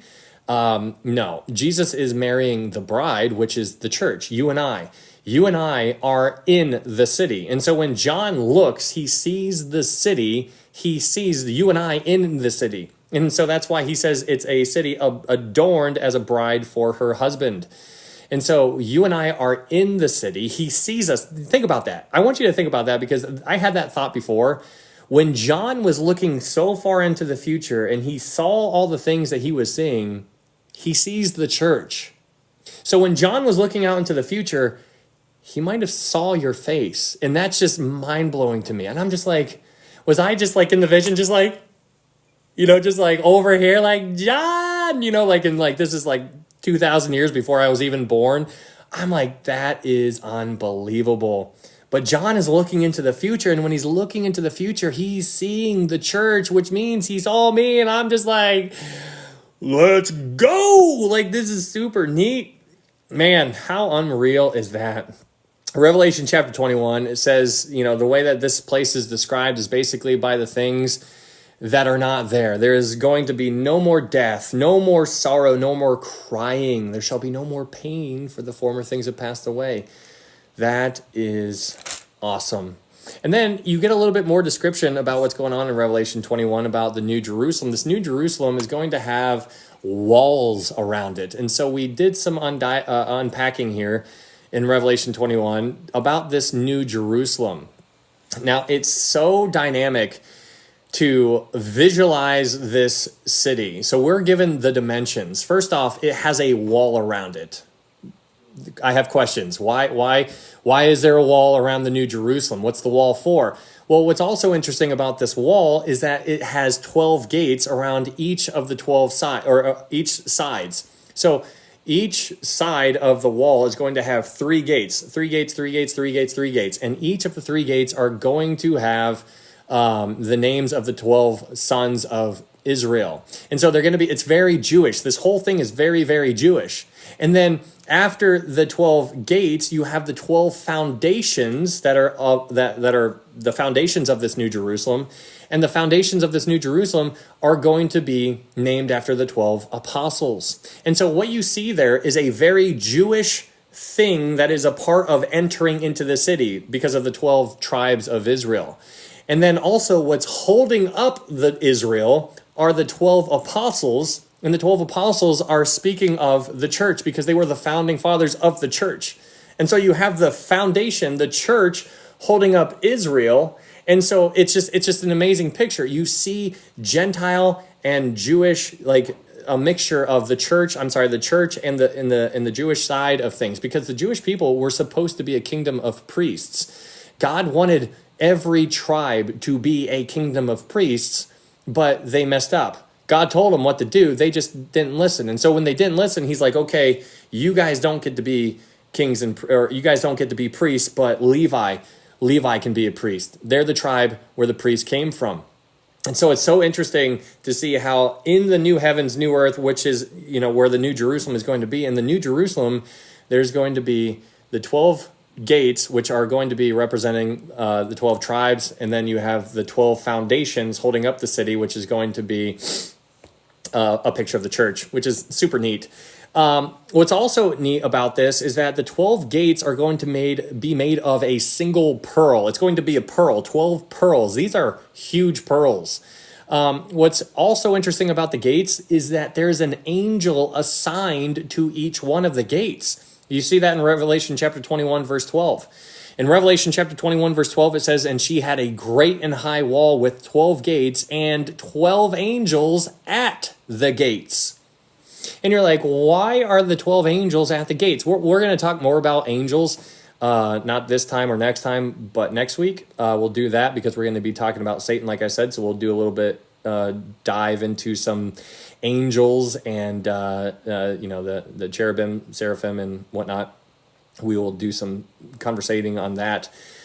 But in Revelation chapter 21, this wall, we are told about this wall in Revelation chapter 21, verse 17. In Revelation chapter 21, verse 17, we are told that this wall is like 216 feet high. Where's the hoodie from, my guy? It is, there's a website. You can go check it out if you would like to. It's called threadsthatpreach.com if you wanted to go check it out. And if you buy anything over there, that supports this ministry. So if you would like to continue on with this ministry, you guys are more than welcome to help it out in continuation. It is all supported by you guys. And so if you do support it, then thank you so much. It's never necessary, but if you would like to, I would appreciate it. And at the very most, I would appreciate prayer. I need that more than anything. So if you do anything, please pray for me. Thank you so much. In Revelation chapter 21, you also are told in verse 22, Revelation chapter 21, verse 22, John says, but I saw no temple in it. Now, when you think about there being no, you can't wait to get yours. Very cool page. Yeah, hopefully it'll be there in a couple days, I think, because it shipped out yesterday. Or all the orders were shipped out yesterday. So in Revelation 21, verse 22, you see you see that there's no temple in this new heavens, new earth, or new Jerusalem. Now, the reason why this is interesting is because my name is Ryan. Thank you, Cherry.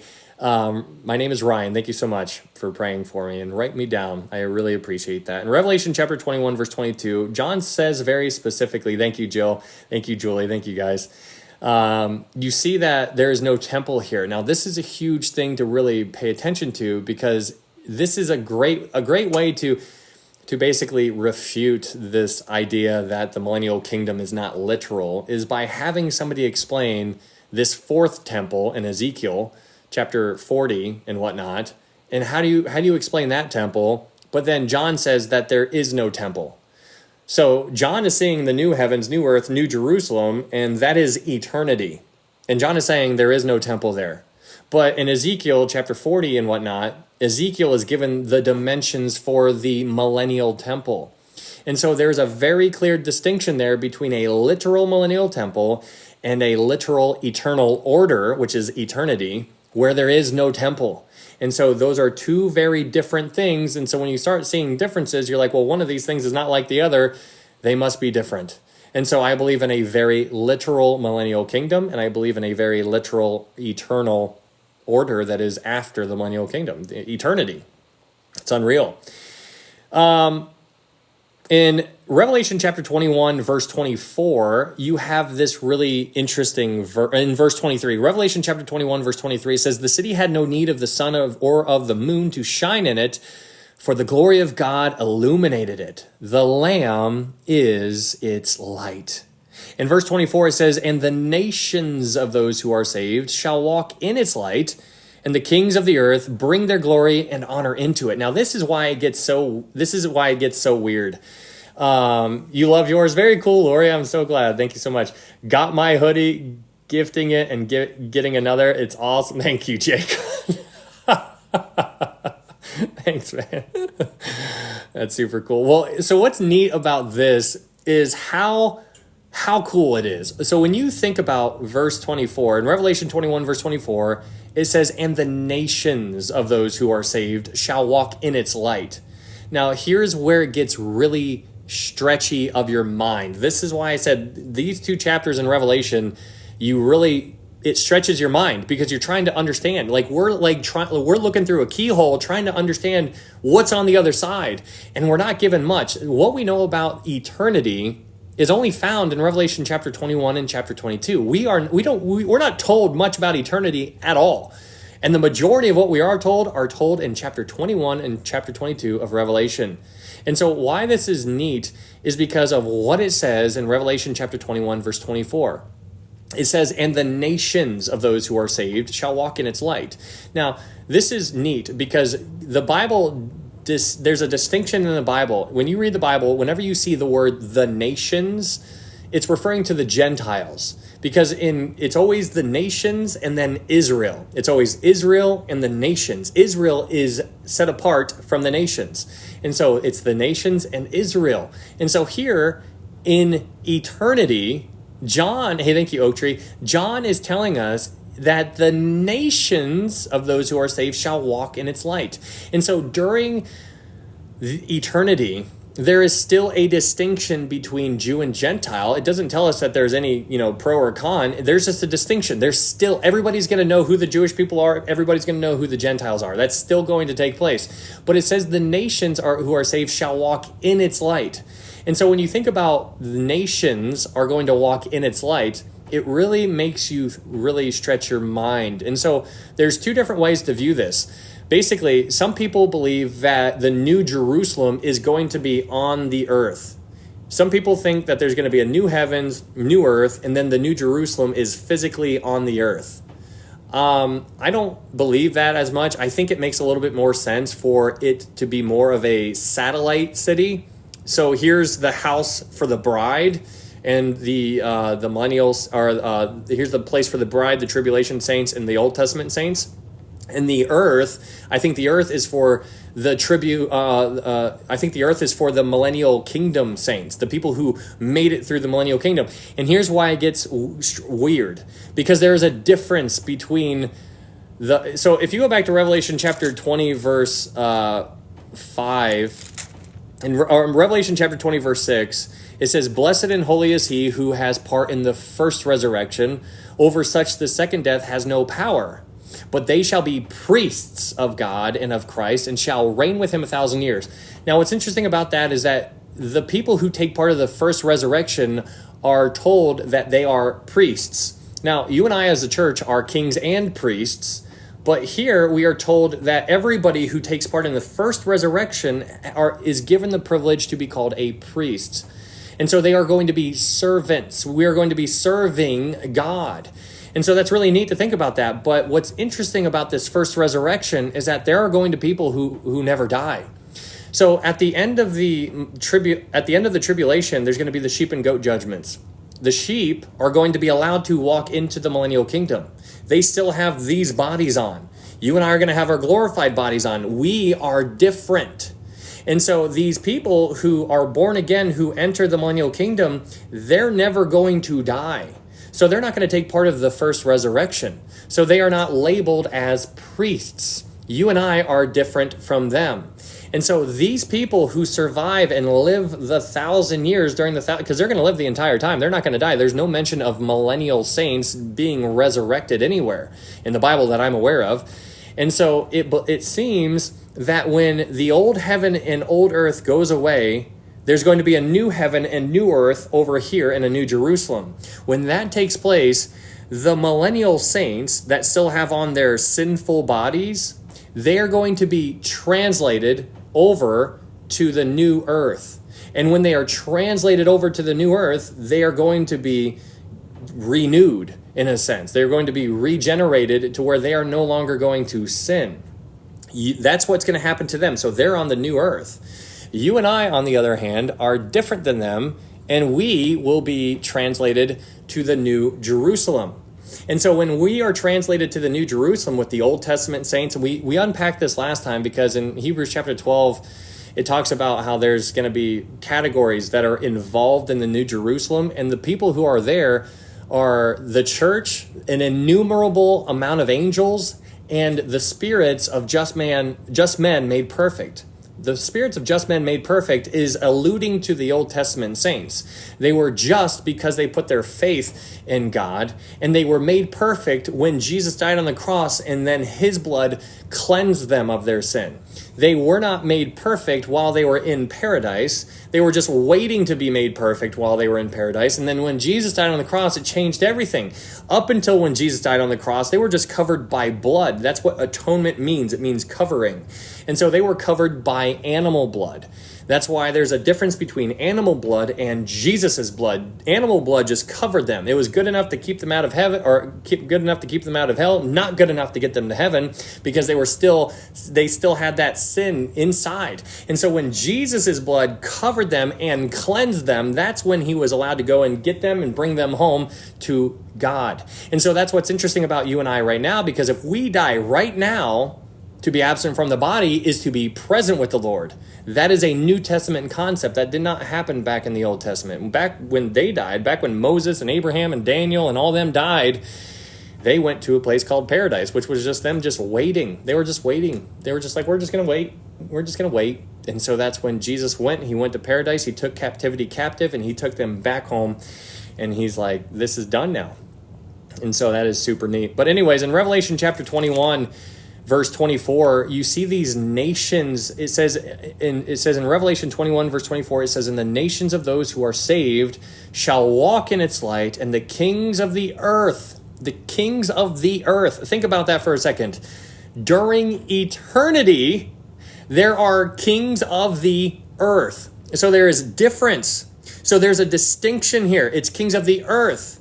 So there's people on earth, the new earth, that are going to be operating in a type of society. It's gonna be, there's a society going on earth.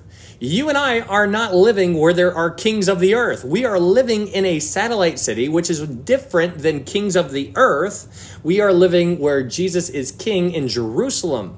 Now, these people who are kings of the earth are going to be able to go back and forth, back and forth, back and forth, and they're going to be able to bring their glory into the New Jerusalem, which is where you and I are going to be living, if you're a born-again believer.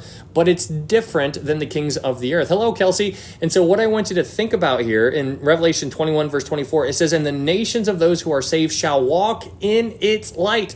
And so when you do a dive into Revelation chapter 21, you see that this eternal New Jerusalem is going to be covered in stones. There's going to be all kinds of stones all over the place. And it gives you the description, and they're colors. These are colorful stones. And we're told about the stones. And many of the stones are clear. And so when you picture this city that we are going to be living in, I want you to imagine God living in it. And when he's living in it, God is light. It says the Lamb is its light. And so when you walk into, like if you see like a chandelier ever, and the light hits the chandelier, it refracts in the light, and then there's like a rainbow on the wall, and you see a rainbow, and you're like, oh, look, a little rainbow. The reading rainbow, I can do anything. But when you think about this chandelier, this city that is going to be in the future, you see that the light is not going into it. The light is coming out of it. It's like an take a look. It's in the book. Oh, man. And so back when simpler times.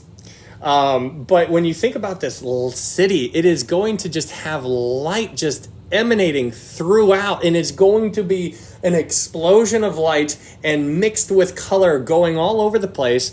And that is why it says, "And the kings of the earth are going to walk in its light." They're going to walk in its light. And so that's why I believe that if this is the earth, the new heaven or the new earth, this is where the kings are going to be. You and I are going to be living up here, I believe. And then the kings of the earth are going to walk in its light. And so there's a distinction between the kings of the earth. It doesn't say the kings of Jerusalem, because that ain't going to fly in Jerusalem. Jesus is king.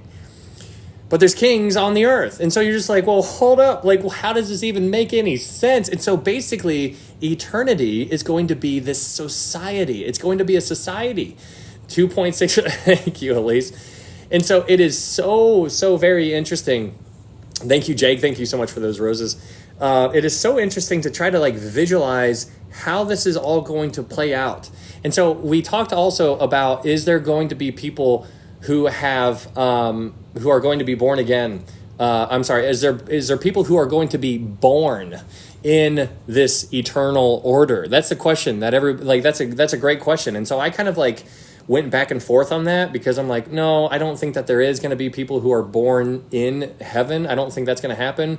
But then at the same time, I'm like, well, hold up. Like, if Adam and Eve never sinned, then they were going to populate the earth. And so then I was like, well, hold on. So they probably would have populated the earth because they understood what it was. And so that's why when God was talking to him after they sinned, he said, you're going to have pain in childbearing. That implies Eve understood what childbearing was, because anyways, my point is that there's not going to be pain. And so the question on the table is there going to be children that are born in eternity? And so I was trying to like work that one out. And I'm like, number one, it's a secondary issue. It doesn't matter one way or the other. But this is where you need to understand though. You and I, as the bride, I don't think you and I are going to have children, but I think the kings of the earth, the people living down here, I think they will. We are going to be different than the people living on the earth because they're going to come to us and bring their glory into it. But they're kings on the earth. They have a whole society. There's kings. It's like a little mini system that is going to be set up. And so if you imagine the Garden of Eden where Adam and Eve never sinned, then it seems like they would have had children, right? Can you imagine the Garden of Eden and nothing else was there, just Adam and Eve for all eternity, just been like, so... You know, like, I'm sure I don't want you to get the idea that it was boring. I'm just saying that just Adam and Eve, it seems like he would have wanted, you know, that's why he says go out and replenish the earth. Like he told them, he wanted that to happen, right? That's the first thing that he commanded them, repopulate, refill the earth. And so it's really dynamic. I don't know the answer. It is something that you can run around and try to unpack. But one of the things that was another thing to consider when you're trying to work that one out is in Zechariah chapter 8, it talks about how there's going to be there's going to be men and women of great age in the streets of Jerusalem leaning on their staffs, basically, at the end of the millennial kingdom. They're going to be great in age and they're just going to be living there and they're going to be loving it. But then in the very next verse, it also says that in the streets, there's going to be boys and girls. And when you think about the little boys and girls, you're like, well, hold on. What happens at the end of the millennial kingdom? Let's say that there was a 5-year-old boy who loved Jesus right at the end of the millennial kingdom. Well, he gets translated over into the new heavens and new earth and whatnot. Is he translated over and is he all of a sudden a 30-year-old man? I don't know how that's going to work, but it seems like he's going to be translated over as a little boy. And so he's just going to be translated over to the new heavens and new earth as how he was before, just in a regenerated kind of way. And it's just like, well, what does this, how does this work? And the answer is that I don't know. But there's going to be people of all different ages, all different shapes, sizes that are going to be translated from the millennial kingdom over to eternity. And so you're just left with this, well, what do we do with this information? Like we just do the best that we can. So that is the review of Revelation chapter 1 through 21. And so, does that mean old people will still be old and crippled? No, because I think if anything ever happens are you talking about during the eternal order? No, during eternity, no, none of that will take place, I don't think. I don't even know how that's going to work. I have no idea, but nobody's going to be crippled. That we know that for sure. And I think old is going to be relative, so you can work with that. I have no idea. We'll figure that one out when we get there. You can parse through that as best as you can. But if you guys are new here, thank you so much for being here. That was just a review. We're actually going to be finishing up the book of Revelation today. And it's been such a journey. What amazing study that this has been. But let's go ahead and get on into it. Before we get on into it, if you want to, if you're looking for a verse by verse Bible study, we're going through the Bible book by book, chapter by chapter. And if you're new here, I upload all of these studies and I upload them directly to YouTube. There's a YouTube link up here. If you wanted to go follow me over there, I would encourage you to do that, just because they could remove TikTok from us. And if they take TikTok from us, then we'll still be going live on YouTube. And we are live on YouTube right now. And thank you guys so much for being here on YouTube. And thank you guys so much for being here on TikTok. Thank you guys so much. And if you would like to support this ministry, there are ways to do that in my TikTok profile and YouTube profile as well. There are links there if you would like to check that out, but it is always up to you. In Revelation chapter 22, oh, before we do that, I want you guys to understand these are all secondary issues. I don't know all the answers. I'm not a pastor. I'm not a scholar or anything like that. I'm just a guy who tries to learn, and I try to explain what I've learned to you in a way that I need explained in a way to me. I need you to talk to me like I'm a little 3-year-old baby. Like, I need you to talk to me in that way, because that's when I'll understand things. And so when I understand things, I get it, and I can try to word it in a way that helped me understand, because I mean, I need you to really talk to me like I am, like, I need you to say that again just 10 times slower, and smile at me when you do it. But in these things are always secondary. Hey, thank you, Jake. Thank you, Jake Dog. Thank you so much for that coffee. When you dive into the book of Revelation, it's fun to get in here, and this is my favorite book of the Bible. But it pales in comparison to what the main thing is. The main thing is always going to be the main thing, and that is how to know for sure you can get to heaven. How do you get to heaven, guys? How do you get to heaven? Hey, thank you, Oak Tree. How do you get to heaven? You need to understand the bad news before you can appreciate the good news. The bad news is, for all have sinned and fall short of the glory of God. For all have sinned and fall short of the glory of God. That is terrible news, because we all have fallen short of the glory of God. So Paul is letting us know that we want to be with God. But that's the end game. He's like, we all want to be with God, but we have all fallen short. And so when you recognize that you have fallen short of the glory of God, that's terrible news. But the bad news doesn't end there. He goes on in Romans 6:23, he says, for the wages of the sins that you have committed is death. So now you understand that you're under the death penalty. And when you understand that you're under the death penalty, this is terrible news. But it doesn't end there. This is where it gets good. For the wages of sin is death, but the gift of God is eternal life through Jesus Christ our Lord. That's unbelievable. That is such good news. It is for by grace you have been saved through faith. And that not of yourselves, it is the gift of God, not of works, lest any man should boast. It is not of works, lest any man should boast. So when you get saved, when you get justified, that is when you put your faith in Jesus Christ and you acknowledge him as Lord and Savior. That is what you're doing. And when you do that, he seals you with the Holy Spirit, and then the Holy Spirit starts working on you. And then little by little, you start changing. And then all of a sudden, you don't look anything like what you did before. This is what you should be. This is the walk, spiritual maturity. And then all of a sudden, you feel convicted about this, and he's working on you in this area of your life. And next thing you know, you start reflecting him. And then when you start reflecting him, that's when you start living it in your actual day-to-day life. And that's when your works come into play. Let your light so shine before men that they may see your works, good works, and glorify your Father who art in heaven. And so that is unbelievable. John 3:16, for God so loved the world that he gave his only begotten Son, that whosoever believes in him shall not perish but have everlasting life. There's a lot of different gospels here on TikTok and on YouTube and whatnot, and I want you guys to understand that this is the way that I believe it. And if you're ever going to study a certain topic that you are unsure of, it should be the study of salvation or soteriology. You need to understand that, because there's other people who will tell you that there is water baptism is required. And I'm like, no, it's not. No, it's not. It is for by grace through faith. And so there's a lot of people on here who want to argue and yell and scream and all this kind of stuff. And I'm like, hey, this. And so that is a different gospel. And so when you understand the distinction that that's a different gospel, you're like, wow, this is some real serious stuff. We need to get in there and really understand, because it's Christ, what he did on the cross when he died for me. I had nothing to do with me being born the first time. What makes you think that I can have something to do with me being born the second time? And so it's just crazy. And so that is, I would challenge you to dive into that. So that is the main thing. That's always going to be the main thing. And so the rest of this is going to be secondary. And this is just extra. Okay. So Revelation chapter 22, in Revelation chapter 22, it says, Shepherd said major glitch. Am I glitching on TikTok? Am I glitching on TikTok, or is that just Shepherd? Hopefully not. Hello, Savvy Rhea. It's better now. Oh, thank you so much. It's not anymore. Oh no, not anymore. It did for a moment.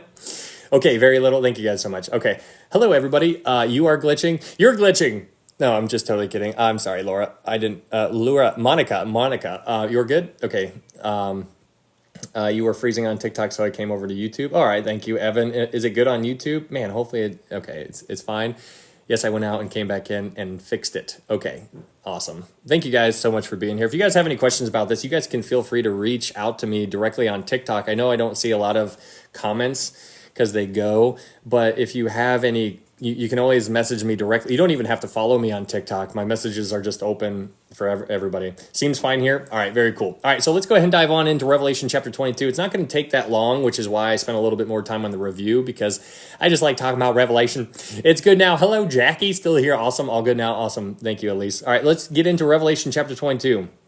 So we're reading about the eternal order. The eternal order. I have a question that's bothering me. We'll message you. That's okay. Yeah, absolutely, Trixie. 100%. Full send it. Try to stump me, because when you stump me, then that forces me to dive into it, which is, only edifying. So that's good stuff right there. Revelation chapter 22, verse 1. It says, we're talking about the eternal order. So in Revelation 22, verse 1, it says, "And he showed me a pure river of water of life, clear as crystal, proceeding from the throne of God and of the Lamb."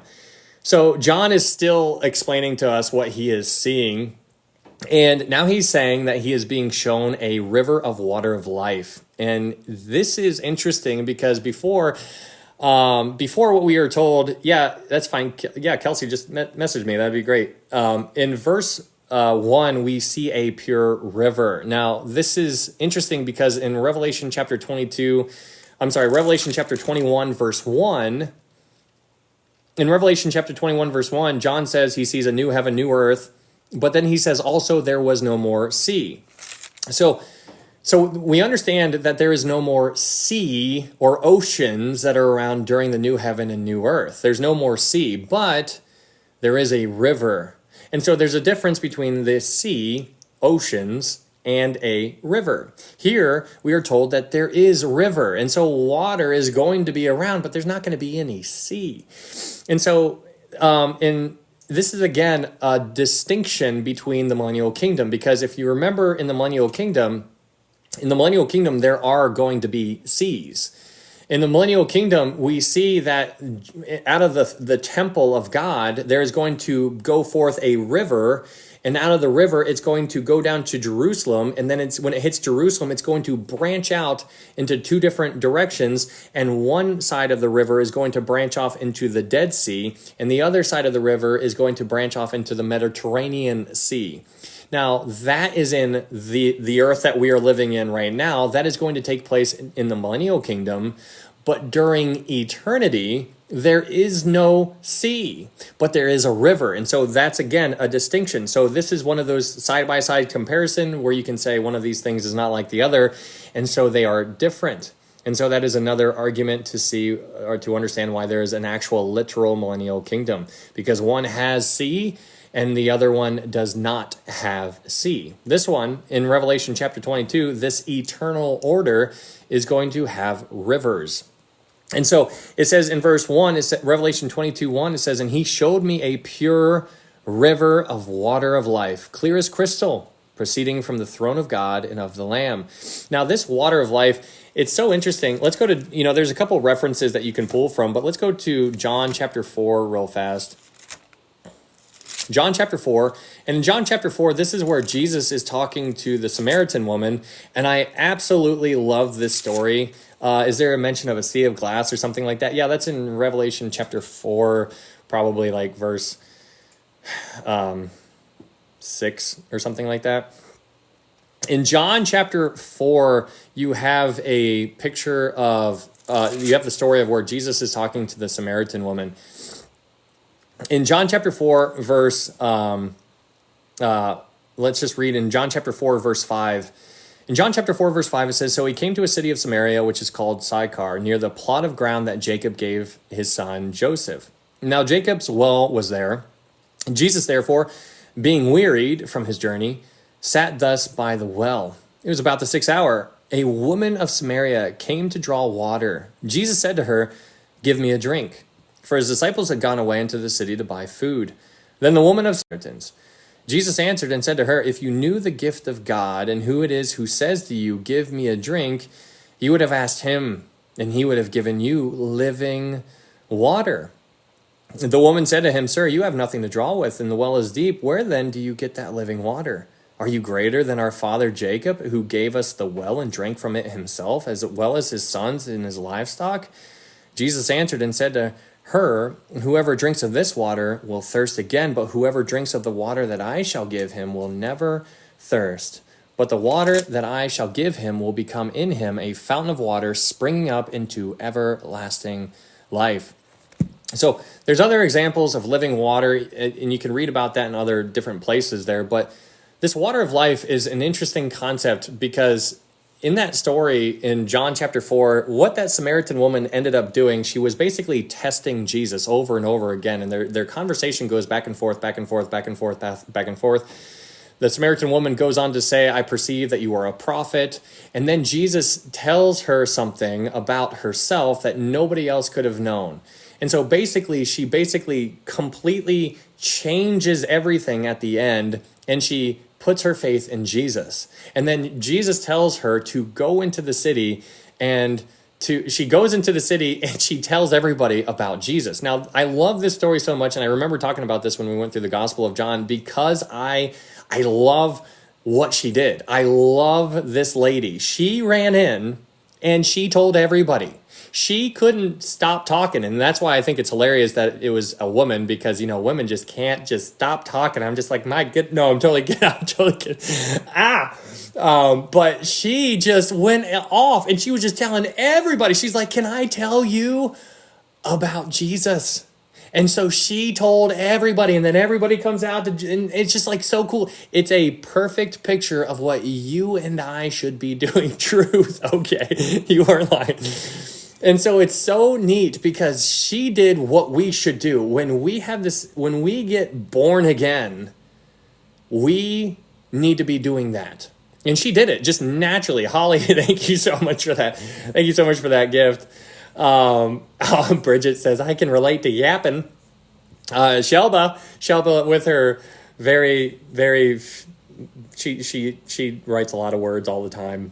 You can just tell she's it cracks me up. Hey now. But it's so neat to see what that encounter does. She went in, she told everybody about Jesus, and that is what we need to be doing. That's as simple as it gets. Thank you so much, Holly. And then after a while, they came back, and Samaria knew him because of her. Yeah, absolutely, Evan. It's so neat. And I wonder how many people are going to be in heaven because of what she did. And that's what's super neat to think about it. It's like she had an experience with Jesus Christ himself. And then she ran and told everybody about it. You couldn't stop her. She left her water pot at the well. She's like, I don't even care about this right now. I need to go tell people what just happened. And so you see this reaction, and then there was an action. You see an action, then there was a reaction. And so she ran in, she told everybody about Jesus, and that's what we need to be doing. The thing is that that's what the church right now is not doing. And so this is really difficult because, this is one of the reasons why I believe we're living in the Laodicean world, because the church is not churching. And so if I often ask the question, when was the last time you told somebody about Jesus? And the answer, it varies, and it doesn't happen very often. And if you've told somebody about Jesus within a month, then that's really awesome. But at the same time, that's kind of sad. But then on the flip side of that, another question is, when was the last time somebody told you about Jesus? To make it a little bit different, because when you think about, there's a lot more people out there than just you. When was the last time somebody came in and told you about Jesus? Hey, thank you, Sophie. And so when you think about somebody telling you about Jesus, the chances of that happening are astronomical, because there's a ton of people that you come in contact with all the time. Many of them are Christians, and none of them ask you if you know how to know for sure that you can get to heaven. Many of them probably assume that you are going to heaven, but they never ask. And so that's one of the interesting things. I told 3 people in the last month, saved no one. That's okay. Seeds were planted. And so, some plant, some water. And so God gets the increase for that. So maybe somebody will come along, Charlie, and pick up where you left off there. And that's what we're supposed to be doing. We're on the same team. And so this is what's so interesting about it. And so I never want you to assume somebody is born again. If you go to church with somebody and you've never had that conversation with them, just nonchalantly be like, hey, how do you know for sure you're going to heaven? And just sit back and watch. Don't nod your head up and down. Just sit there and let them go, because it's going to be very revealing. It is terrifying how many people think that they are going to heaven, but they don't understand much at all. And I'm not saying they have to have this whole giant, like cardboard cutout and like go down like and then over here. And then the reason, like they don't have to do that, but if you'll get a feel for what they understand and what they know. And my point here is that there's a lot of people who go to church who think that they're going to heaven, and the mission field is also within the church walls as well. So just be cautious of that. But in Revelation chapter 22, verse 1, it says, "And he showed me a pure river of water of life, clear as crystal, proceeding from the throne of God and of the Lamb." Now, what's interesting about that is that when you think about, it says this water of life is proceeding from the throne of God. It's proceeding from the throne of God and of the Lamb.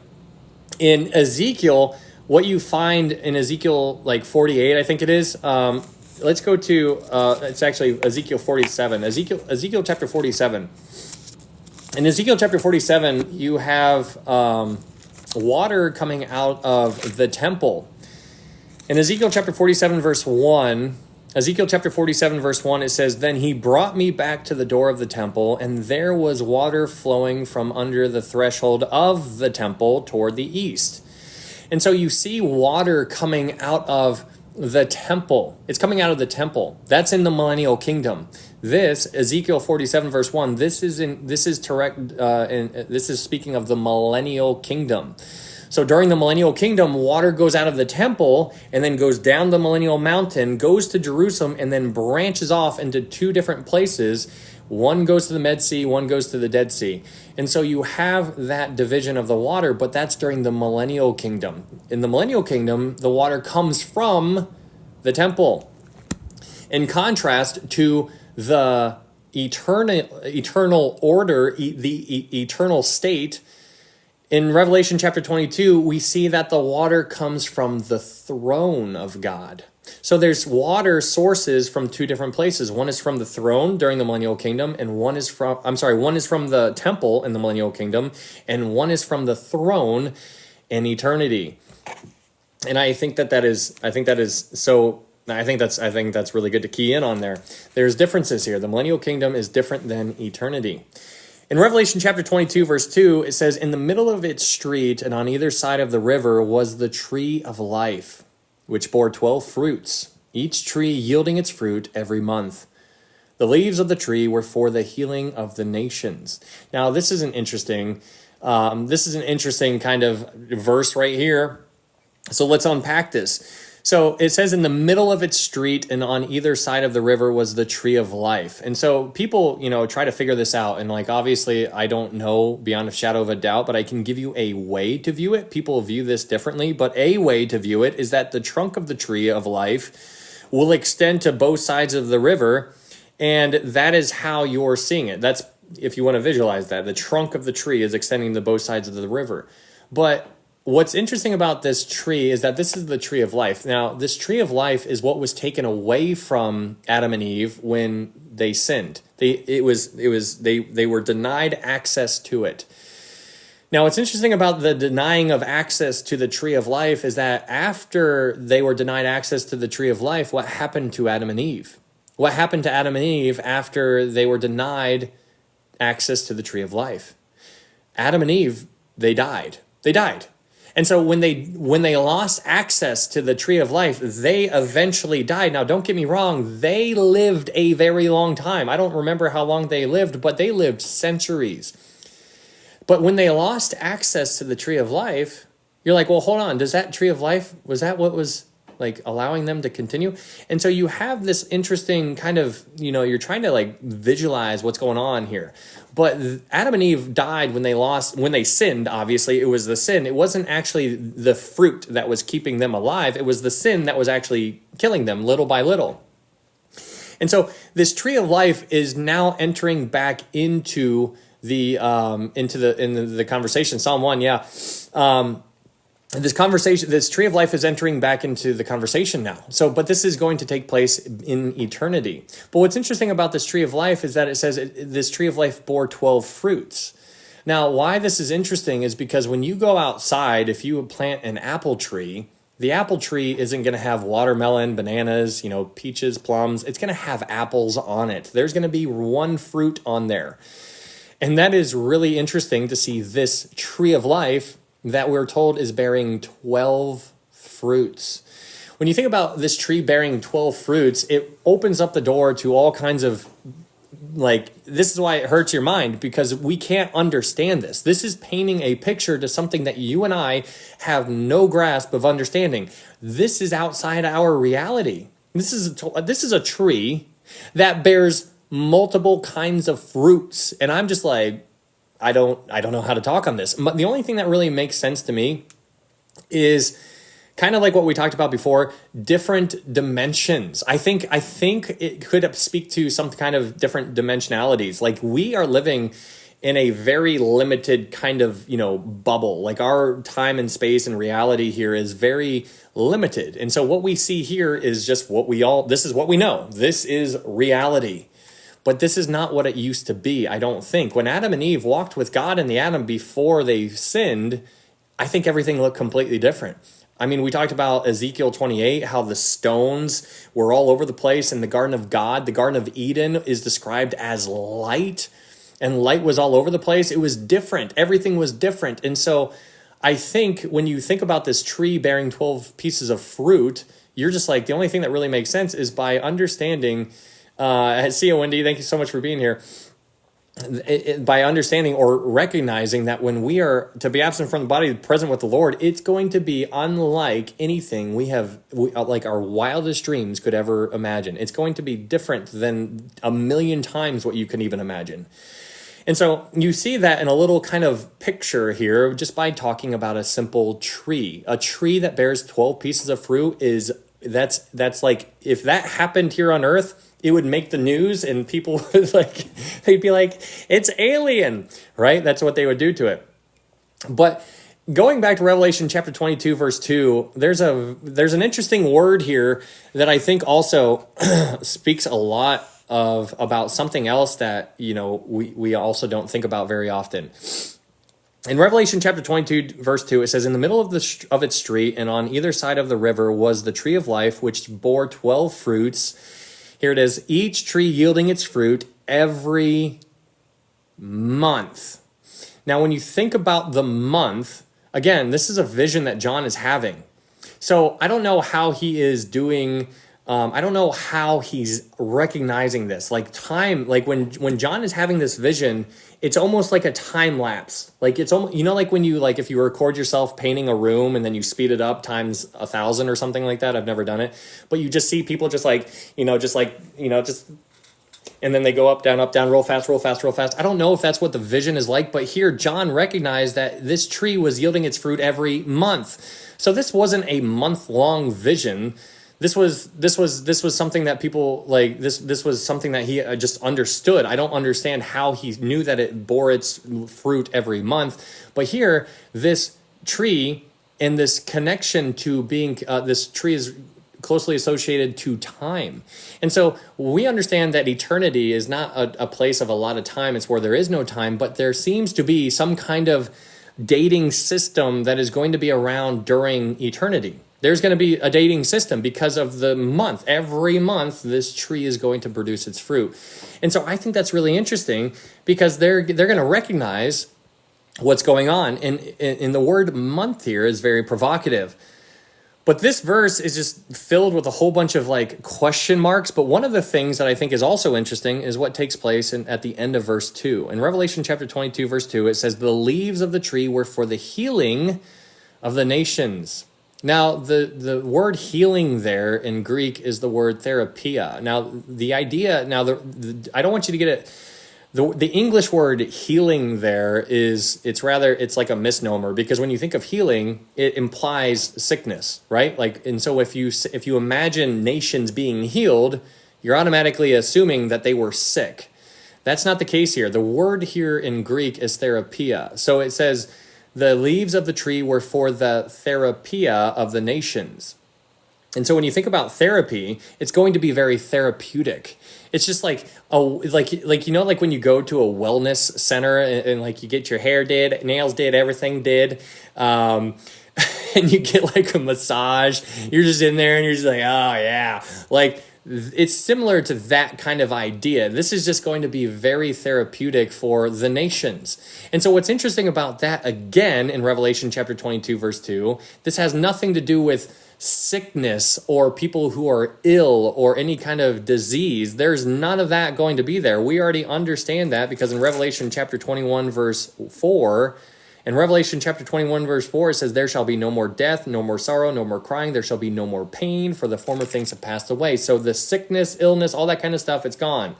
Never coming back. So we can rule out any kind of illness or sickness. So the way to make this word work, the English word is rather, it's misleading in a sense. And so when you dive into it and you understand that it's going these leaves of the tree were for the therapy. It's going to be very therapeutic. But what I also want you to recognize here in Revelation chapter 22, verse 21, is the very last word in verse 2. In Revelation chapter 22, verse 2, it says, the leaves of the tree were for the healing of the nations. Now, why this is interesting to me, and again, this is just an idea. This is something for you to work with or to take or throw away completely, but it says the leaves are for the healing of the nations, the Gentile nations.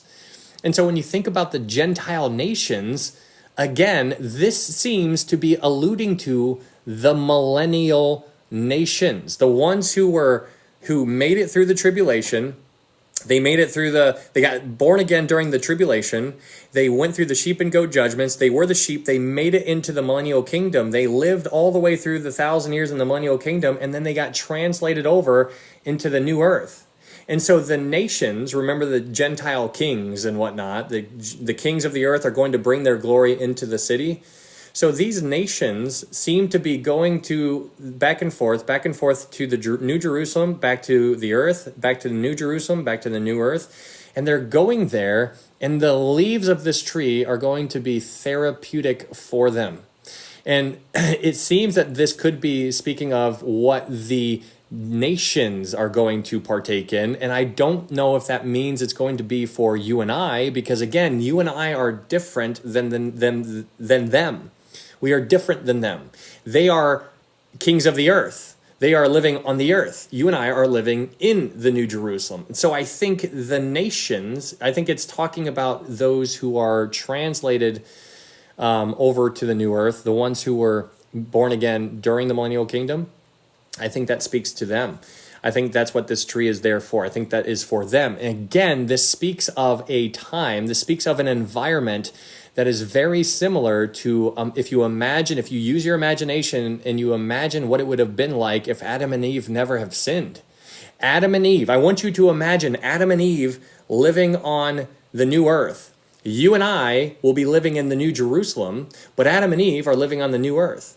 When they are living on the new earth and they want to come to the New Jerusalem, they get some of the stuff from the tree and then they go back.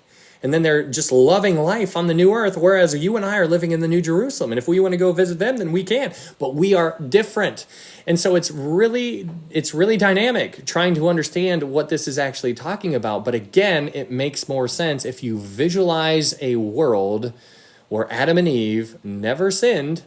What does that world look like? Imagine a world where Adam and Eve never sinned, because that is what I think eternity is going to be.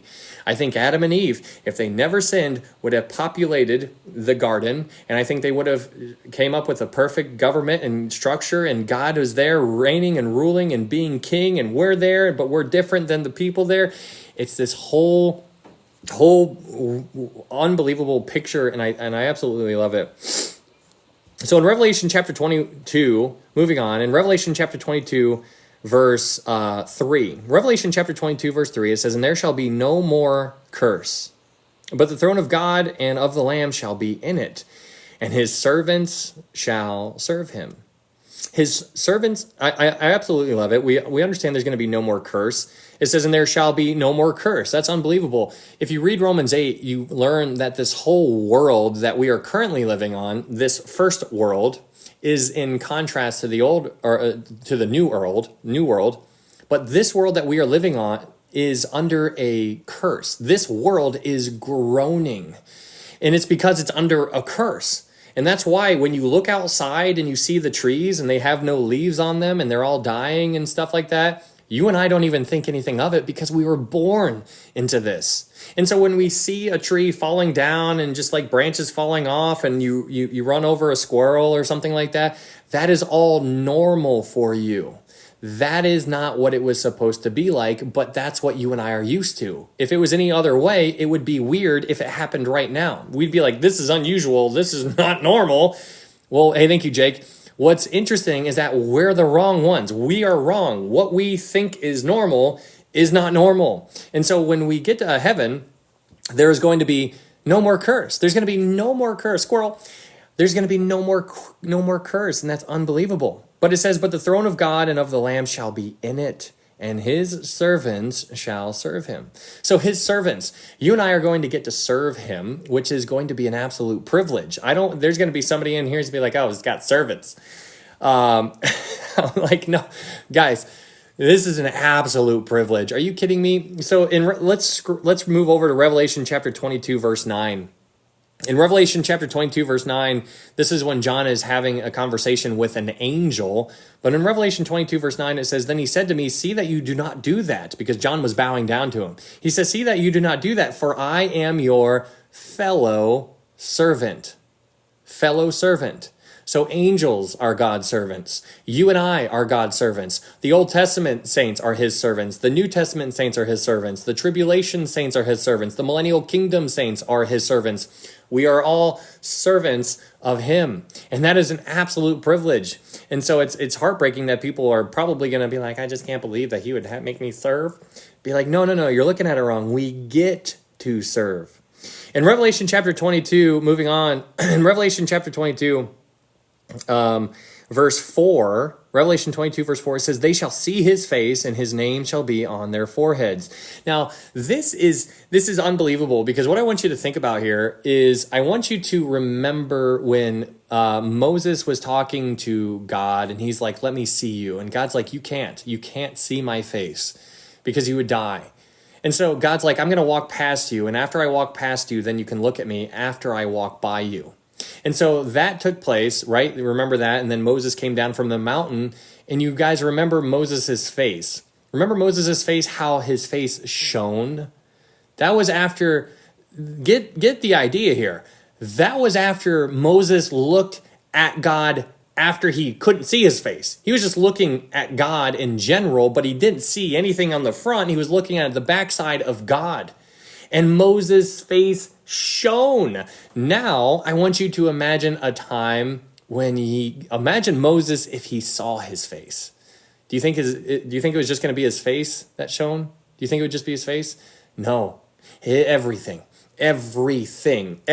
You and I are literally going to be walking light. We're going to be everywhere. Light. It is going to be unbelievable. It says in verse 4, it says, they shall see his face and his name shall be on their foreheads. So in contrast to Moses seeing the backside after God walked past him and his face shone, and everybody freaked out about that after Moses came down off the mountain, can you imagine if he saw his face? Because when we see his face, we are going to be light everywhere. And so it says in verse 4, it says, and his name shall be on their foreheads. I don't know what to do with that, but that's awesome. You see, it's not a new concept, and the name on the foreheads, there's clearly something going on there, because in Revelation chapter 7, we are told about the 144,000, and the 144,000 they are sealed with the seal of God on their foreheads. And so it also in the same conversation, you can bring in the people who choose the mark of the beast, because the mark of the beast, they're going to have an option on their arm or on their forehead. So the forehead is something that is very, very connected to like a very I don't know. I don't want to get too weird with it, but his name is going to be on their foreheads. And that is super neat. But when you think about us and us being lit up, like literally, in verse 5 it says, there shall be no night there. They need no lamp nor light of the sun, for the Lord God gives them light. He gives them light. He gives them light. And they shall reign forever and ever. Now, this is super neat, because now you're getting into you're wading into these waters where you are like, wait, hold on. So you're telling me that you and I, there's not going to be any night. And then it says that the Lord God gives them light. I want you to imagine you are there in heaven right now, and God gives you light. God gives you light. It says, for the Lord God gives them light. You and I are going to be illuminated. We are going to, like I said, being like a light bulb, just walking all over the place. And it says, and they shall reign forever and ever. You know, it's really interesting thinking about reigning. I think that this is, again, going to continue on over into it. Obviously, reigning is, I don't know if this is I don't know if this is going to be you and I different than the millennial saints. You and I still reigning, everything is brought over into an eternity, and you and I as the bride reigning over the millennial saints, reigning over them. Or if all of us who are born again in heaven are in some capacity just reigning because we are not in outer darkness. We're not in the lake of fire. I don't know what it's actually in direct correlation to. You can unpack that one if you would like to, but I'm not really sure. But this, where it says the Lord God gives them light, this is the Shekinah glory just all over the place. When we were talking about the millennial kingdom, we talked about how all of the Jewish people, wherever they are living during that time period, that the Shekinah glory is going to be over them. Wherever the Jewish people are for the 1,000 years, wherever they are dwelling, the Shekinah glory is going to be over them. And then not only just over them, but also over Zion, over Jerusalem. And so the Shekinah glory is going to illuminate Jerusalem. And so people all from around the earth, when they see that light, they're going to be attracted to it. And so they're all going to be like, let's go here. Let's go see what this is all about. And then they go there, and then the Gentiles see it.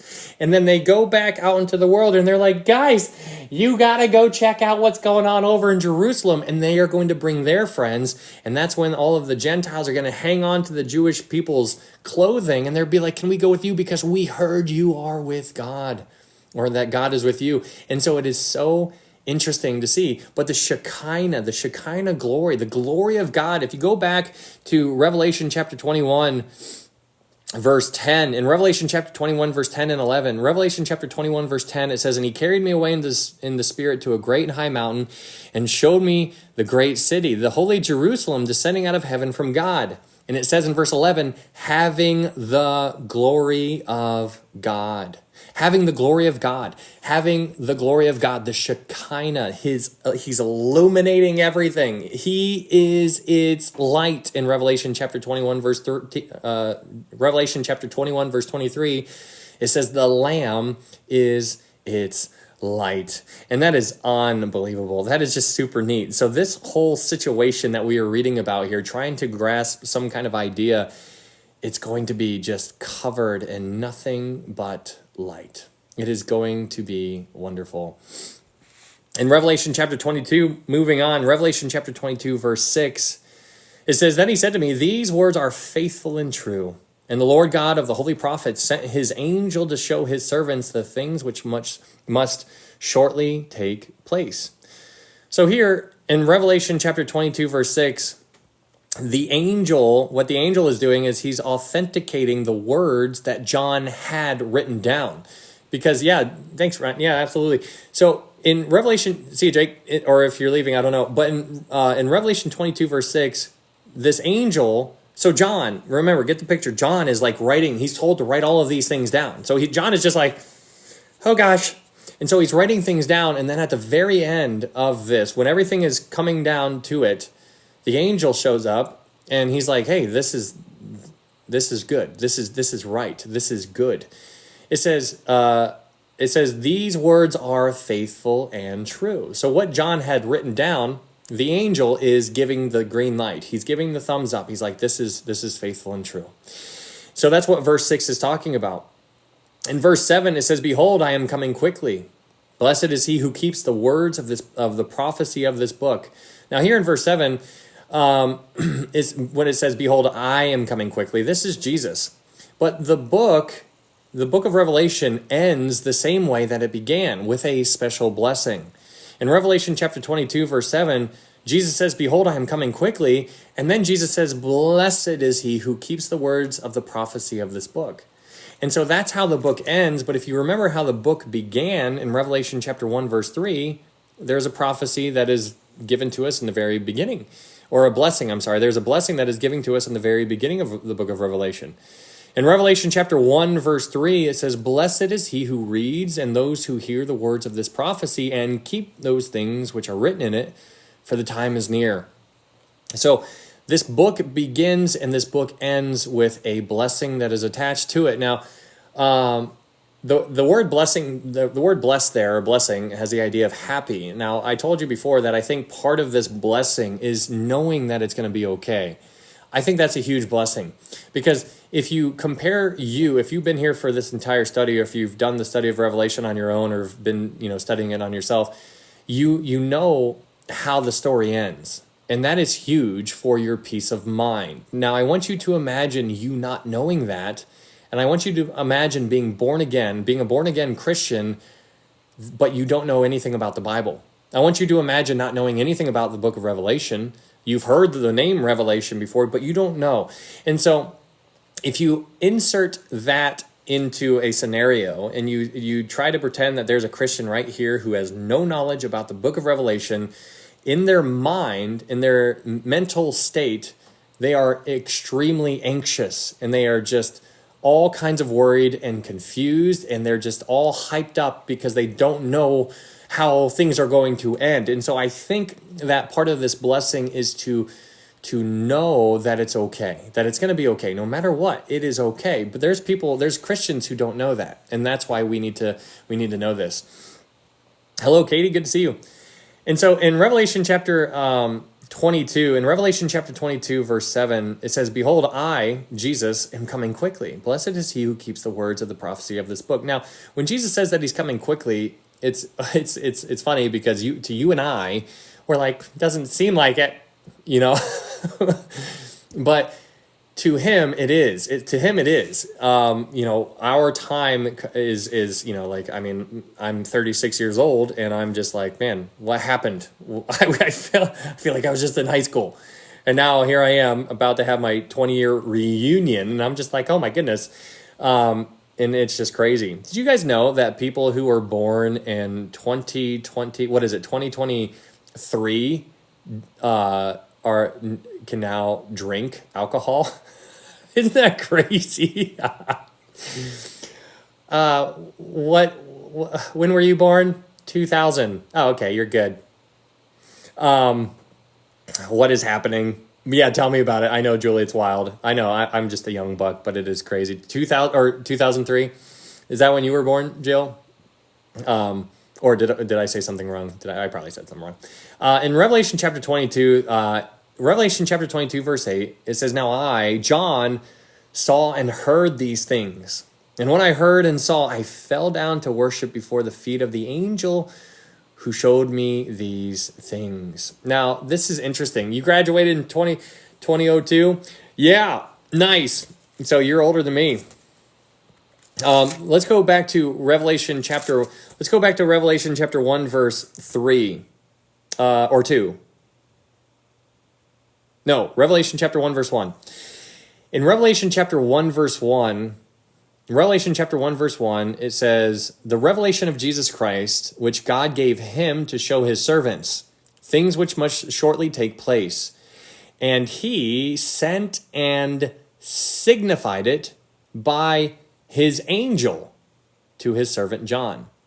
And so this angel is showing up, and he's basically authenticating it. He's signifying it, this revelation. And so when you see that in Revelation chapter 1, verse 1, this angel, it says, and he sent and signified it by his angel to his servant John. So that angel has been basically holding John's hand all throughout this entire thing, showing him things. And so at the very end, going back to Revelation chapter 22, verse 8, in Revelation chapter 22, verse 8, John has about had enough. And he's just like, that's it. I can't take it anymore. I got to worship something. So in Revelation chapter 22, verse 8, it says, now I, John, saw and heard these things. And when I heard and saw, I fell down to worship before the feet of the angel. And I'm just like, John, this is very relatable, but also at the same time, it's not, because John walked with Jesus. John talked with Jesus before the crucifixion. He was there before Jesus was crucified. Their relationship was unlike anything else. When Jesus was on the cross, Jesus looks down at John and says, son, behold your mother, mother, behold your son. And so he gives custodianship of his own mother to a different person than his own family, because Jesus had half brothers and half sisters. He didn't even bring them into the picture, but John was different. And so John, he was the disciple whom Jesus loved. He just couldn't get close enough to Jesus. And so here at the end of the book of Revelation, what you see is John, stinking John, starts bowing down and worship an angel. And I'm like, John, and so this angel is like, no. Don't worship me, worship God. And so it's so interesting to see John, it's very relatable, right? Like, obviously this is completely fine, because it stopped right then and there. And so, I just think this is interesting, because, you could really make this a thing if you wanted to, but John is there. And, when his intentions were to worship, and he bows down to worship the wrong thing, you shouldn't be worshiping an angel, but the angel corrects him right away. And so that's just so interesting to me. But God knows John, right? And like, even though like he messed up right then and there, it's not like it changed anything. Even though John was like, I got to worship something, I need to worship right now. So he messed up, right? But the angel corrected him and set him back on the right path. And so it didn't really work out very well last time an angel demanded to be worshipped, because there's going to be an angel that is going to enter the scene sometime in the future. He's going to be Lucifer, and he wants to be worshipped. Remember the whole I will ascend above the Most High. I will be like the Most High. I will make my throne above. All of those I will statements, that's Satan demanding to be worshipped. So this angel learned from that mistake. He's like, no, don't you even think about it. And so he picks John back up. He's like, stop that. Worship God. So in verse 9, it says, then he said to me, see that you do not do that, for I am your fellow servant, and of your brethren, the prophets, and of those who keep the words of this book. Worship God. I absolutely love this, because when you go back to, let's go to 1 Corinthians, I think it's in chapter 3.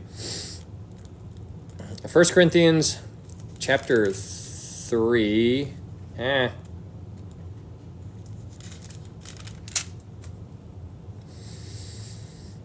Yeah, 1 Corinthians chapter 3, verse 9.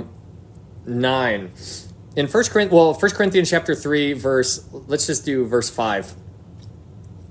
In 1 Corinthians chapter 3, verse 5, we'll go to verse 9. It says, who then is Paul and who is Apollos? But ministers through whom you believed, as the Lord gave to each one. I planted, Apollos watered, but God gave the increase.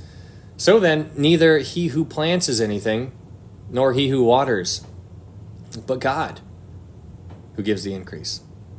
Now he who plants and he who waters are one, and each one will receive his own reward according to his own labor. And here we get, so that's really interesting, right? You have this whole concept. You and I are in the same field. If you're a born-again believer, we are in the field. We understand from the kingdom parables in Matthew 13 that the field is the world. And so the world is the field. You and I are laboring in the field, and you're planting, and I'm watering, or you're watering, and I'm planting. One way or the other, that's what we're doing. That's what we should be doing. And so what's interesting about that is that you and I are, it says in verse 7, it says in verse 8, it says, now he who plants and he who waters are one. You and I are on the same team. We're on the same team trying to do the same thing. And it says, and each one will receive his own reward according to his own labor. We're going to talk about a reward here in a little bit, because that's going to come up and play here in the next couple verses. But what I want you to focus on is what it says in 1 Corinthians chapter 3, verse 9. In 1 Corinthians chapter 3, verse 9, Paul continues on and he says, for we are God's fellow workers. We are God's fellow workers. Fellow workers. That's interesting that we are God's fellow workers. If I say I am your fellow worker, that would mean that you and I are working together. But there it says we are God's fellow workers, meaning we're working with God. That's going to come up into play here in a little bit, which is an unbelievable visual. It's just like I'm on the same team. It's like Michael Jordan right now. I'm just going to keep giving you the ball. Like, get it away from me. Like, you take it. Stop it. Like, that's basically what's going on here. It's just like, ha, ha, ha. Like, what am I doing on the same team as Michael Jordan? And so the idea is that God, we are fellow workers with him. And it's just like unbelievable. That idea is going to come back into play when we get to verse 17. In Revelation chapter 22, let's go back to Revelation chapter 22. In Revelation chapter 22, verse 10, in Revelation 22, verse 10, it says, and he said to me, do not seal the words of the prophecy of this book, for the time is at hand. So here in verse 10, where it says, for the time is at hand, what that is alluding to is that the fulfillment of this prophecy could begin at any moment. So you guys remember in the book of Matthew when Jesus took his 12 disciples and he sent them out and he's like, hey, go preach that repent, for the kingdom of heaven is at hand. Meaning the idea there is that the kingdom of heaven was within arm's reach, meaning it was right there. All they had to do is reach out and take it. And so that's the same kind of concept here in verse 10, where it says, for the time is at hand, which means that the fulfillment of these prophecies could happen at any moment. It's at any moment. It could happen at any moment. There is absolutely nothing that needs to take place in order for the rapture to occur. There's nothing that needs to take place in order for the rapture to occur. The rapture could happen right now. There's nothing. There is something that needs to take place. There are things that need to take place in order for the second coming to occur, though. Those things, the rapture and the second coming, those are two very different things. But Revelation chapter 22, verse 10, it says, and he said to me, do not seal the words of the prophecy of this book. So this is interesting. Let's go to Daniel chapter 8, verse 26. Let's go to Daniel chapter 8, verse 26. In Daniel chapter 8, verse 26. So in Daniel chapter 8, verse 26, it says this, in the vision of the evenings and mornings, which was told, is true. Therefore, seal up the vision, for it refers to many days in the future. So there, he's told to seal up. Now go to Daniel chapter 12, verse 4.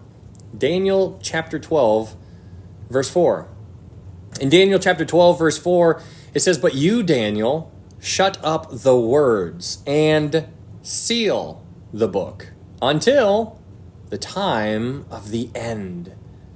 Many shall run to and fro, and knowledge shall increase. Now, what I want you guys to understand about that verse right there is that is some deep. That verse right there. You should think about that verse, because in Daniel chapter 12, verse 4, Daniel is told to seal up the book, but then he's told when to unseal it. He says, seal it up until.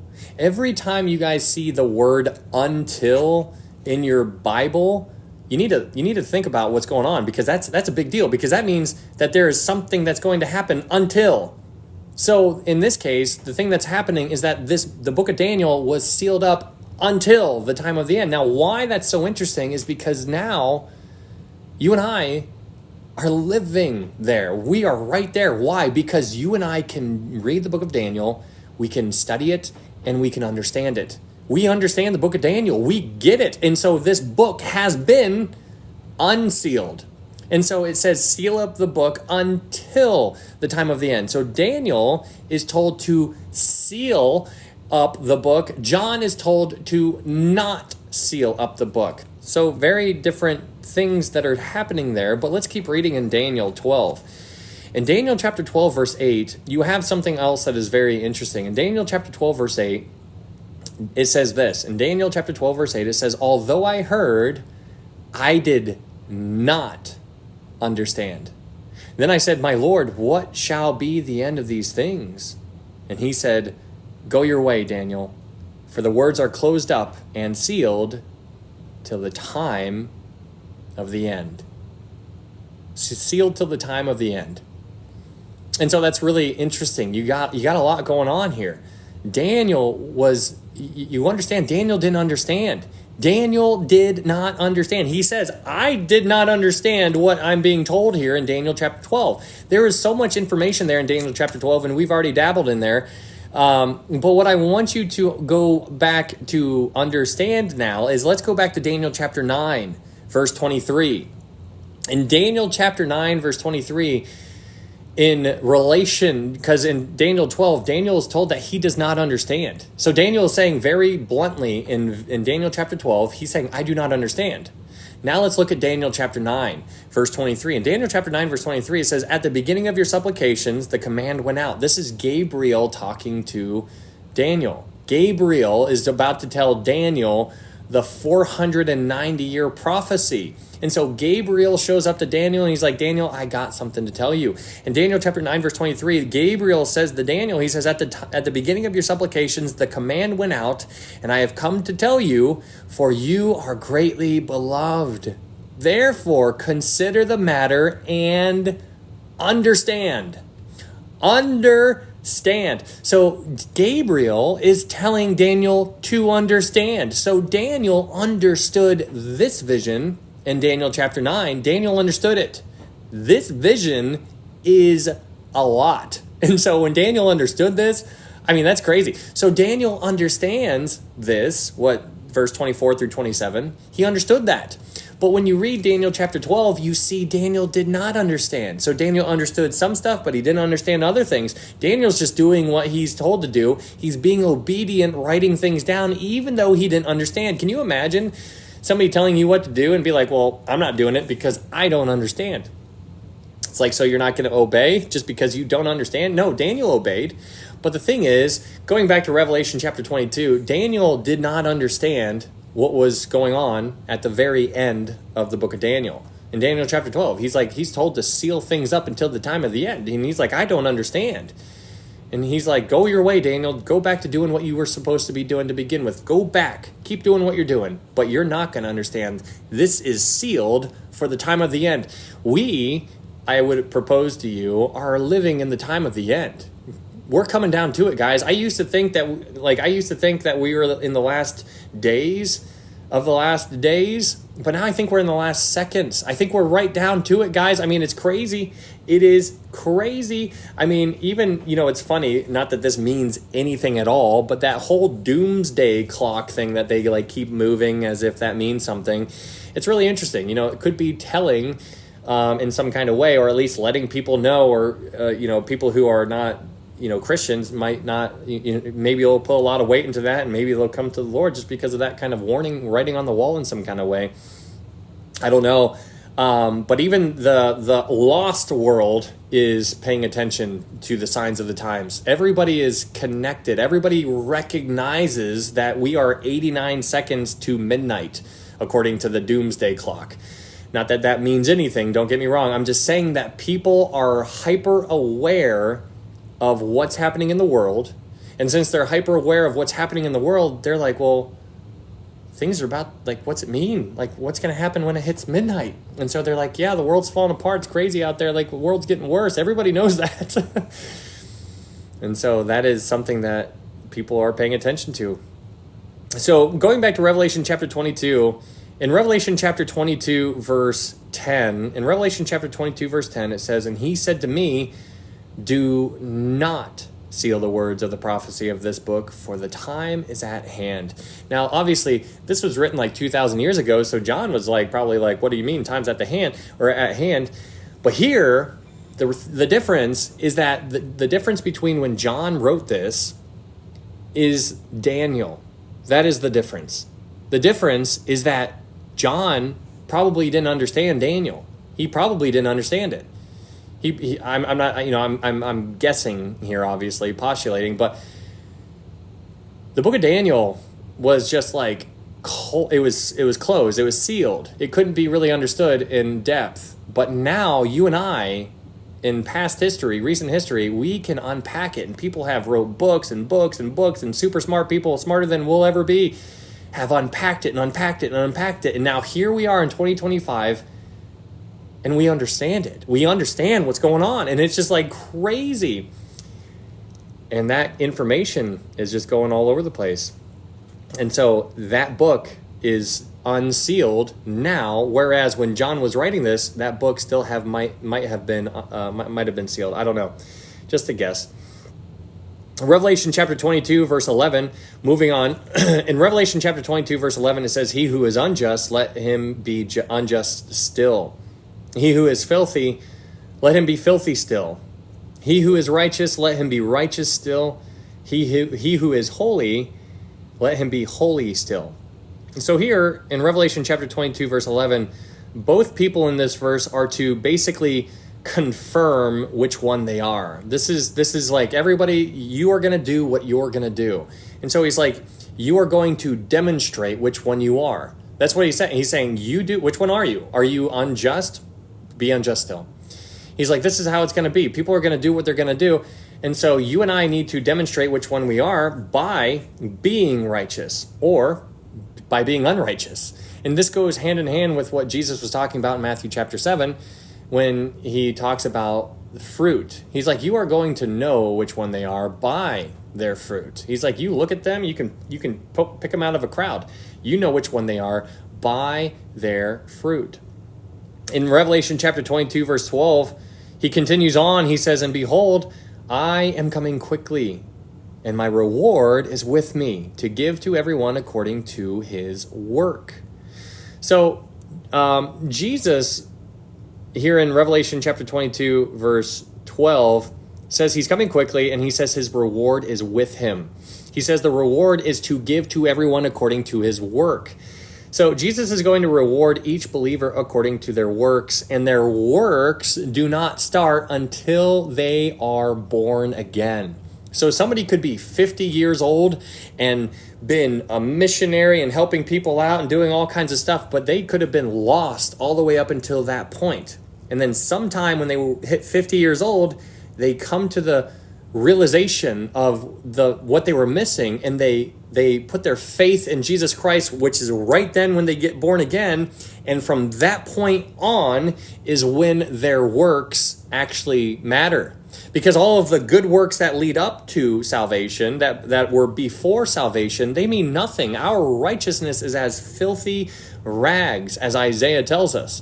And so all of the good works that people are doing up until the point of salvation, zero, nothing, mean absolutely nothing.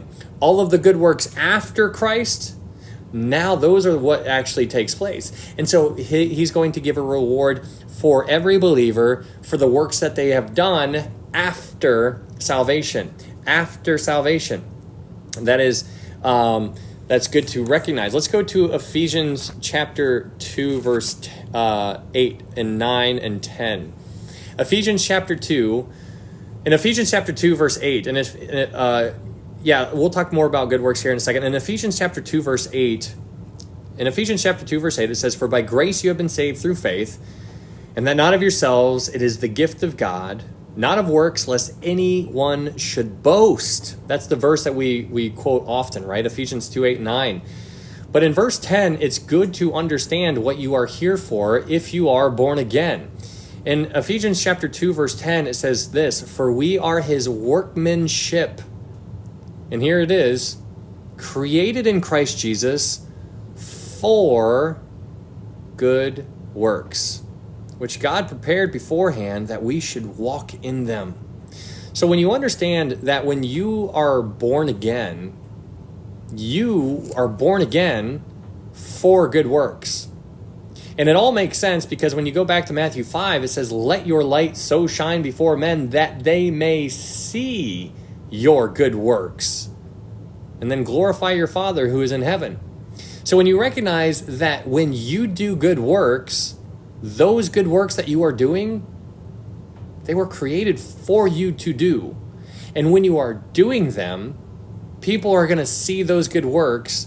And when you do this whole revolving door, no matter which way you get out of the revolving door, every exit is going to glorify God. Whichever route you take, all of those good works that you do will eventually give him glory, giving him glory, him glory, him glory. Let your light so shine before men that they may see your good works and glorify your Father who is in heaven. It's unreal. But remember, in Ephesians chapter 2, verse 10, it says, for we are his workmanship, created in Christ Jesus for good works. That's what you're created for. These good works do not save you.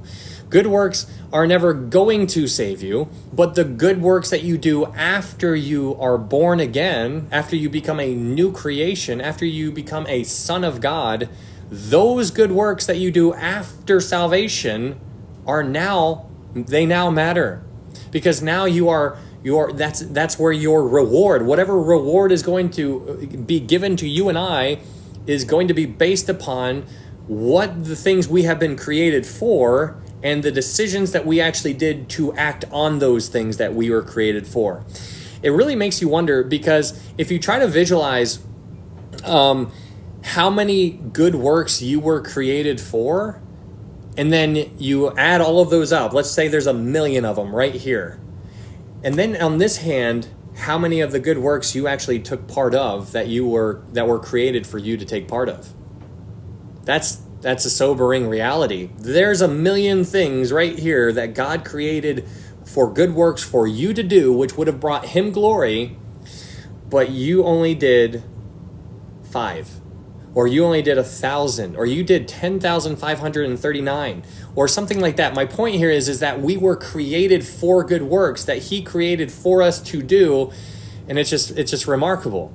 And so, anyways, going back to Revelation chapter 22, verse 12, it says, and behold, I am coming quickly, and my reward is with me. It's so interesting when you start thinking about the difference between the rapture and the second coming. The rapture, a purpose of the rapture is to render rewards for righteous acts.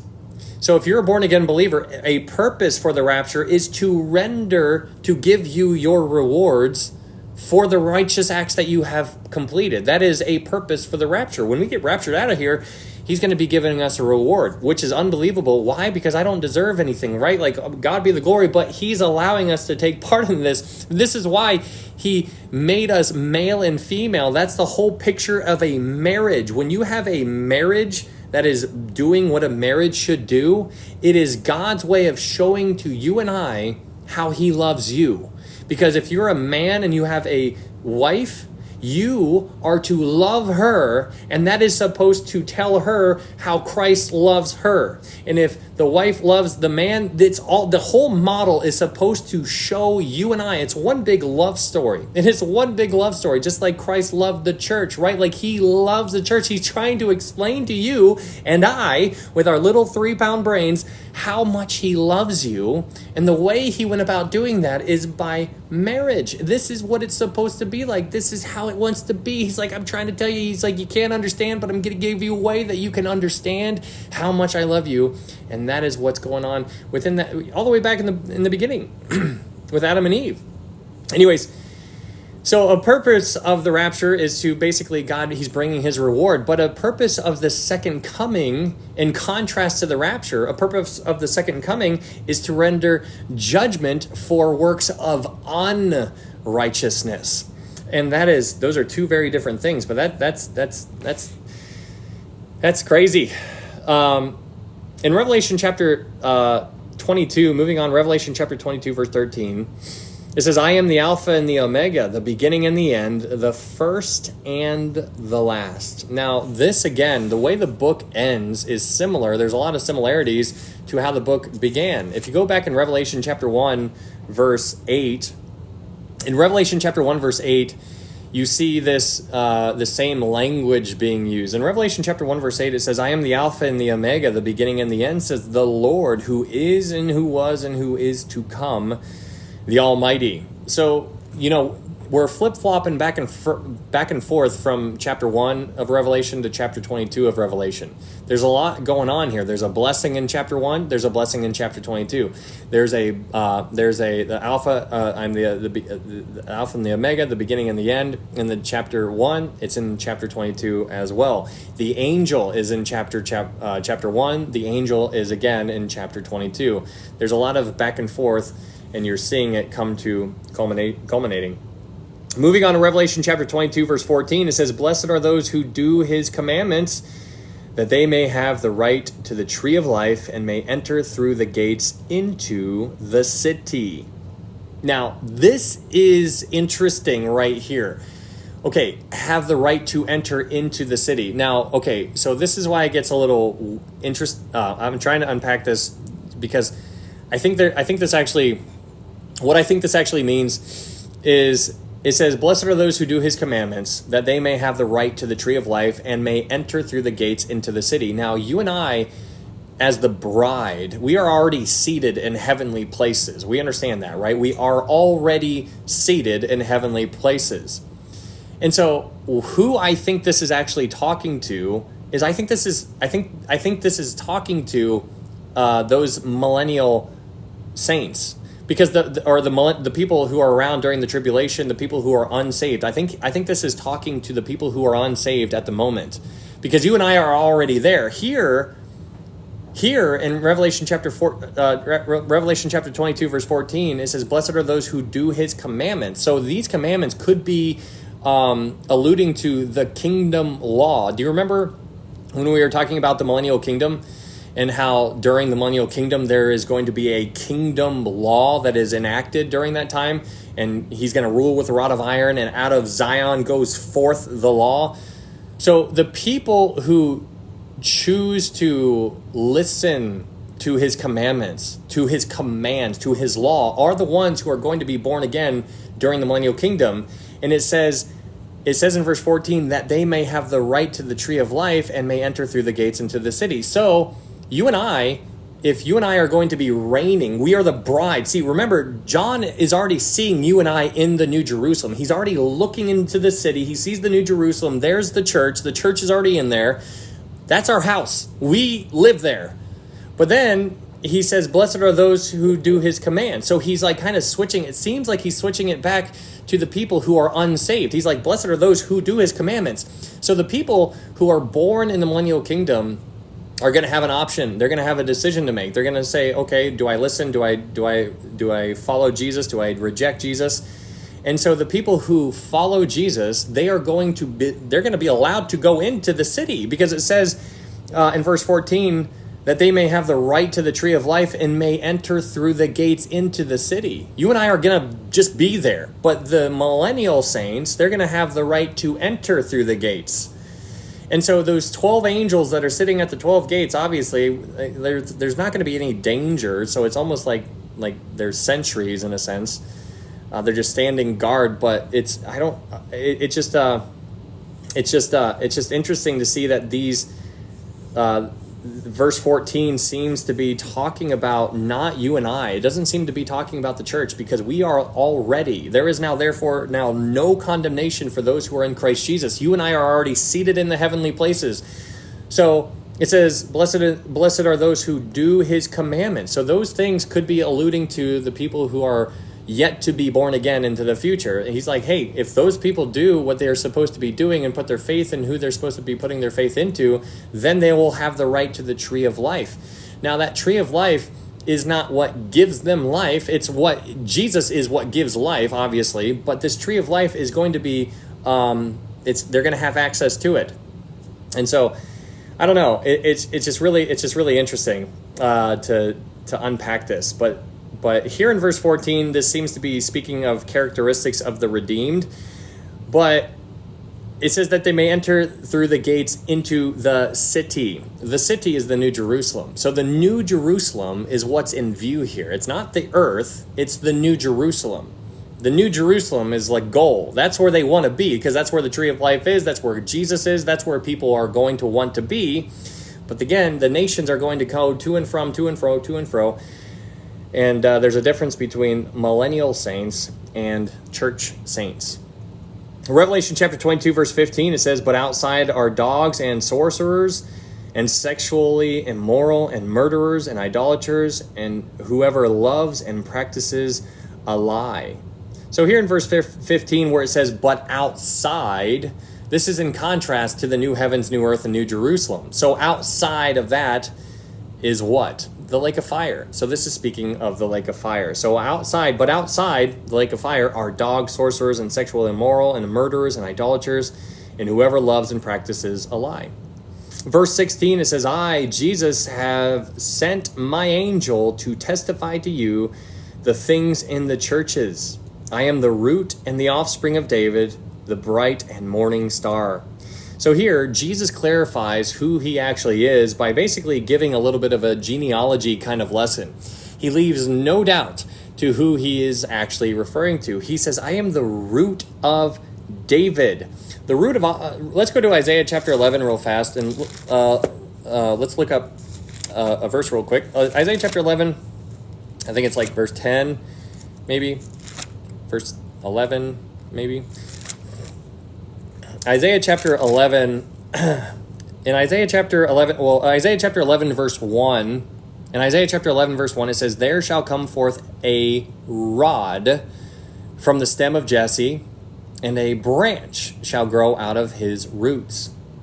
Now this is foretelling of Jesus, but in Isaiah chapter 11 verse 10, it says, "And in that day there shall be a root of Jesse, who shall stand as a banner to the people.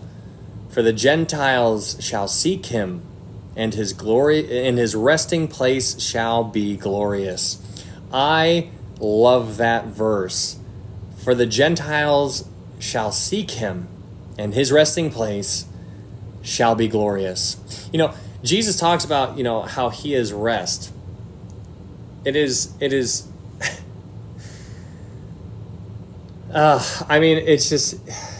is unreal. Like how we always talk about, we're just like, I'm just so tired. Oh man. One day it's going to be rest. It's going to be absolutely wonderful. In Revelation chapter 22 verse 16, moving on, in Revelation chapter 22 verse 16, it says, "I, Jesus, have sent my angel to testify to you these things in the churches. I am the root and the offspring of David, the bright and morning star." The offspring of David, there's different Jesuses out there. There's a lot of Jesuses that are out there in the world. And so that's why when somebody says, "I believe in God," I'm just like, okay, well, let's unpack that. Let's talk about what you mean, because there's different gods, there's different Jesuses. Like, I need you to tell me who it is, like, just so I can understand. And, I'm not like looking for a genealogy lesson, but like here, Jesus lets you know which one he is. He's like, "I'm the root of David, the root and the offspring of David." This goes back to Isaiah chapter 9 all over again, because he is going to have an everlasting kingdom and an everlasting government and an everlasting throne, an everlasting dynasty, an everlasting person. All of that. That's 2 Samuel chapter 7. That is all the Davidic covenant wrapped up in, it's all because of one eternal person. The eternal person is Jesus Christ, and because he is eternal, all of the other things that are promised to David will naturally be eternal as well. Now we get to Revelation chapter 22, verse 17, and this verse is really important for you and I to understand because of what it's saying. In Revelation chapter 22, verse 17, Revelation 22:17, it says this, "And the Spirit and the bride say, 'Come,' and let him who hears say, 'Come,' and let him who thirsts come. Whoever desires, let him take of the water of life freely." And thank you so much for that gift. I didn't see who it was. But what I want you to see is here in Revelation chapter 22, verse 17, it says, "And the Spirit and the bride say, 'Come.'" So what this is saying is that verse 17 is an invitation by the Holy Spirit and the church. This is an invitation by the Holy Spirit and the church.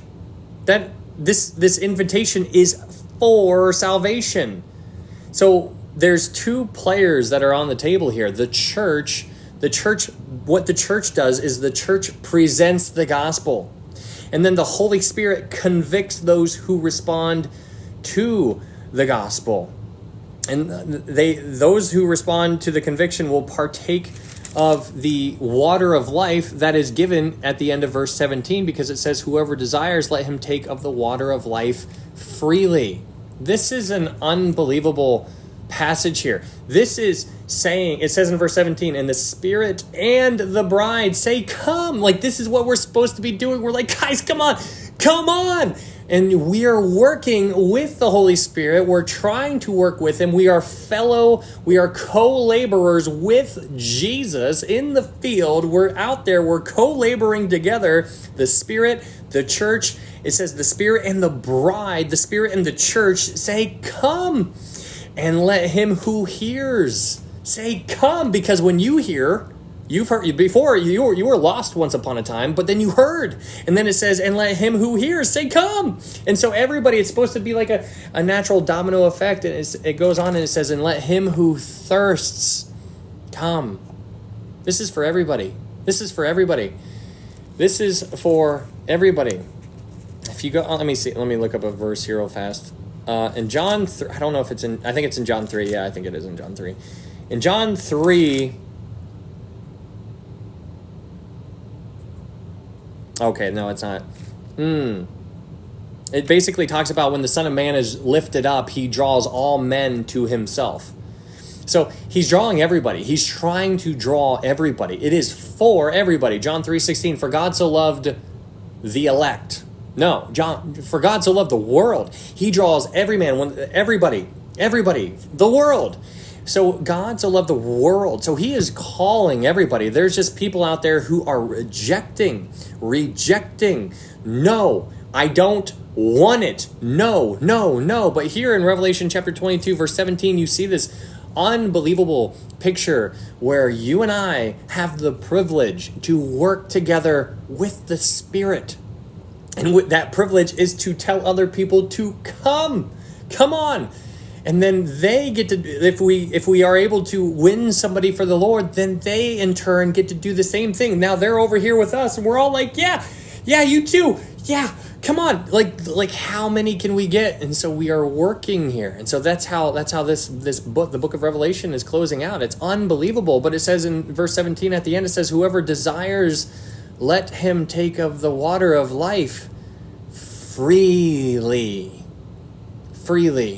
It is a free gift. Go to Ephesians 2:8-9 again. Let's look up this gift real quick. It is a free gift. Ephesians chapter 2, verse 8 and 9, it says, for by grace you have been saved through faith, and that not of yourselves, it is the gift. It is the gift. It is a free gift. That is Ephesians chapter 2, verse 8 and 9. But now let's go to Romans chapter 6, verse 23. In Romans chapter 6, verse 23, these are the verses that we say all the time, but I want you to focus in on a certain word. In Romans 6:23, it says, for the wages of sin is death, but the gift of God is eternal life through Jesus Christ our Lord. The gift. What was the gift? It was Jesus. He died on the cross for you. He took your place. He took my place. He died on the cross. He was perfect. God's Son led a perfect life. He died on the cross according to the Scriptures. He was buried according to the Scriptures. And he rose again on the third day according to the Scriptures. It's unbelievable. A free gift. Whoever desires, let him take the water of life freely. That word freely there should just mess you up. It is should just mess you up. Don't take away from the simplicity that is in Christ. It is unbelievable. It is so easy, and yet it is narrow. What an interesting dynamic. Revelation chapter 22, verse 18. In Revelation chapter 22, verse 18, it says, For I testify to everyone who hears the words of the prophecy of this book. If anyone adds to these things, God will add to him the plagues that are written in this book. What's interesting about this verse right here is the plagues that are in the book. Don't forget the plagues that are written in this book. What are the plagues? Well, you have the seals, the trumpets, and the bowl judgments. That's a lot of stuff that you don't want to take part of. But people are going to add to this book, and they're going to take away from this book. And so God's like, if they do this, they're going to be added those plagues. You and I do not want to take part of any of that. And so in verse 19, it says, if anyone takes away from the words of words of this book, of this prophecy, God shall take away his part from the book of life, from the holy city, and from the things which are written in it. Now here is something that people will be like, well, here, you see, you can lose your salvation. And I would argue completely differently. You cannot lose your salvation. I believe if you are born again, you are always born again. You can't get born again and then get unborn again. And then born again and like unborn again and new creation and then old creation. Like it doesn't work that way. So what he's saying here, in a sense, is that if you are born again, you are not going to be messing with it. You're going to be like, this is what it is. This is what it is. This is it. I'm not going to touch this. You think that there's a shot that you could ever find me adding words to this book or taking words away from it?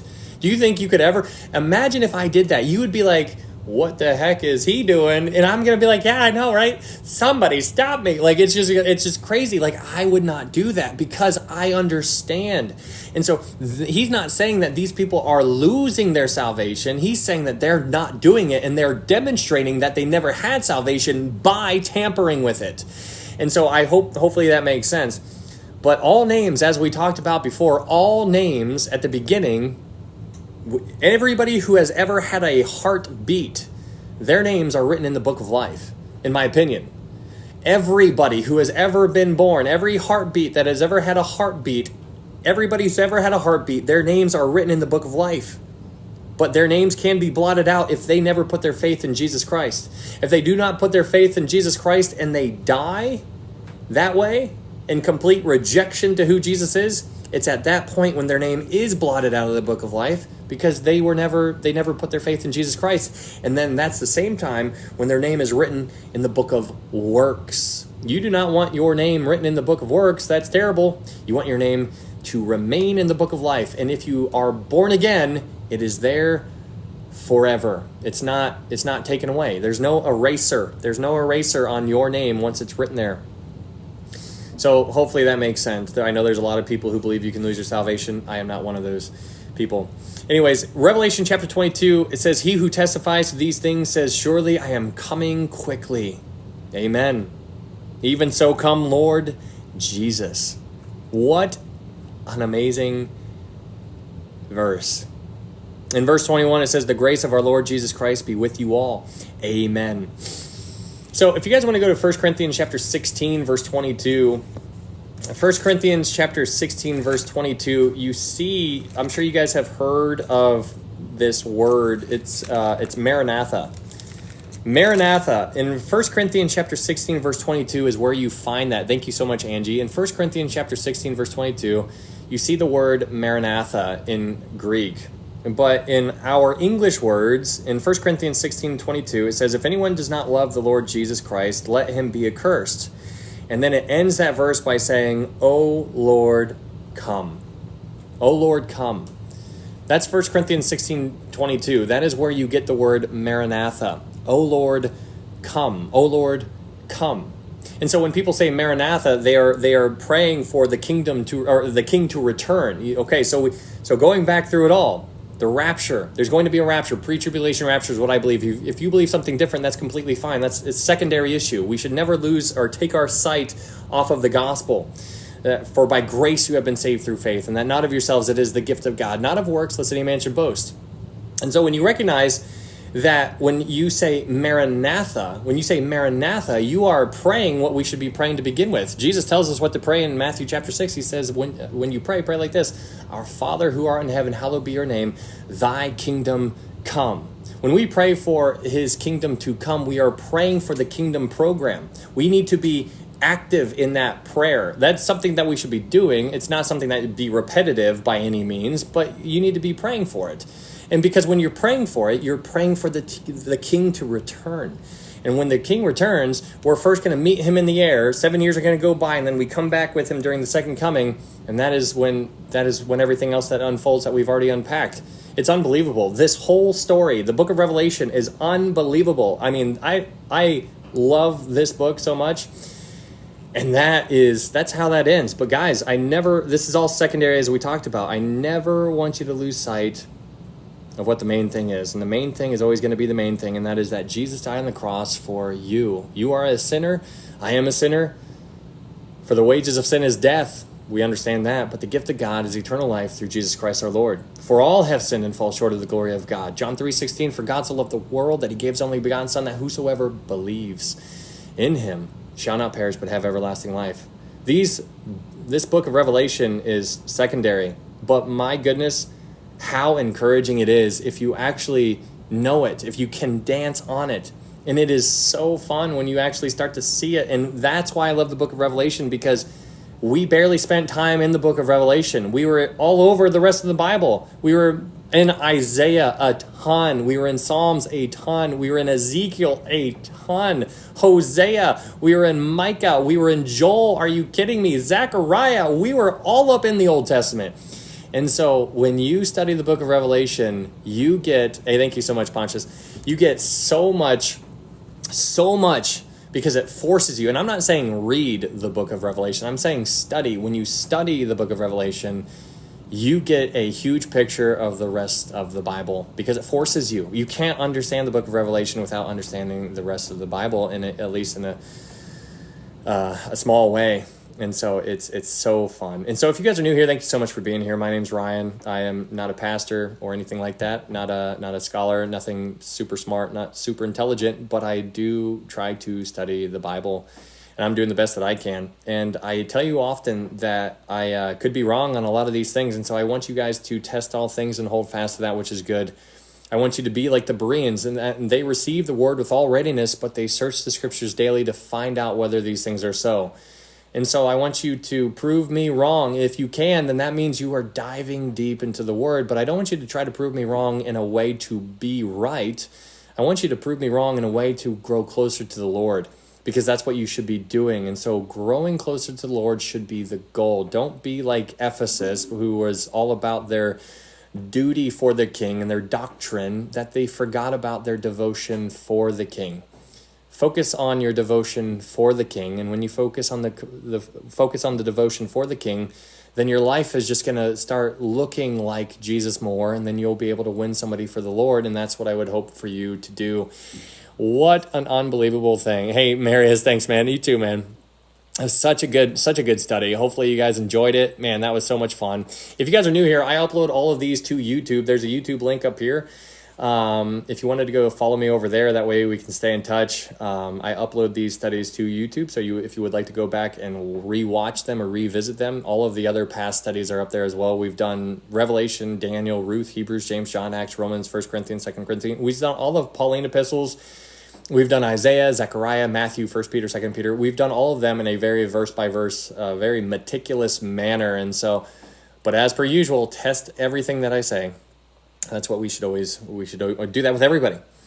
So thank you guys. Yeah, absolutely. Thanks, man. I appreciate that. Thank you so much for being here. Thank you, Lori. I'm glad you like it. Thank you, Julie. Holly, thank you so much. 100%. Glad to do it. Yeah, so the next time that we go live, it'll probably be on Friday. Thank you, Angie. Thank you so much for that heart. The next time we go live will probably be on Friday. We'll do this exact same study again, just during the nighttime, so that we can reach more people. And we'll do it during the nighttime, probably around 9 o'clock in the evening, Eastern Standard Time, as per usual. And then after that study, we will do, before we begin the book of Genesis, which is going to be our next book, we will do a little study on Satan, and angels, so that we can, draw some more connections into the book of Genesis. So that study is going to be connected to the Genesis study, but it's also a little bridge between the book of Revelation and the book of Genesis, because the two are they mirror each other in many different ways. Hey, thank you, Punch. Thank you. Hey, thank you for the donuts. Thank you so much, Ash. Yeah, and so that'll be a fun time. I'm excited about that. Yeah, it'll be a good. You said Friday at 9. Yeah, Megan. But yeah, if you guys wanted to support this ministry in any kind of way, there is a website that's called Threads That Preach. If I would like to keep these studies going, and if that's the way that I'm supposed to go, then that's the way I'll do it. But a way to kind of supplement the time that I put into these things and try to help people out is it takes a lot of time and energy and effort and whatnot. And so if you would like to support this ministry, there's ways to do that in my TikTok and YouTube bio. There are links there. One of those ways is threadsthatpreach.com, and there's other links there too if you would just like to support it. But the most important way that you guys can support it is always going to be prayer. Prayer is huge, and so I covet your prayers, and so if you would pray for me, I know many of you guys are, and so thank you so much for doing that, and I'm praying for a lot of you guys too, and so that's just cool, because it's an absolute privilege to be able to do that.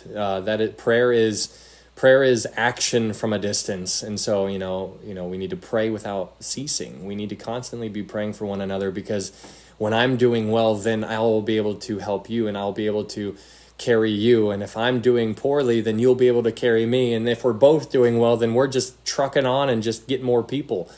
And so that's what we need to be doing. And so when I'm doing well, that's a huge blessing, and when you're doing well, that's a huge blessing to me. And so that is something that I think is really cool.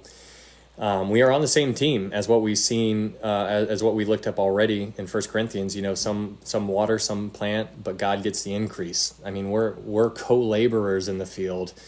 And that's an absolute unbelievable visual. Co-laborers with the Lord. And then what you see here in Revelation 22, verse 17, how the Spirit and the bride say, come. Are you kidding me? We get to be in the same sentence. Oh my goodness. Oh, what an absolute privilege. The Spirit and the bride say, come. You and I, we are the light, we are the salt, and we need to be doing what we're here to do while we still have breath in our lungs. Because you're not going to be able to do a lot of the things that you can do right now. Praying I don't think we're going to be able to pray when we get to heaven, because we're going to be there right there with him. We're not going to be able to tell people about Jesus when we get to heaven, because everybody there is already going to be born again.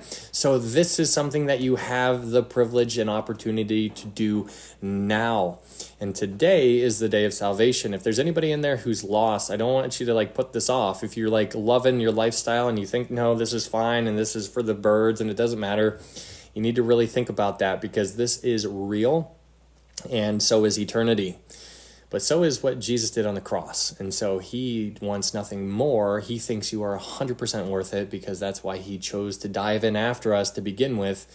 And that's why he allowed himself to be crucified. And when he laid his own life down, no man takes my life, I lay it down freely. It's unbelievable. And it was for you, and it was for me. And when you allow that to sink in, then you're like, well, who is this Jesus guy? Well, can I tell you about my Jesus? It's just unbelievable. That's what this whole study is about, and that's why we always focus on the gospel, which is unbelievable. Never lose sight on that. But that is what I got for you guys.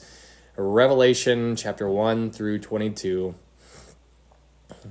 This is still my favorite book. still my favorite book. Thank you for tapping the screen, guys. You guys don't have to do that. Holy smokes, 133. That is way too many. I would rather you guys just listen. You guys never have to tap or share or anything. You guys can just enjoy and just hang back and chill. But I do understand why you do it. So thank you so much for that. Mine too. Yeah, Julie, I'm telling you what. Love it. Genesis, let's go. My favorite also. Let's go, Shelva. Bridget, thank you for that gift. Thank you so much. Man, just hopping back and forth. We love to support you, so... We tap while we listen. Multitasking, I'd fall out of my chair. You kidding me? I can't tap the screen and listen. It's hard enough. My goodness. Man, what a good one. I enjoyed that one. So many thoughts bouncing around in my brain. So this is good. We're one day closer to home. So thank you guys for being here. I'm gonna get out of here. And yeah, this one took about 5 hours as well. So a 5 hour long study. It took about 2.5 hours, I think, on that recap. But the reason why I spent more time on there was because it's the last recap of the book of Revelation. So I think doing a little bit of a deeper dive into the recap, even though the recap itself took, like I said, 2.5 hours, maybe a little bit longer. It's good to do because if you I try to touch on a lot of things. And so if you haven't studied the book of Revelation, a good thought to consider is when I upload this to YouTube, maybe just listen to the review. Get an overall picture of the review, because I'll fly by through all of the chapters in I won't dive deep, but I'll give you the idea and I'll give you understanding so that you can understand a little bit, and then go back to chapter 1 and then go through it. And if you understand the bigger picture, then when you dive into the weeds, you're like, okay, well, this has to make sense because at the end this happens and this happens here and all this kind of stuff. Awesome, Ashley. I'm glad you enjoy it. Yeah, all of these are up on YouTube. If you guys haven't followed me, there's a YouTube link there if you would like to go follow that. So YouTube, ITZ_sheesh. Thank you for this. I was scared of Revelation before, but not now. Awesome. Thanks again. Thank you so much, Pam. Thank you so much for those words. It's very kind. We are one day closer to home, guys. I cannot wait. Just let's get this show going. We can hasten his return. Peter tells us in 2 Peter chapter 3, hastening his return. And so I think hastening his return goes hand in hand with the idea of the fullness of the Gentiles. When you talk about the fullness of the Gentiles in Romans chapter 11, verse 25, when you're thinking about the fullness of the Gentiles and you understand that there is a number of people who are going to be born again, and then when that last person gets saved, then there's going to be the fullness. And so we can hasten that day by winning people for the Lord.